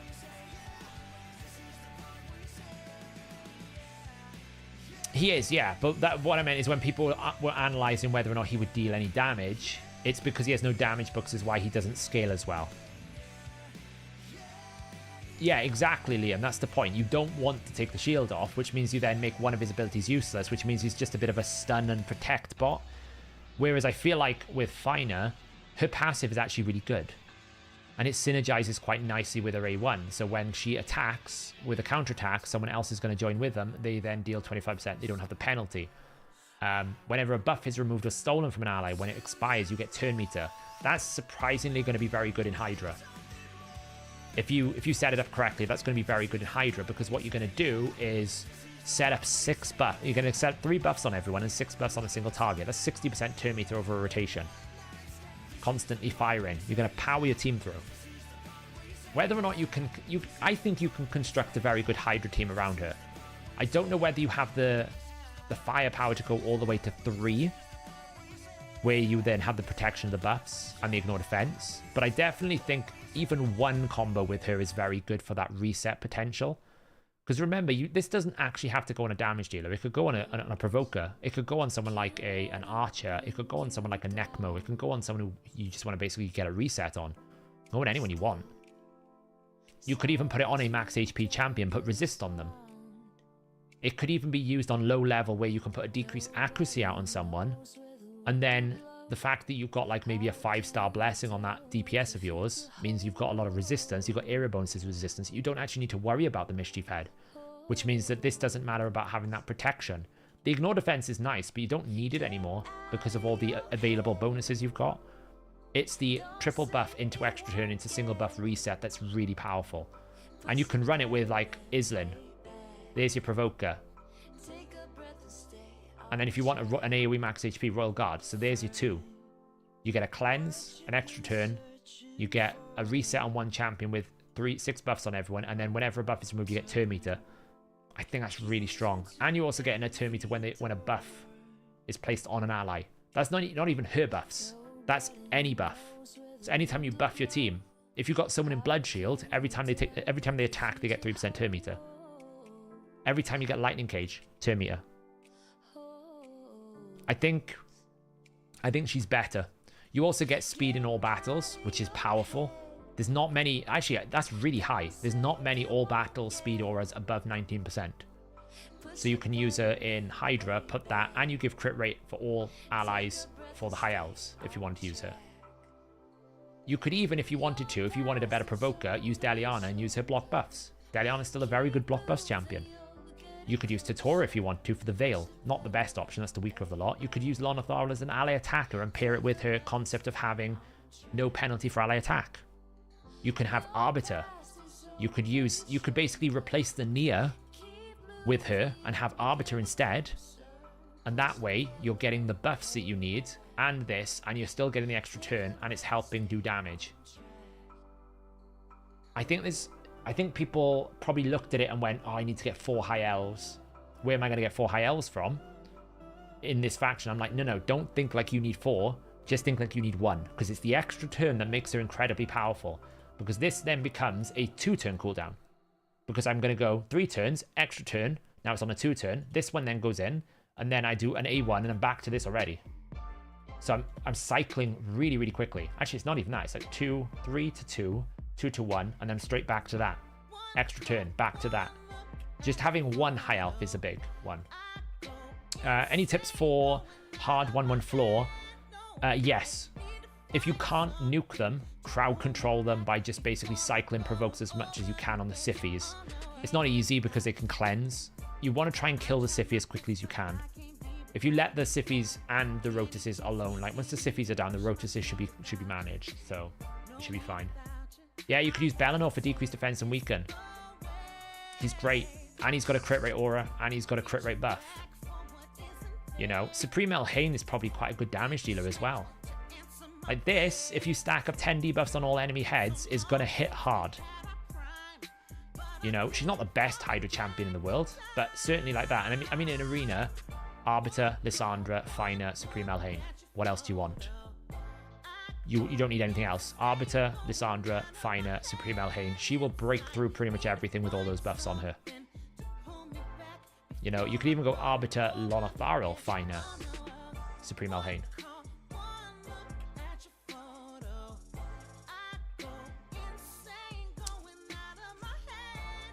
You could even put Galathir in your arena. I have no idea what all of Galathir does, but he does so many things. Like, just like loads of different things he's constantly doing. You know, he is potentially really good if you had him. Increase accuracy, decrease resistance, block active skills, you know. Like, decrease in turn meter and all. I don't really. He does so many things, I've lost track.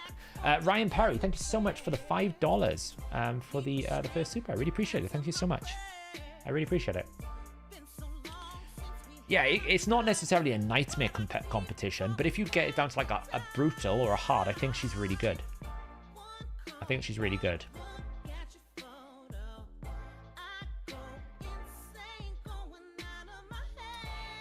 Collect. What else we got down here? Infiltrator. Soul Merchant. Grisor, I don't have him. Rorik. Ooh. It's tempting.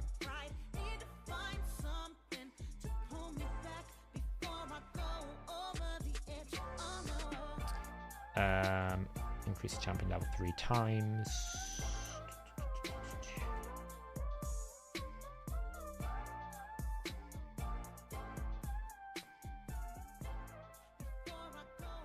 Okay.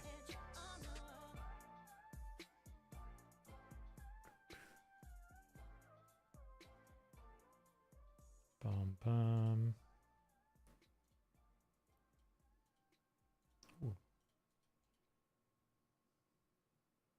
Yeah, Supreme Kill doesn't need any accuracy. Resists everything, which is kind of nuts. I think that finished a weekly challenge, which is great. Get some more bonus rewards here. Oh, look at that. Perfect timing. If we do a few more boots, we'll get 10% more upgrade, which is great. Let's upgrade some gauntlets. What's my plan for S17? I will show you in a moment. Speed. Wow, that was not what I wanted. Dodged every single speed buff in the game there. There we go. 10% extra boost, which is nice. Boom, boom, boom, boom. S17, my plan is... I just need to level one up. Because she's not leveled up at the moment. Woad. Steel Skull. Probably save for damage and survivability.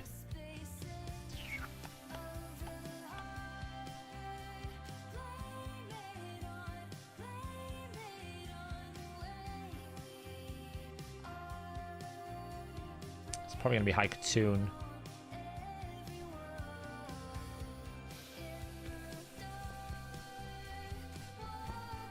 On that. Voids for Hero's Path. Let me check.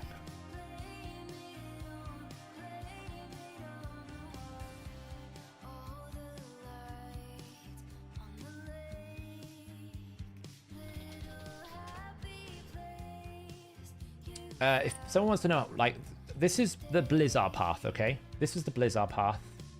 So to get Blizzard, this had a soul and fragments. It might be a champion, so the soul part will be a bit higher, but the fragments will probably be the same. The reason why I know this is I can check the Ancora.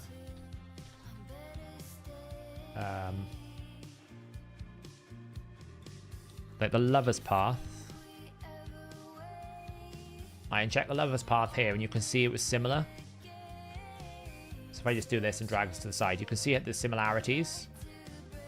She had 15 fragments here, slightly different. Oh, I got too many tabs up in here. So slightly different because we got fragments, like more fragments over on the Blizzard path, but you can see similarities. Okay, there's the soul. So we can use the Blizzard path as a good framework, and that requires you to have 4 sacreds for the first 25 or 9 for the 50. It's probably a bit rounded here, so like you could probably say it's like, you know, it's rounded up. Or you needed 2 Eternal Soul Stones and 5 for the fragments. If you wanted to go all the way, you needed 22. Now for voids, this was the ratio. So about 16 voids would give you the 25, 36 or 37 would give you the 50, 30 would give you the 4-star soul, and 90 would give you the path. So if you want to go deep, you're going to need to get sacreds. But if you just want the fragments, you probably would have spent less sacred shards in the summon rush than you would have needed to here to get this fragments, because you could have dipped into your mortal and immortal soul stones if you had some. That's how much it's going to be. Do you think there'll be different types of soul summon boosts than the last one? Potentially. I don't know. I don't know. So that's how many there will be there. Okay, Matthew. I think if you've got a few, you'll be fine. You'll be absolutely fine.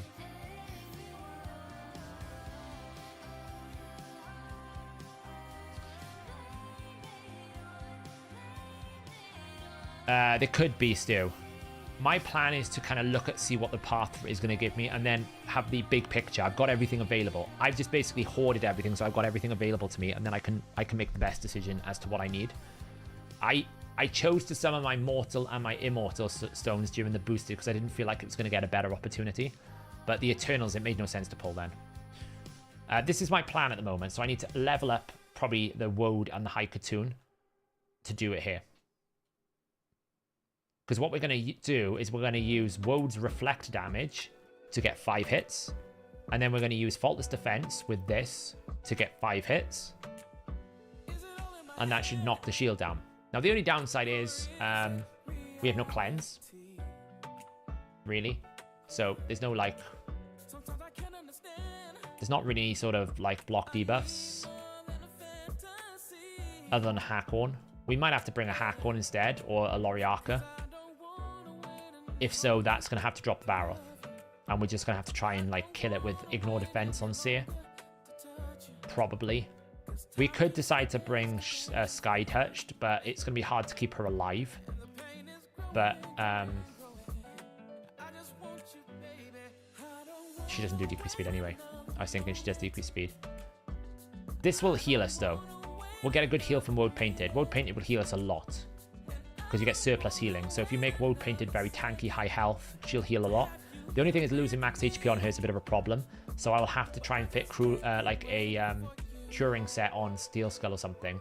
Or maybe I put a curing set on Woad Painted so I can try and like lift her max HP back up. I was a bit disappointed I didn't get much curing sets from Finite today, which is a bit frustrating.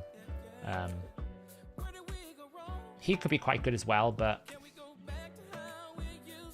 Loriark is good just purely because you get turn meter filling and it's a double hit. So we've got, you know, double hits, 2, our decreased speed here, and a boost. So that's 1. So it's basically 5, 10, 11, 12, 13, 14, 15, 16. I don't know if it'll work. We'll find out. But I mean, I don't know if anyone's beaten it yet. Probably people have.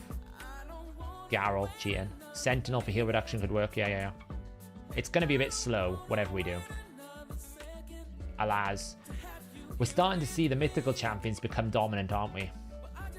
Scratch basically did it with 2 Hanorach, Sentinel, double Creeler. So, see you later, Acrobat. So yeah, we'll see how it goes. Should we do S6? Someone was saying they couldn't do S6 before. Now, I don't know what my gear is on these champions, so let's have a quick look. Well, she has nothing, so let's give her some gear.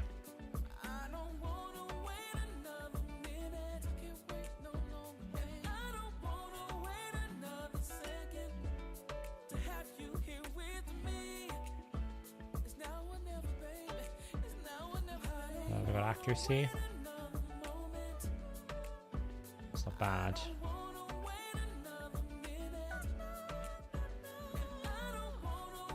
Do.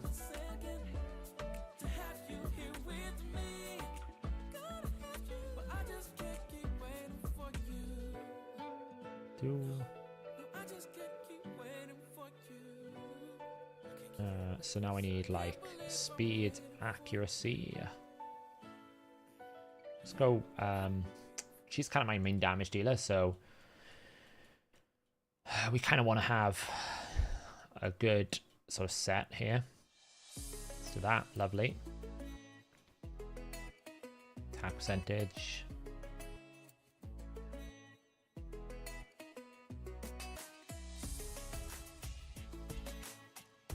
Beautiful.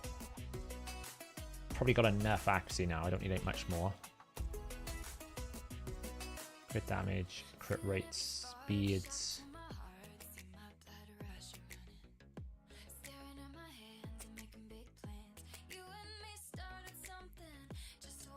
One more perception piece.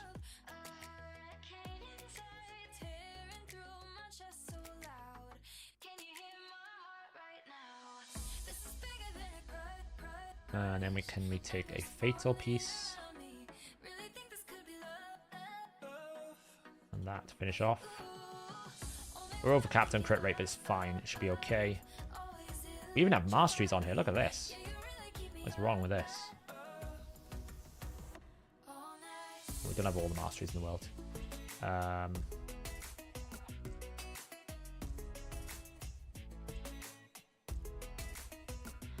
Healing. 2. Got some masteries on it. That's kind of cool. And she's booked. Look at that. What stag situation. He's not too bad. Let's just give him some accuracy. He has some terrible gear, I'll be honest. This is quite embarrassing. What's this do? Oh, that'll do. Give him that. Dutch will be very happy with me right now. Look, I've not taken a single piece of anyone here. Isn't that good? I'm only using pre-existing gear. To be fair though, some of this gear I absolutely should be trashing. Like, that is terrible.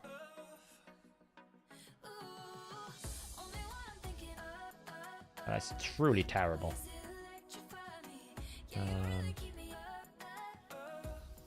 It's pretty good. Let's give him that one.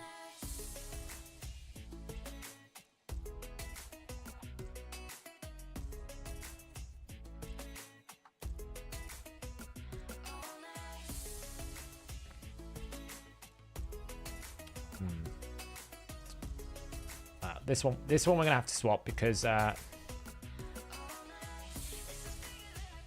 let's just say I want to keep the speed set. What's this one like? That one's pretty good. Like, what is this? Like, what is that? Look at all this. It's not even worth taking the gear off. I just want to make him a little bit tankier. I can.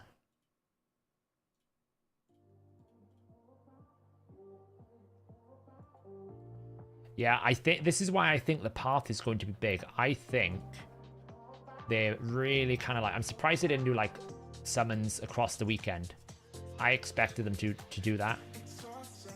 I expect them to like proper bait everyone out.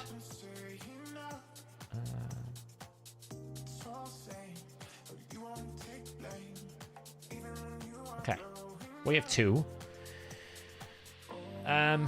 Luria is someone I want to use, but she's not built up at all. We could probably use Visionary. Has Visionary got gear? Yeah, she's in some sort of state of decency. Vergis is okay. Oh, Vergis wasn't. Vergis was okay. Oh, Crimson Helm's in bolster, so we can just use Crimson Helm as like... Which one's that? Is that the one in the vault? No, the one outside of the vault. And then, what's Knight Errant's situation? Pretty rough. I mean, she does have some decent gear.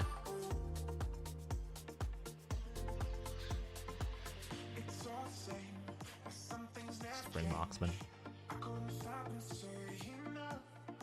I like how none of these auras work. There we are. Let's see how we do. Okay, so we want to do this. Why are there always Samsons? Honestly, this dude is... Right, let's get rid of him.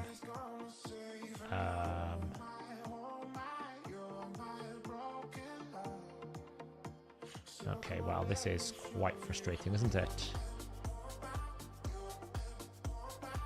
Oh, that was high value. Yeah, I might have to build some gear into it for the time being. Right, what does he do?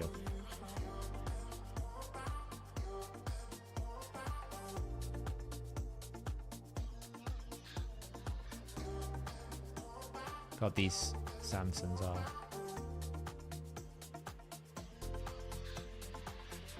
Oh, we lost Marksman. Alright, okay. It's just too much. I need some crowd control, so we're going to take the Marksman out. We're going to bring the Luria in. We're just going to build her. What state is she in?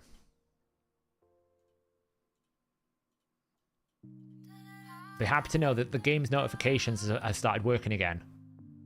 Hence why I'm getting blasted with notifications right now. Let's just go with that.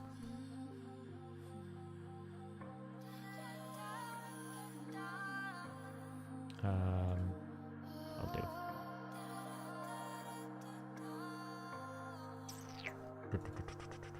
Watch me, caught up in the light, I'm falling.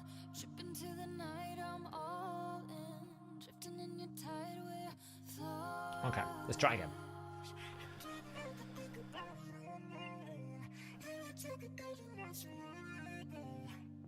This feeling is swift like a river running through you. So I can AoE, but I will get stunned. Oh, he stole the increased attack as well. That's annoying.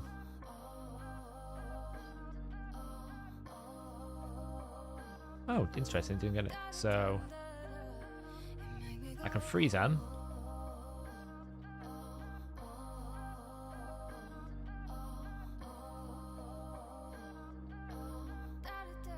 Okay.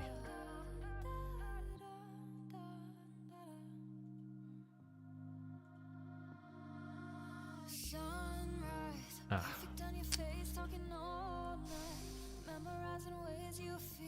Yeah, marksman hits really hard. I'm trying to figure out the best way to do this.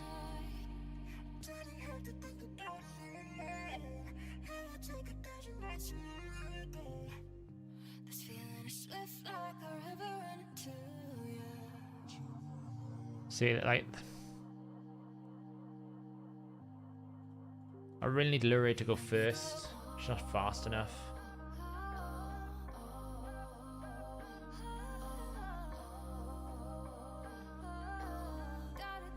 She's fast, she's not fast enough.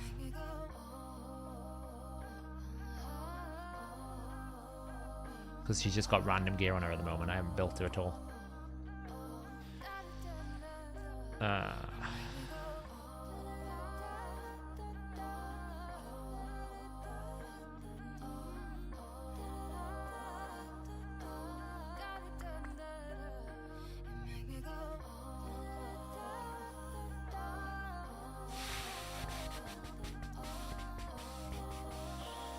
I'd be wasted silver because I finished the event. It's annoying I can't use an aura.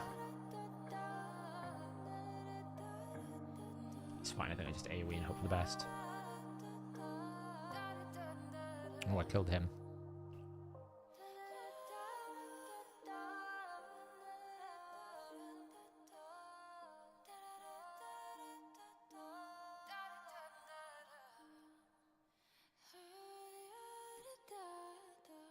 The Samsons are just going to ruin me.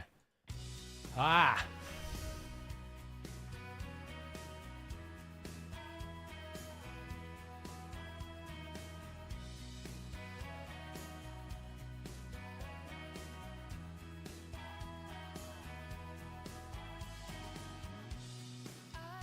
Wow, she didn't even freeze.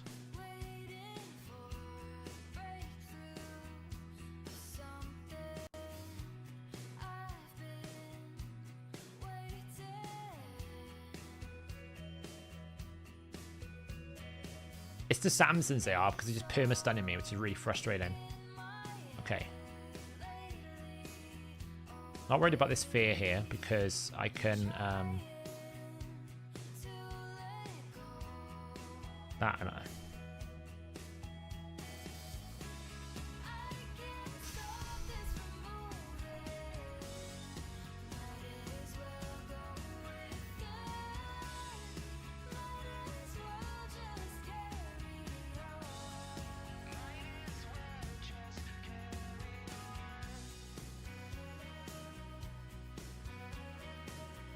Okay, no more fear.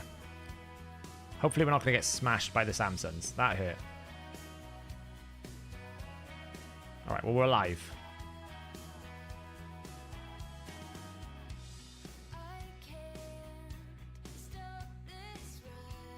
Ow. It's just ridiculous. These Samsons are annoying.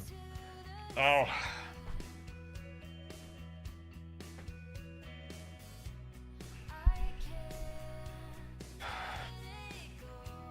It's the stuns that are doing me because I can't follow up the kill.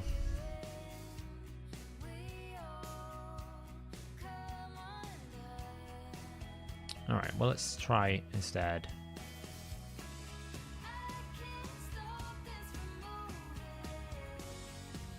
Let's try this instead. Okay, we got one freeze, which is great. That fear's annoying.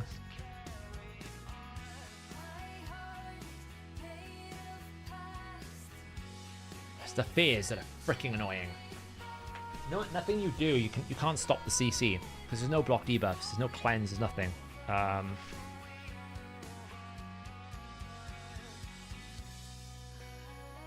suppose I can cleanse with Spirit Host, but she's not built.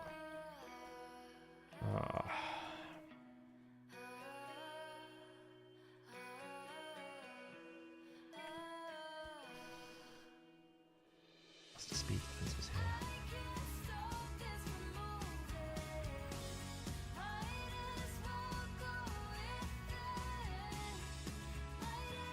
Way off the speed.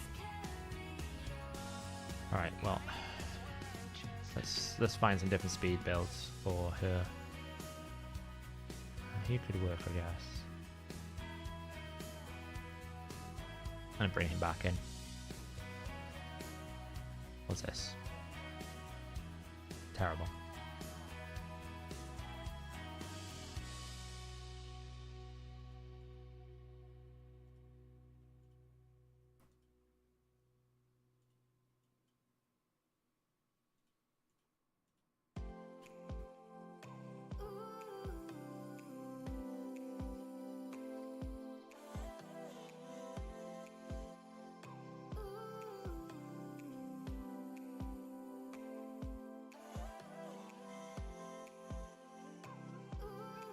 Oh, look at these. It didn't roll very well, but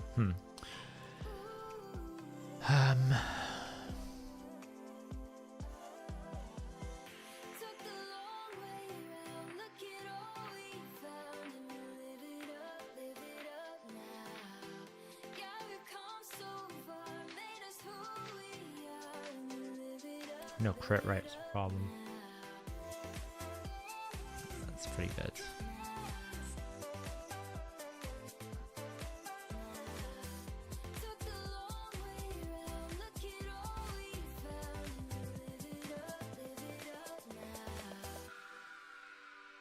What's this? Attack.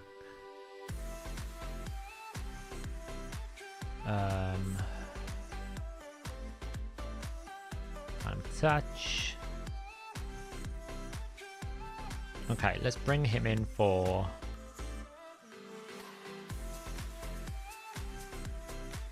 Honestly, I don't think Visionary's doing much. Man, I wish I had speed or something.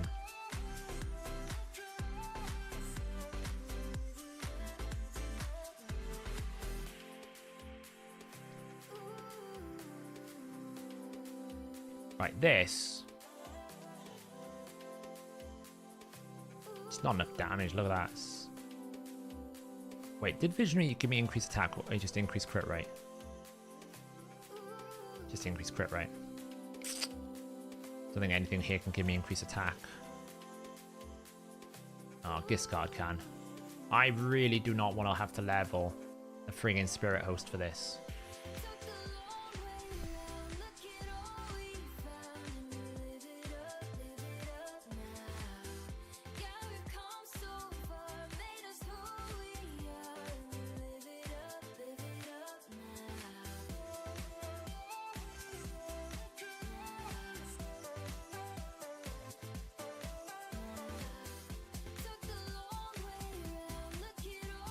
The fear that does it, and because she's not 100% on that friggin' freeze either,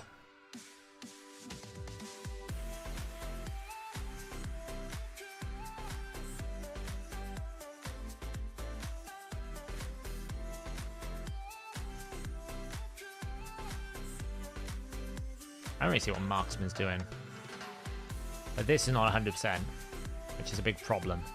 So she keeps missing one of the Samsons. I don't really think he's adding any value here. Either that, I'm just going to have to bring Knight Errant and one-shot something.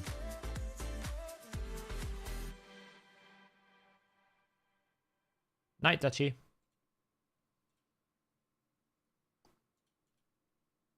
There we go. Oh, I didn't get a provoke.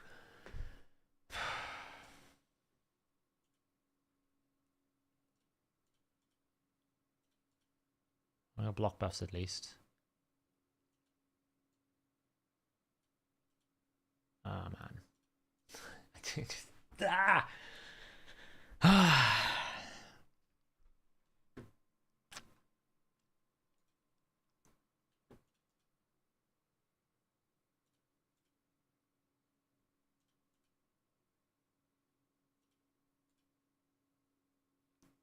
Oh, I can't provoke him, can I? What am I talking about?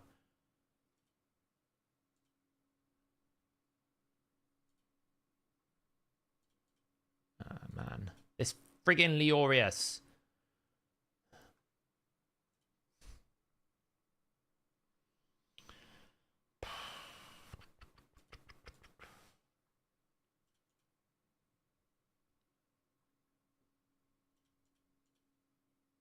Oh, we didn't get the crit that time. Oh, this damn Leorius. Gonna be annoying.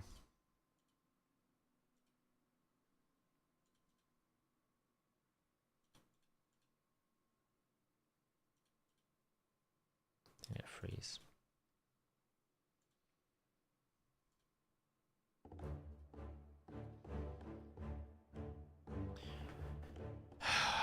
I know the answers. I have to build that spirit host, but I just don't want to.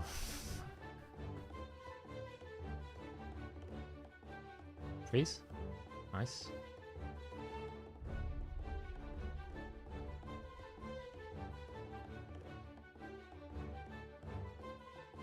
It's the fear that does it, because now I haven't got the follow-up. Try it.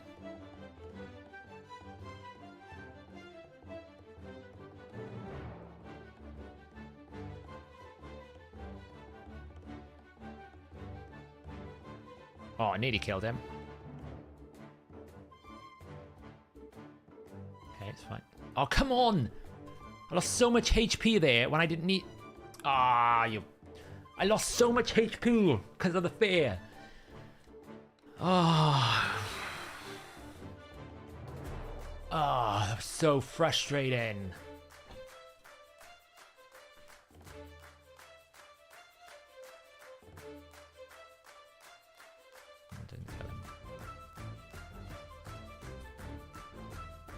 I lost just like it was basically perfection.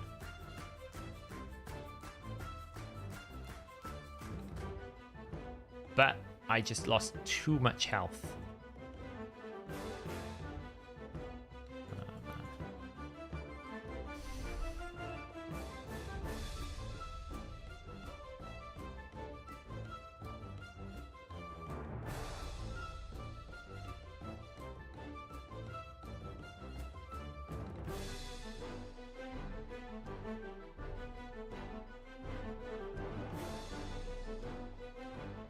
I have to level that spirit host now.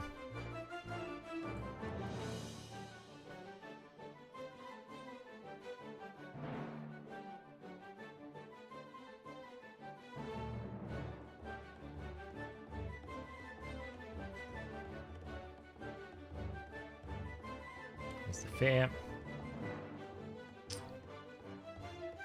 Fear. Fear. Ah. I'm gonna try it one more time. If not, I'm just gonna make the friggin' fear. I'm gonna make the spirit host.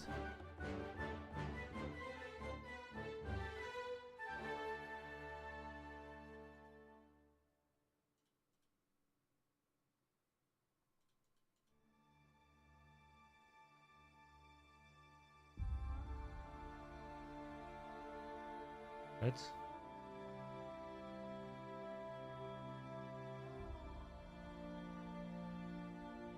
He's dead.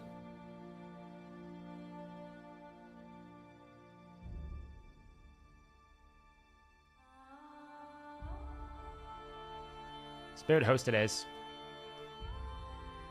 It's gonna have to be spirit host, isn't it? All of them are gonna be spirit host led. Yeah, alright, let's go make a spirit host.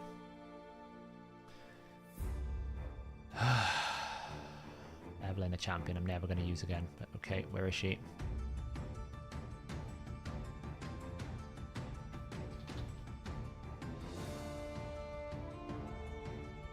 Which one do I do? Which one's got masteries? You got some masteries, you have none. Oh, you can.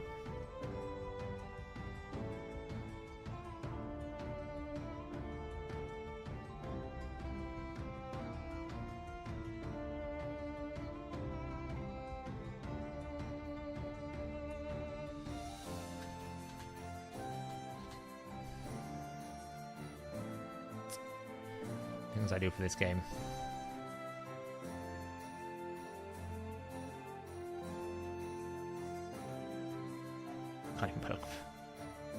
Can't even put a mastery on it. Let's do that, I guess.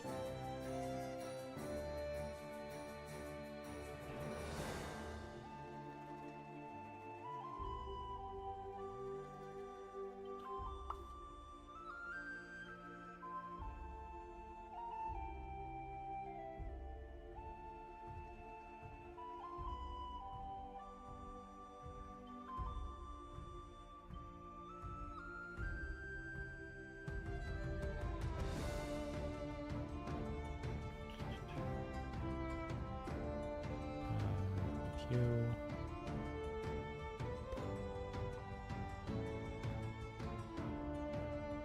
I don't need equip now. Speed.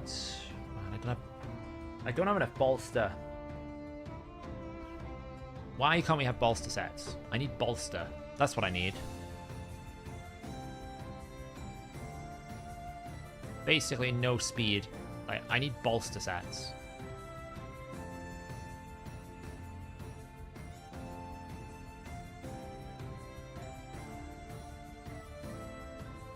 That's useless.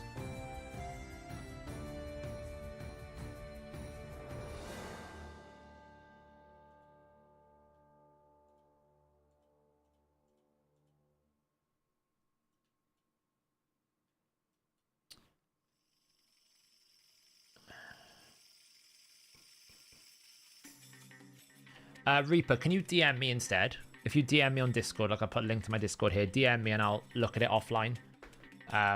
Just because I can see this is going to take me pretty much ages, so... yeah, DM me. I'll take a look at it offline.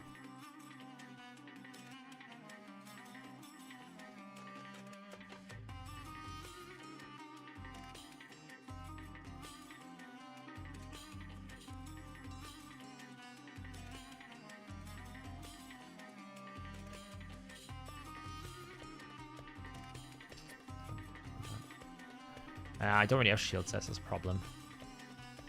I just want as much speed as I can get now. Lovely.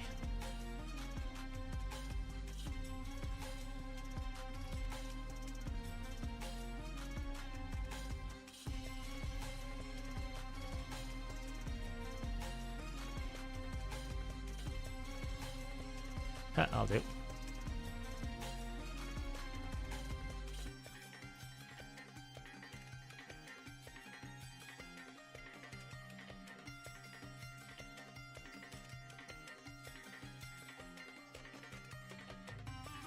Just HP, that's all we care for.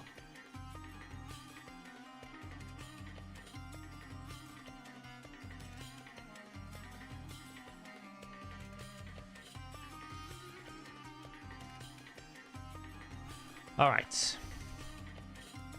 Let's go again. This horrible wave. Let's take out you. I don't really think that you're doing anything. All right.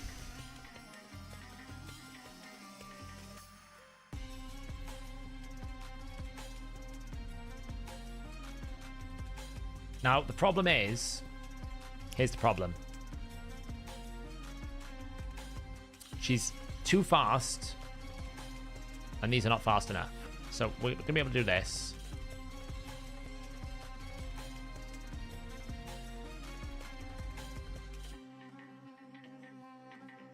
So we at least stop.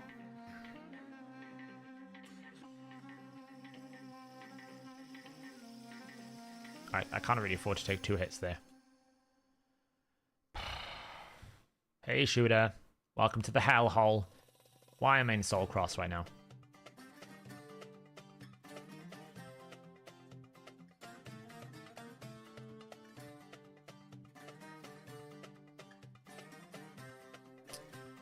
I just need to roll the freeze on those because I can't have the jump. Oh no, live arena is not something I want to do. Done enough of that today.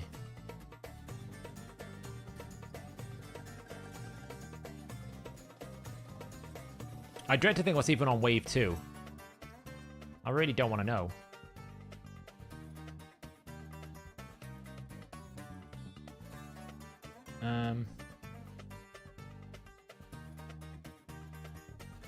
I didn't build it with resistancy. That was a mistake. I should have probably built my spirit host with resistance at this point. She, for some reason, does not want to freeze the middle Samson, which is quite annoying.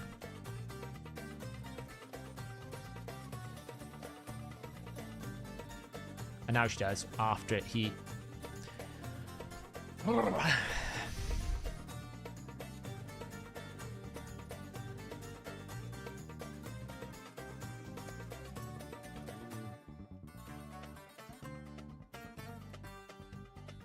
Now freeze. Oh, for all that is real in this world.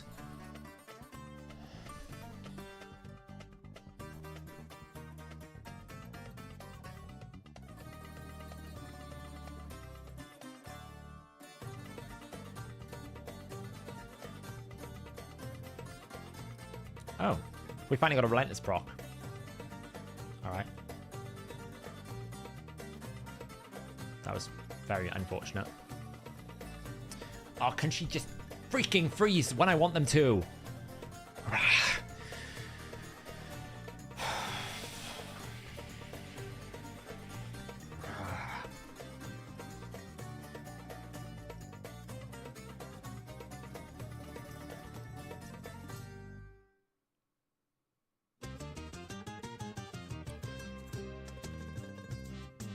Well, you could have extra turn. You got stunned though, so does it really matter? Ah, come on.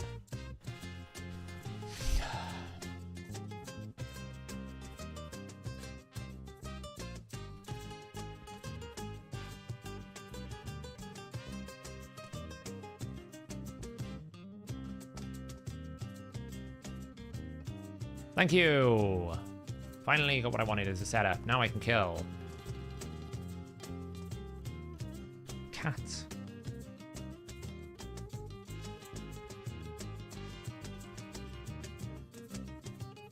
Would have been nice if we killed him off.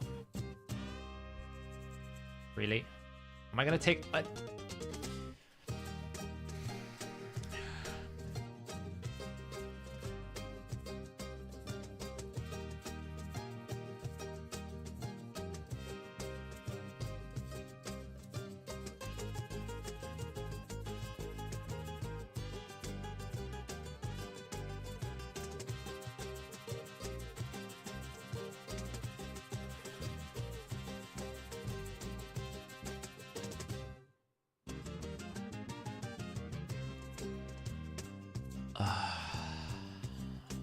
This is just going to be boring as hell. Oh, what? Come on! Right.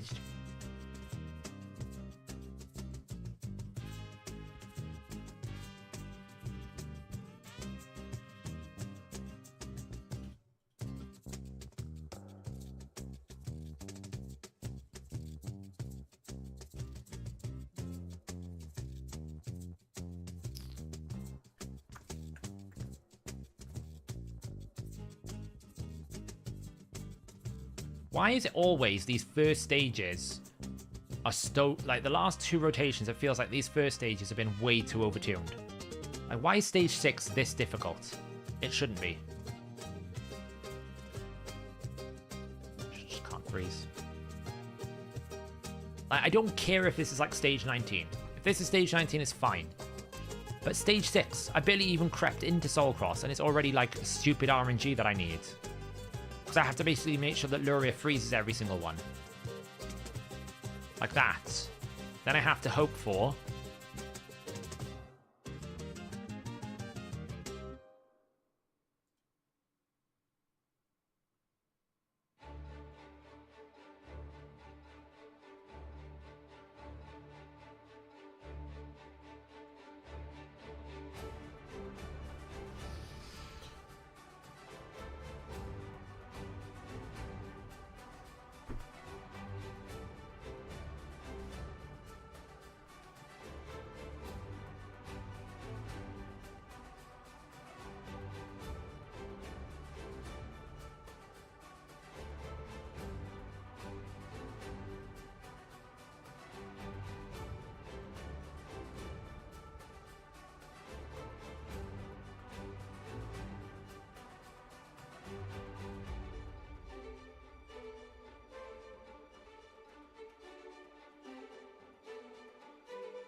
Wait, we got through to wave 2. Right, now what do we got? I'll kill you, haven't I?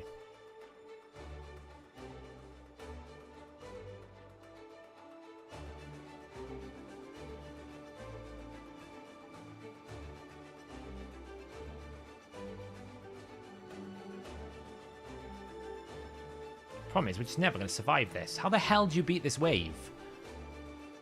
How are people doing this? Like, now I've got Reflect buff. This is even worse than wave 1. How are people doing this?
I'm thinking.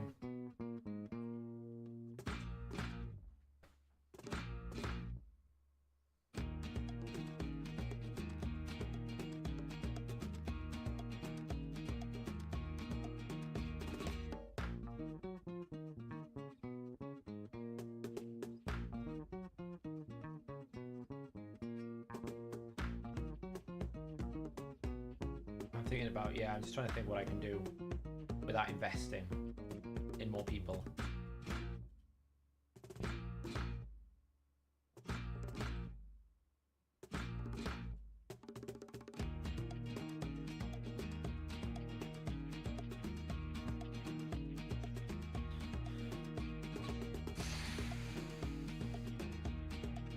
The problem is keeping them alive. Because even if I put Vergis in, he's going to get absolutely wrecked.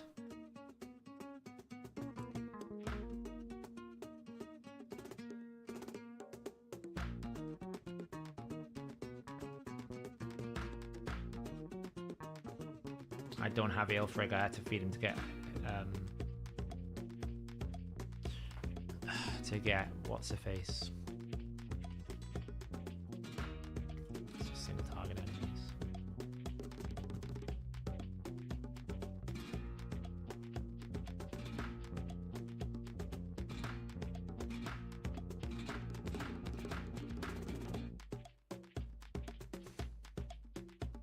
Yeah, I mean, I can build him in Relentless.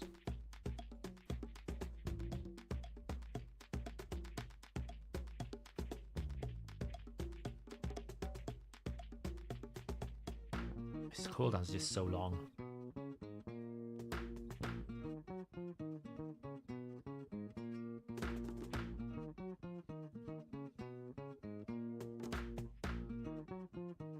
Yeah, I just don't want to have to wait. See, this is why I'm saying the first re-gearing event was too quick, right? When the new rotation came out, the last thing we wanted to be doing is rush into Soulcross. But now we've got to wait like 9 days for a re-gearing event. When I want to do some of the stages. Now is when I want the re-gearing event. 1 week after it starts, not 2 to 3 weeks. I feel like it's just too far in the future. Because that's the thing. If I don't do this right now, I'm basically having to wait until the re-gearing event, because I'm not going to spend any more silver trying to beat this up. Maybe I just do that. Just do that and do the rest of double bosses or something. This frustrates me, because what they shouldn't do, this type of complexity, And difficulty should be up here, not right at the start.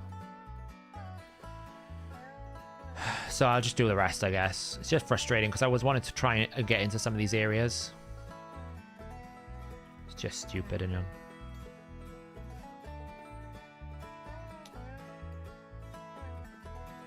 It's just stupid. Oh well. Yeah, it just feels like, you know, these two, they shouldn't be this difficult. Why are you making it so hard to get into this area? Because the thing is, these stages, way easier. I can do all these stages. Maybe not that one, but like S20. Not a problem. It's just frustrating. Anyway, we'll just do some other stages then. Let's do some P11. What do we got here? I'll just probably use the champion training event to make another, to probably like build a Giscard or something. The problem is this is the issue. It's not just making them 6-star. You've got to run masteries on them potentially. You've got to run like gear on them and stuff. It's just such an investment to make this many champions. You know, in about 6 months' time, it will be fine because we won't have to. You know, in about 6 months' time, it'll be fine. We'll have all these champions built up. But just right now, it's just so stressful.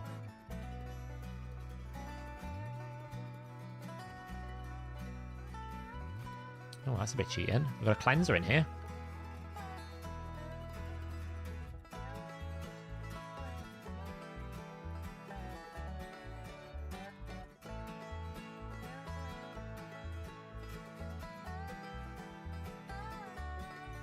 Wow, she is actually soloing it all.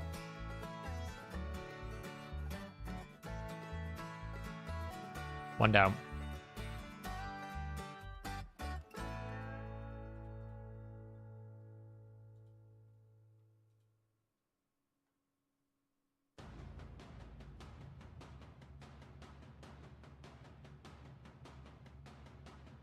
And then you have stages like this where you're just like, this isn't even a joke. This is like, there's no balance to it. That's what I find with, no, you didn't.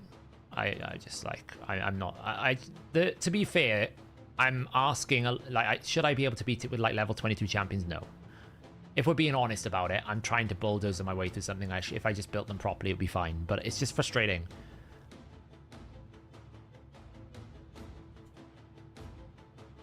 Because then you get to stages like this, which is Plague Home, and it's just like...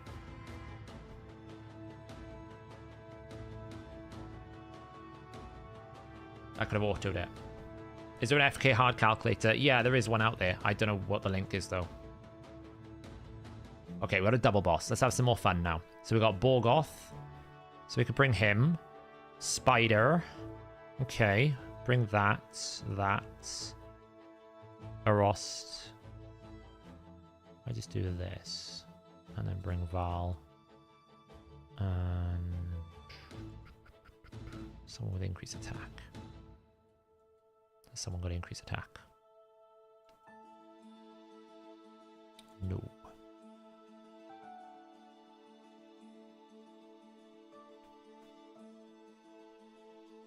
What's my stance on free regearing?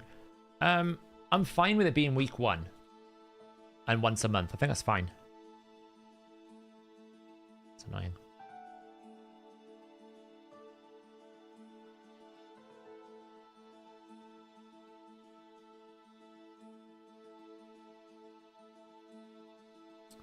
I actually need a bit more to kill this queen.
think it should be fine.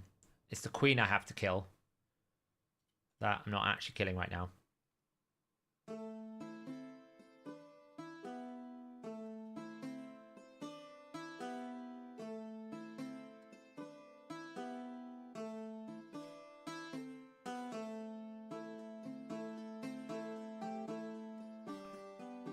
I don't really need him.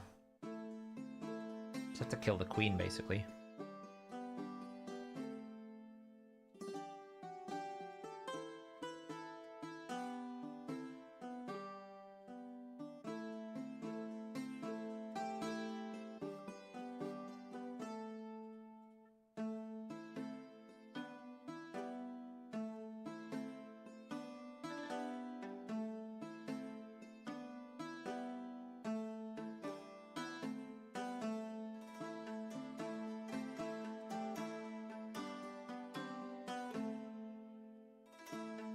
It's gonna be close. It's gonna be close, this one.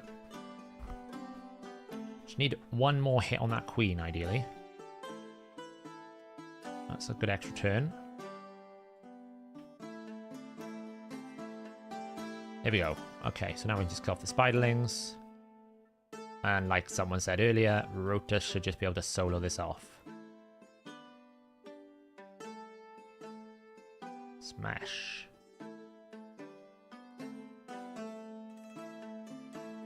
Well, Val's down.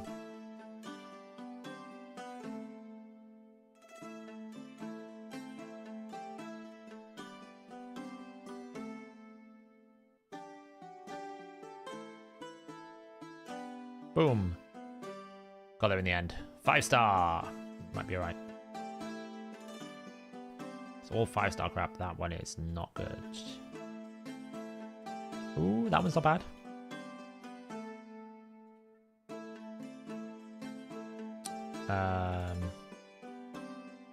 To B14. Michinaki. Helmet.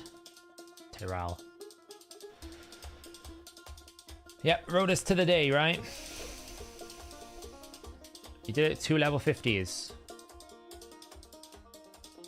Do I even want to look? I mean, yeah, right, Darky. The problem when I see these screenshots is it's like, yeah, I did it because I got a 6-star Crushing Red Marksman. So like that's kind of like a bit of an outlier, really, isn't it?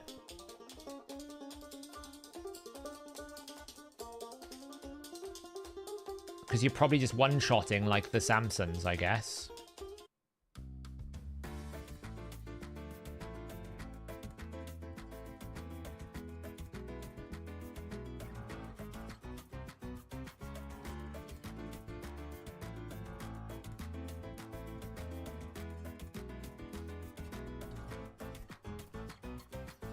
Why? I mean, you say he did basically like 40,000 less than Luria. So he killed something. He was having an impact. I'm sure I can do it. I'm just not in the mood tonight, basically. I was just hoping I wouldn't have to get automatically blocked at stage 6 already. And I suppose the biggest thing that's bothering me is my account is in like complete freeze until the free regearing event. Just can't do anything until that happens. And I was expecting it this week, not next weekend.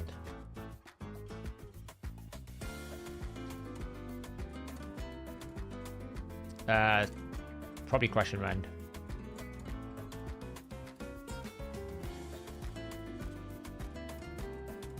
Okay.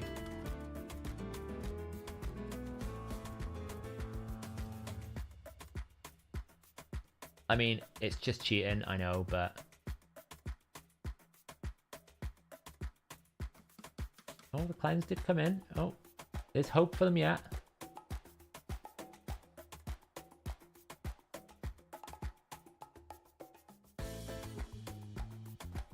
Gotta be careful now. I actually don't want her to use Rapid Shot one more time.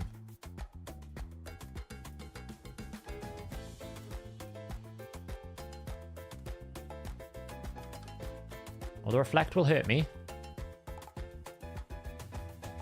I might die here because the Reflect was activated. Yeah, the reflect got me.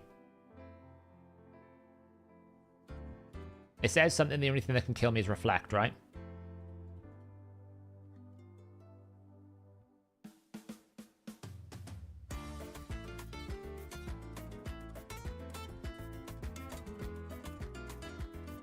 It's because I let it go auto instead of manual in it.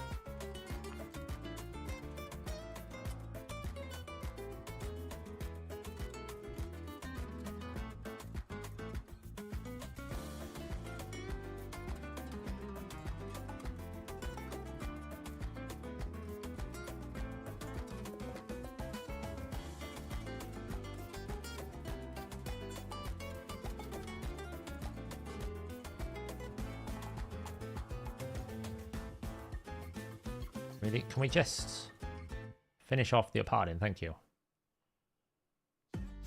She's a bit nuts, isn't she? The healing is what makes her crazy.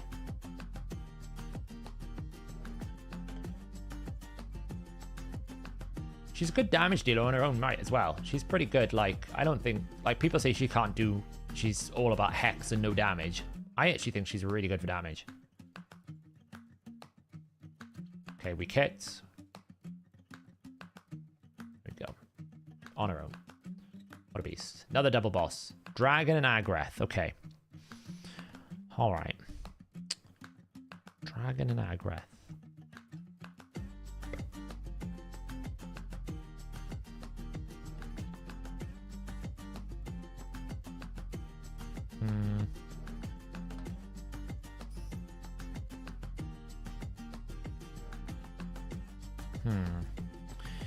So hack on, freeze, burn,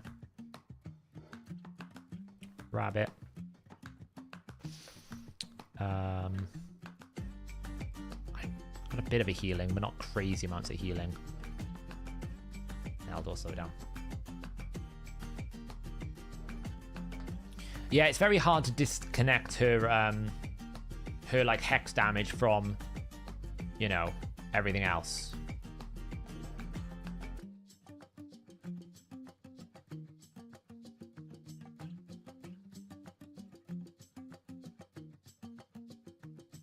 Apparently resisted one there, which is not fun.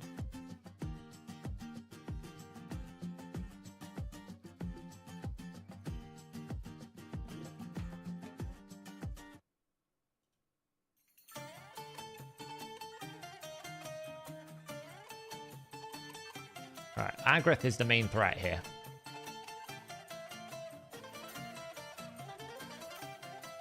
So that's why I'm focusing on Agreth, because she's the threat that I'm afraid of. Not really worried about anyone else. Looking forward to pairing your Archie with Armanz. Oh, Lord. Eldor is a bit of a beast, isn't he, really?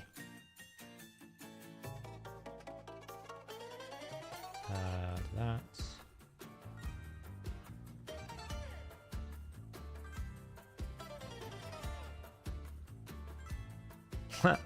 I got a counterattack even though I can't freeze anything in this fight.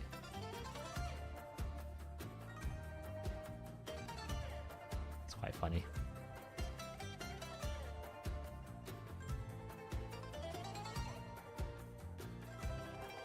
One. Two. There we go. Sliced apart. Neldo, look at that. Really, really good damage.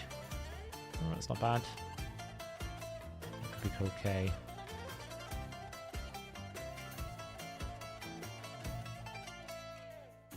To be honest, I'm just going to start selling some of these.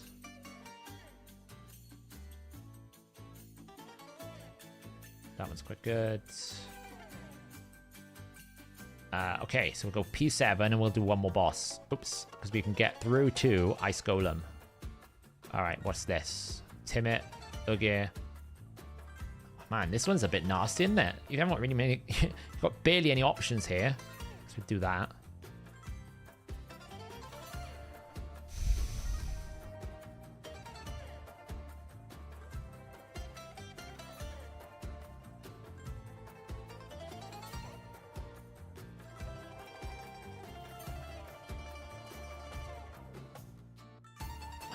auto. We'll sit back and we'll enjoy the show, as it takes us about 500 years to kill anything. How's life been? We had a bit of a rough day today. It was about 40, like 7-8 win rate. A lot of the problems I've been saying, like my account I need to re-gear all my champions. So until I can get the re-gearing event, arena's a little bit hit and miss. If I get to play with Narcissus, I win every time, but half the time I get banned on Narcissus, so you know, it doesn't really.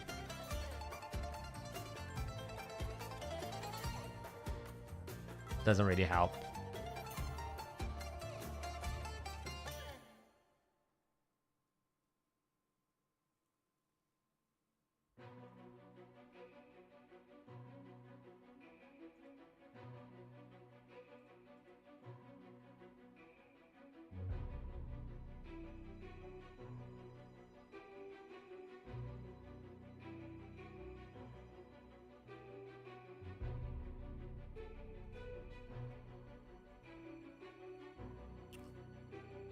Simply pull a second Narcissus. Yeah, all right.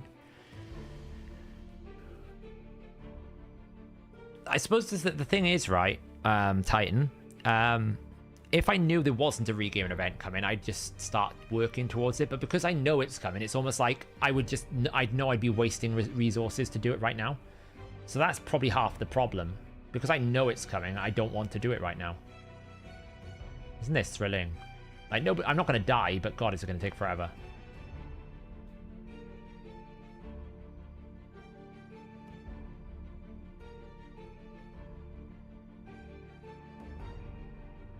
And I think that's the big thing. Because I know it's coming, I don't want to do the regearing, which means everything is like on hold.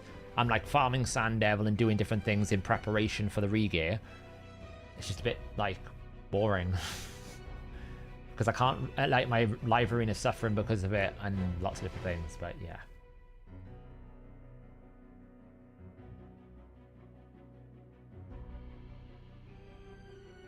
Well, it's just the amount of silver it would cost me, Green Virus. It would cost me like 40 million silver just to swap the gear that I want to swap. And I'm just not going to do that. We've made it to wave 3. So far, we've taken no damage.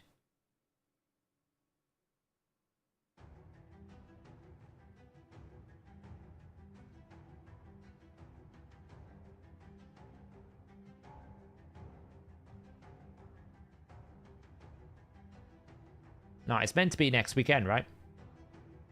Because next weekend would be the second week or just starting the third week. So it should be like 22nd. If it's any later than the 22nd, that's like ages away. It's too far away, surely.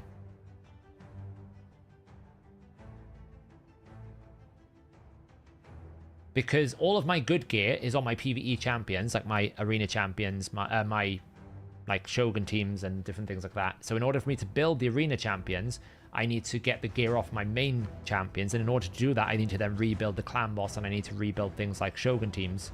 So it means just swapping and moving all the gear around across different parts of the account. So a lot of it is reallocating. So because I haven't got the arena champions built, I can't compete properly in arena. And I can't start doing the plan, which is to start building up a catalogue of Sintranos champions, because I'm still kind of waiting for that regearing event to basically get all of the very, very good gear on the very, very good champions, the next best gear on the next best champions, and then the leftover gear on the Sintranos champions. So it's just like a massive task to do without a free regearing event. Yeah, at least you can skip S7 for a while though, Darky, right? That's the only good thing. You can come back to that. Well, we got there. That was fun.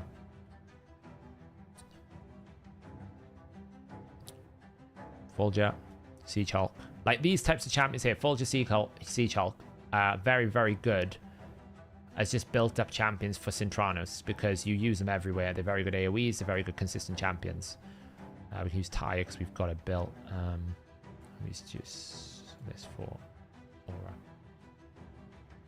What is the restrictions? What kind of team do you have to run for that?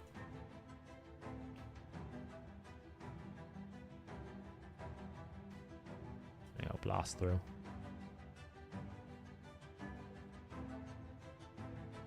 We're just going to stop this dude from taking a turn.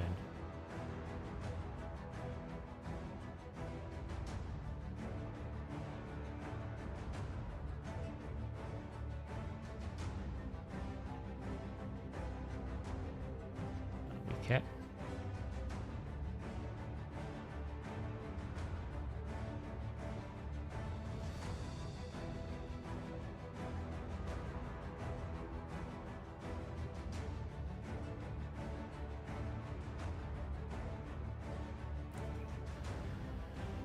Oh, well, this is going to be annoying for a while.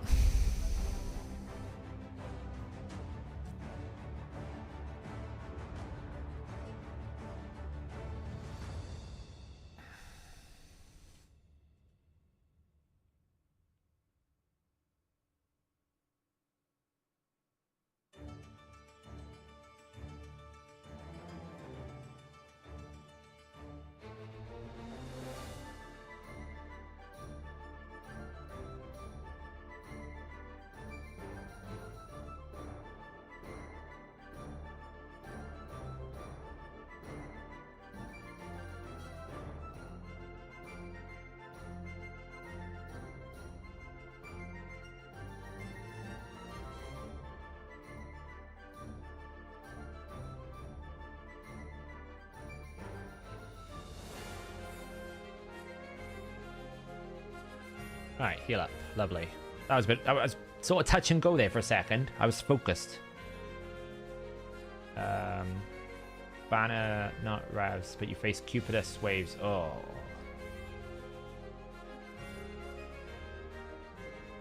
Yeah, I don't have Elder Scarg. That's going to be fun then. Actually, I'll have a look at that wave now, see what I've got.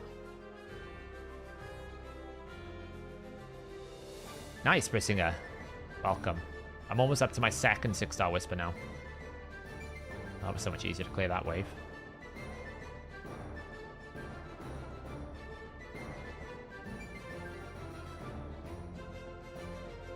Okay, Remnant's done. Okay, Tainted Crisis, Ice Golem. Boom. Boom.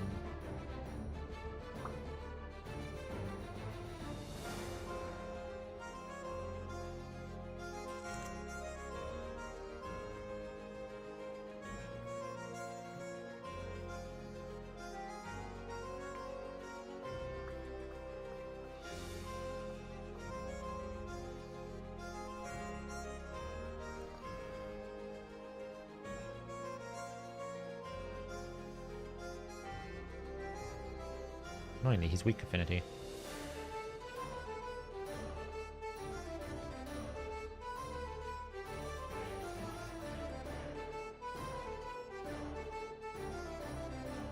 Boof, boof, boof. I don't mind if I get counterattack, he can't kill me. Thing does no damage.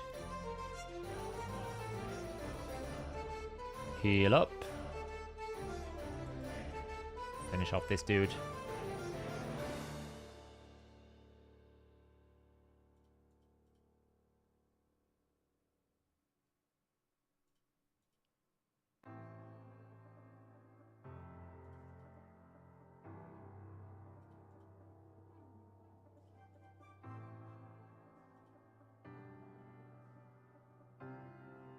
It's Champion Chase overlap the path. It might for like 5 minutes, but I doubt it.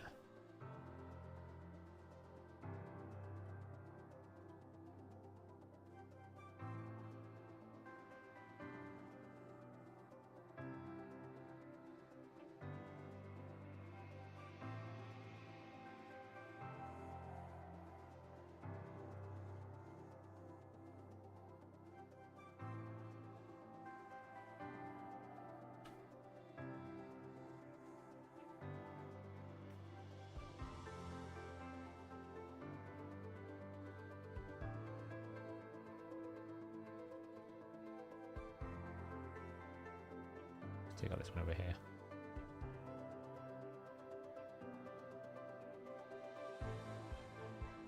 Lovely, and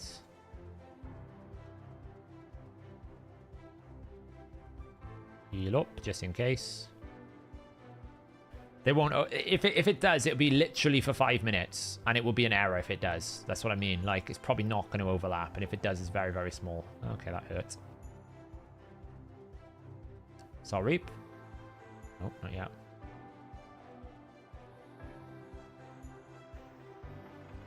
There we go. Defeated. That's terrible. It's terrible. It's terrible. Alright, well, you know. Pretty much cleared Plague Home. Just got some errant stages left to do. So I'll probably finish all of hard mode apart from any of Soul Cross because of this stupid stage. What have I got for S7? Oh, S7 looks okay.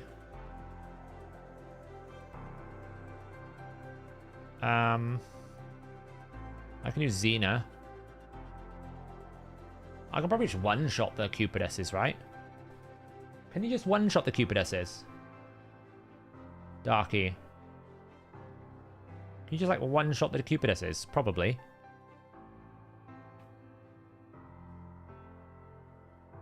Yeah, set up a decreased defense, nuke it down with Abyss. Finish in one go. Oh, she's weak affinity, though. I mean, you are weak affinity to the Cupiduses, so that's kind of annoying. You can also one-shot with this. This will one-shot something. If I could get through to S6, I would show you. But this can one-shot a Cupidus. Because it hits super, super hard. Yeah, I'm not worried about this stage. Bistolphus is clutch because of his block active skills as well. Probably healing is a bit awkward. There's not many healers here.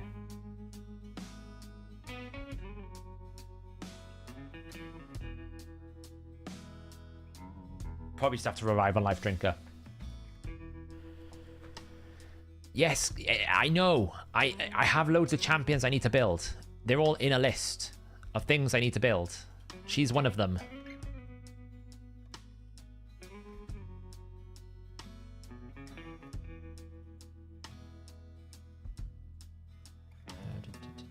But when am I ever going to find time to run masteries? That's the thing.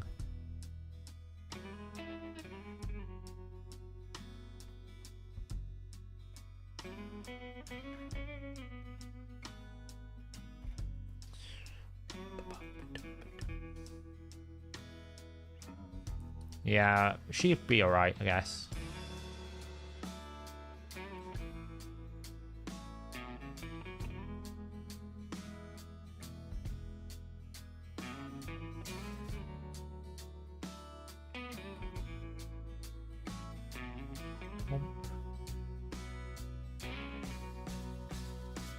Nice one. Tanky Vogoth. Hit him with that one then.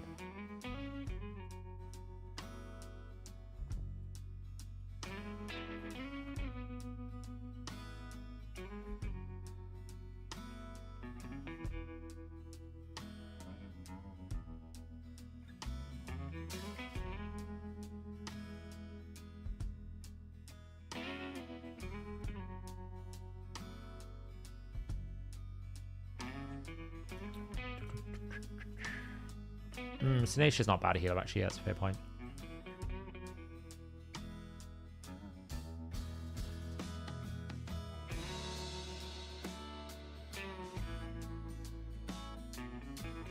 They really need to fix this notification bug.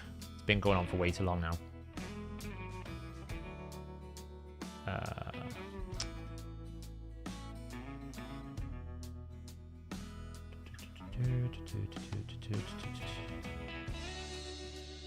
I need Arbiter.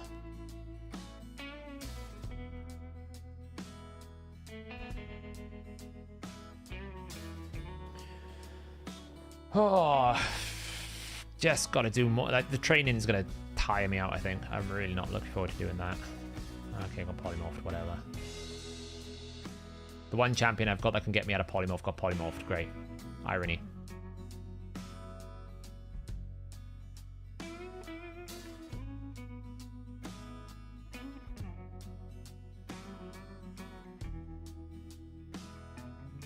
Really? Are you serious? 10 HP. Not even that. Less than 1,000 HP would have granted me an extra turn.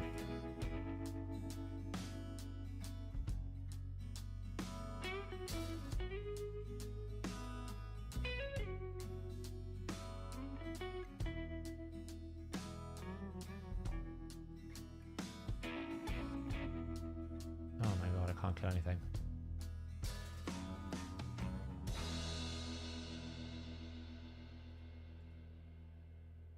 Ah, my lord. Lordy lord. Go again. Go again. It's fine. Polymorph got me is all.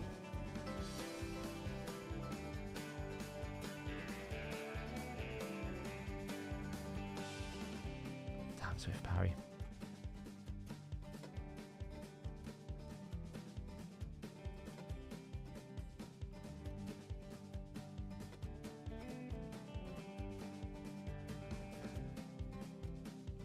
Yeah, we got it this time. There we go. That's what I was hoping for. Just trolling me, it is.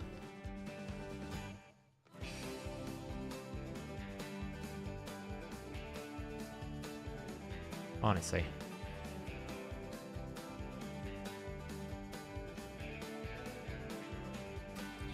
Okay. That finish that? Oh, I needed to do Spirit Champions. Oh, man.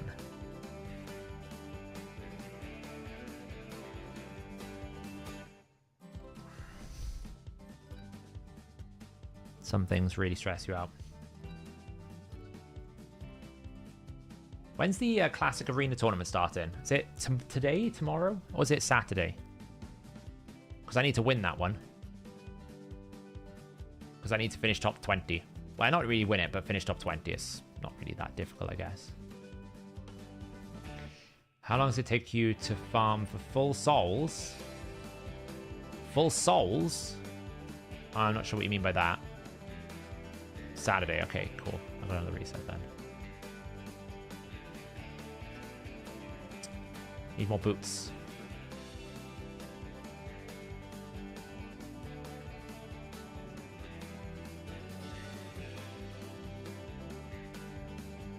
I need, what is it? 675. I need 9 more boots.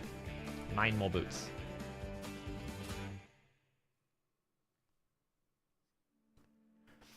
It technically, to farm an Eternal Soulstone, if you exclude Cintranos and extra events, you're talking something like 6 months to get 1 Eternal Soulstone, unless you get it from a reward.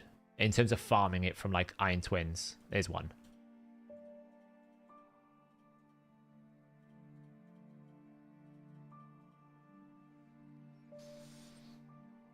A long time. I mean, you can't really farm them because the essence drop rates are so poor that you can't really depend on essences, and you could get lucky and get a 6-star. Like, there's just no real farm capability. It's a very difficult stat to determine because are you one of the people that trades all of your coins for a chance at the stone, or do you keep all of your coins and basically sell every single other soul you get? Like, at what point do you stop awakening other champions and just invest it all back in to get them? If you go all in, probably not too long, because if you sell every single soul you ever get and reinvest it back in to essence, eventually you'll get the essence. You might have to wait 6 months to get the 6-star, but that's how long it will take. Oh, I haven't checked mine, Bill. I don't want to know. I missed 2 already. I've already lost 10 keys, you know?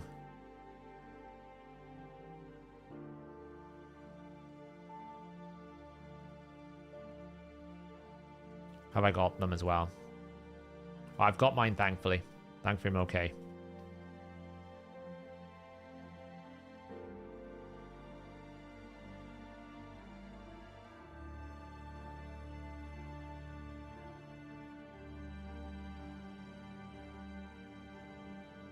I think epics are pretty okay, though. Accessibilities for epics are quite good. I think you won't struggle with those, but other ones will be harder.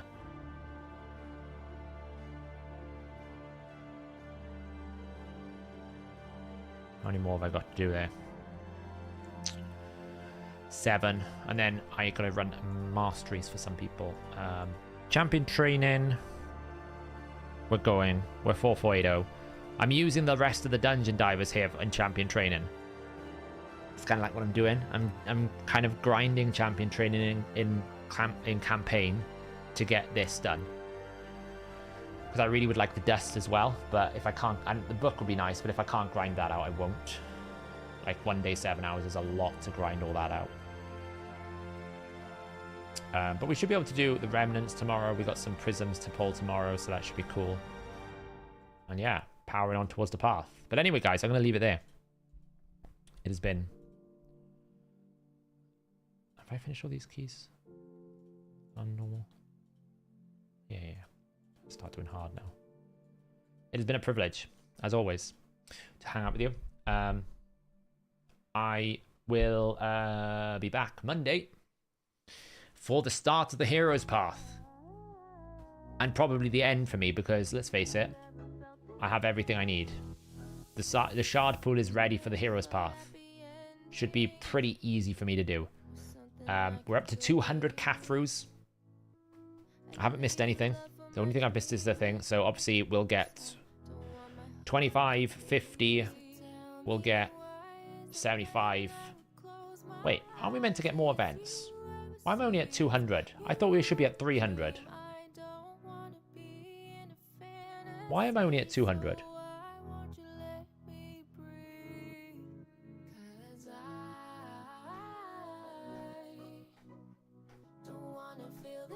Here's the plan.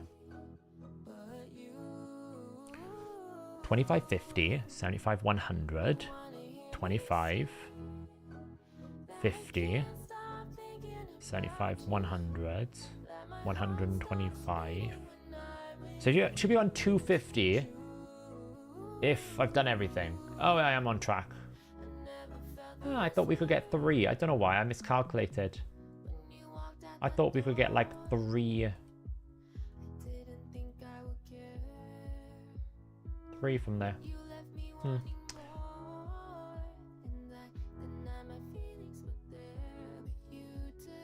I suppose you can get 3 once you've done the artifact enhancement 3, the classic arena takedown 2, and the spider, right? So you'll be able to get 3 within the champion chase tournament. That was my point that I was thinking before, is you can get 3 within the champion chase tournament, so that's fine. So yeah, so that's not a problem. We've got to actually figure out when's the best time to summon this dude.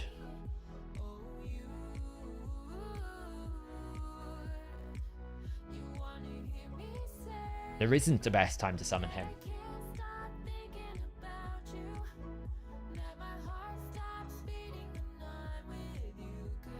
Because he's going to end before the champion. Yeah, we can't actually summon him in anything efficient. Because this will end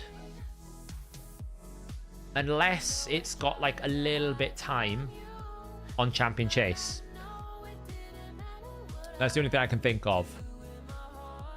Yeah, the only good time is when you do it's either the champion chase this weekend, which you can't really do if you skip the summon rush. Can you even do it if... You can do it if you didn't skip the summon rush. If you skip the summon rush, did the hero's path, you cannot summon Armanz during the champion chase.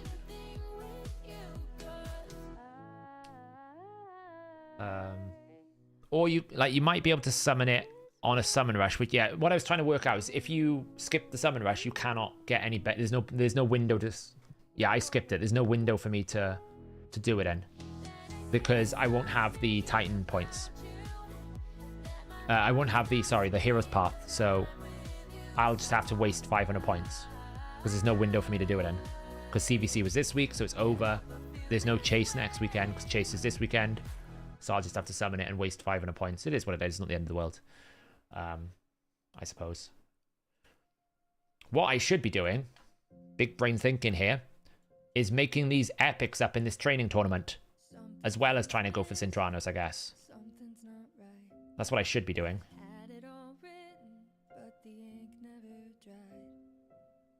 I guess. Yeah. We'll see what happens. Cool. Anyway, guys. Thanks for hanging out as always. I'll catch you on the next stream, probably Monday. Have a good evening.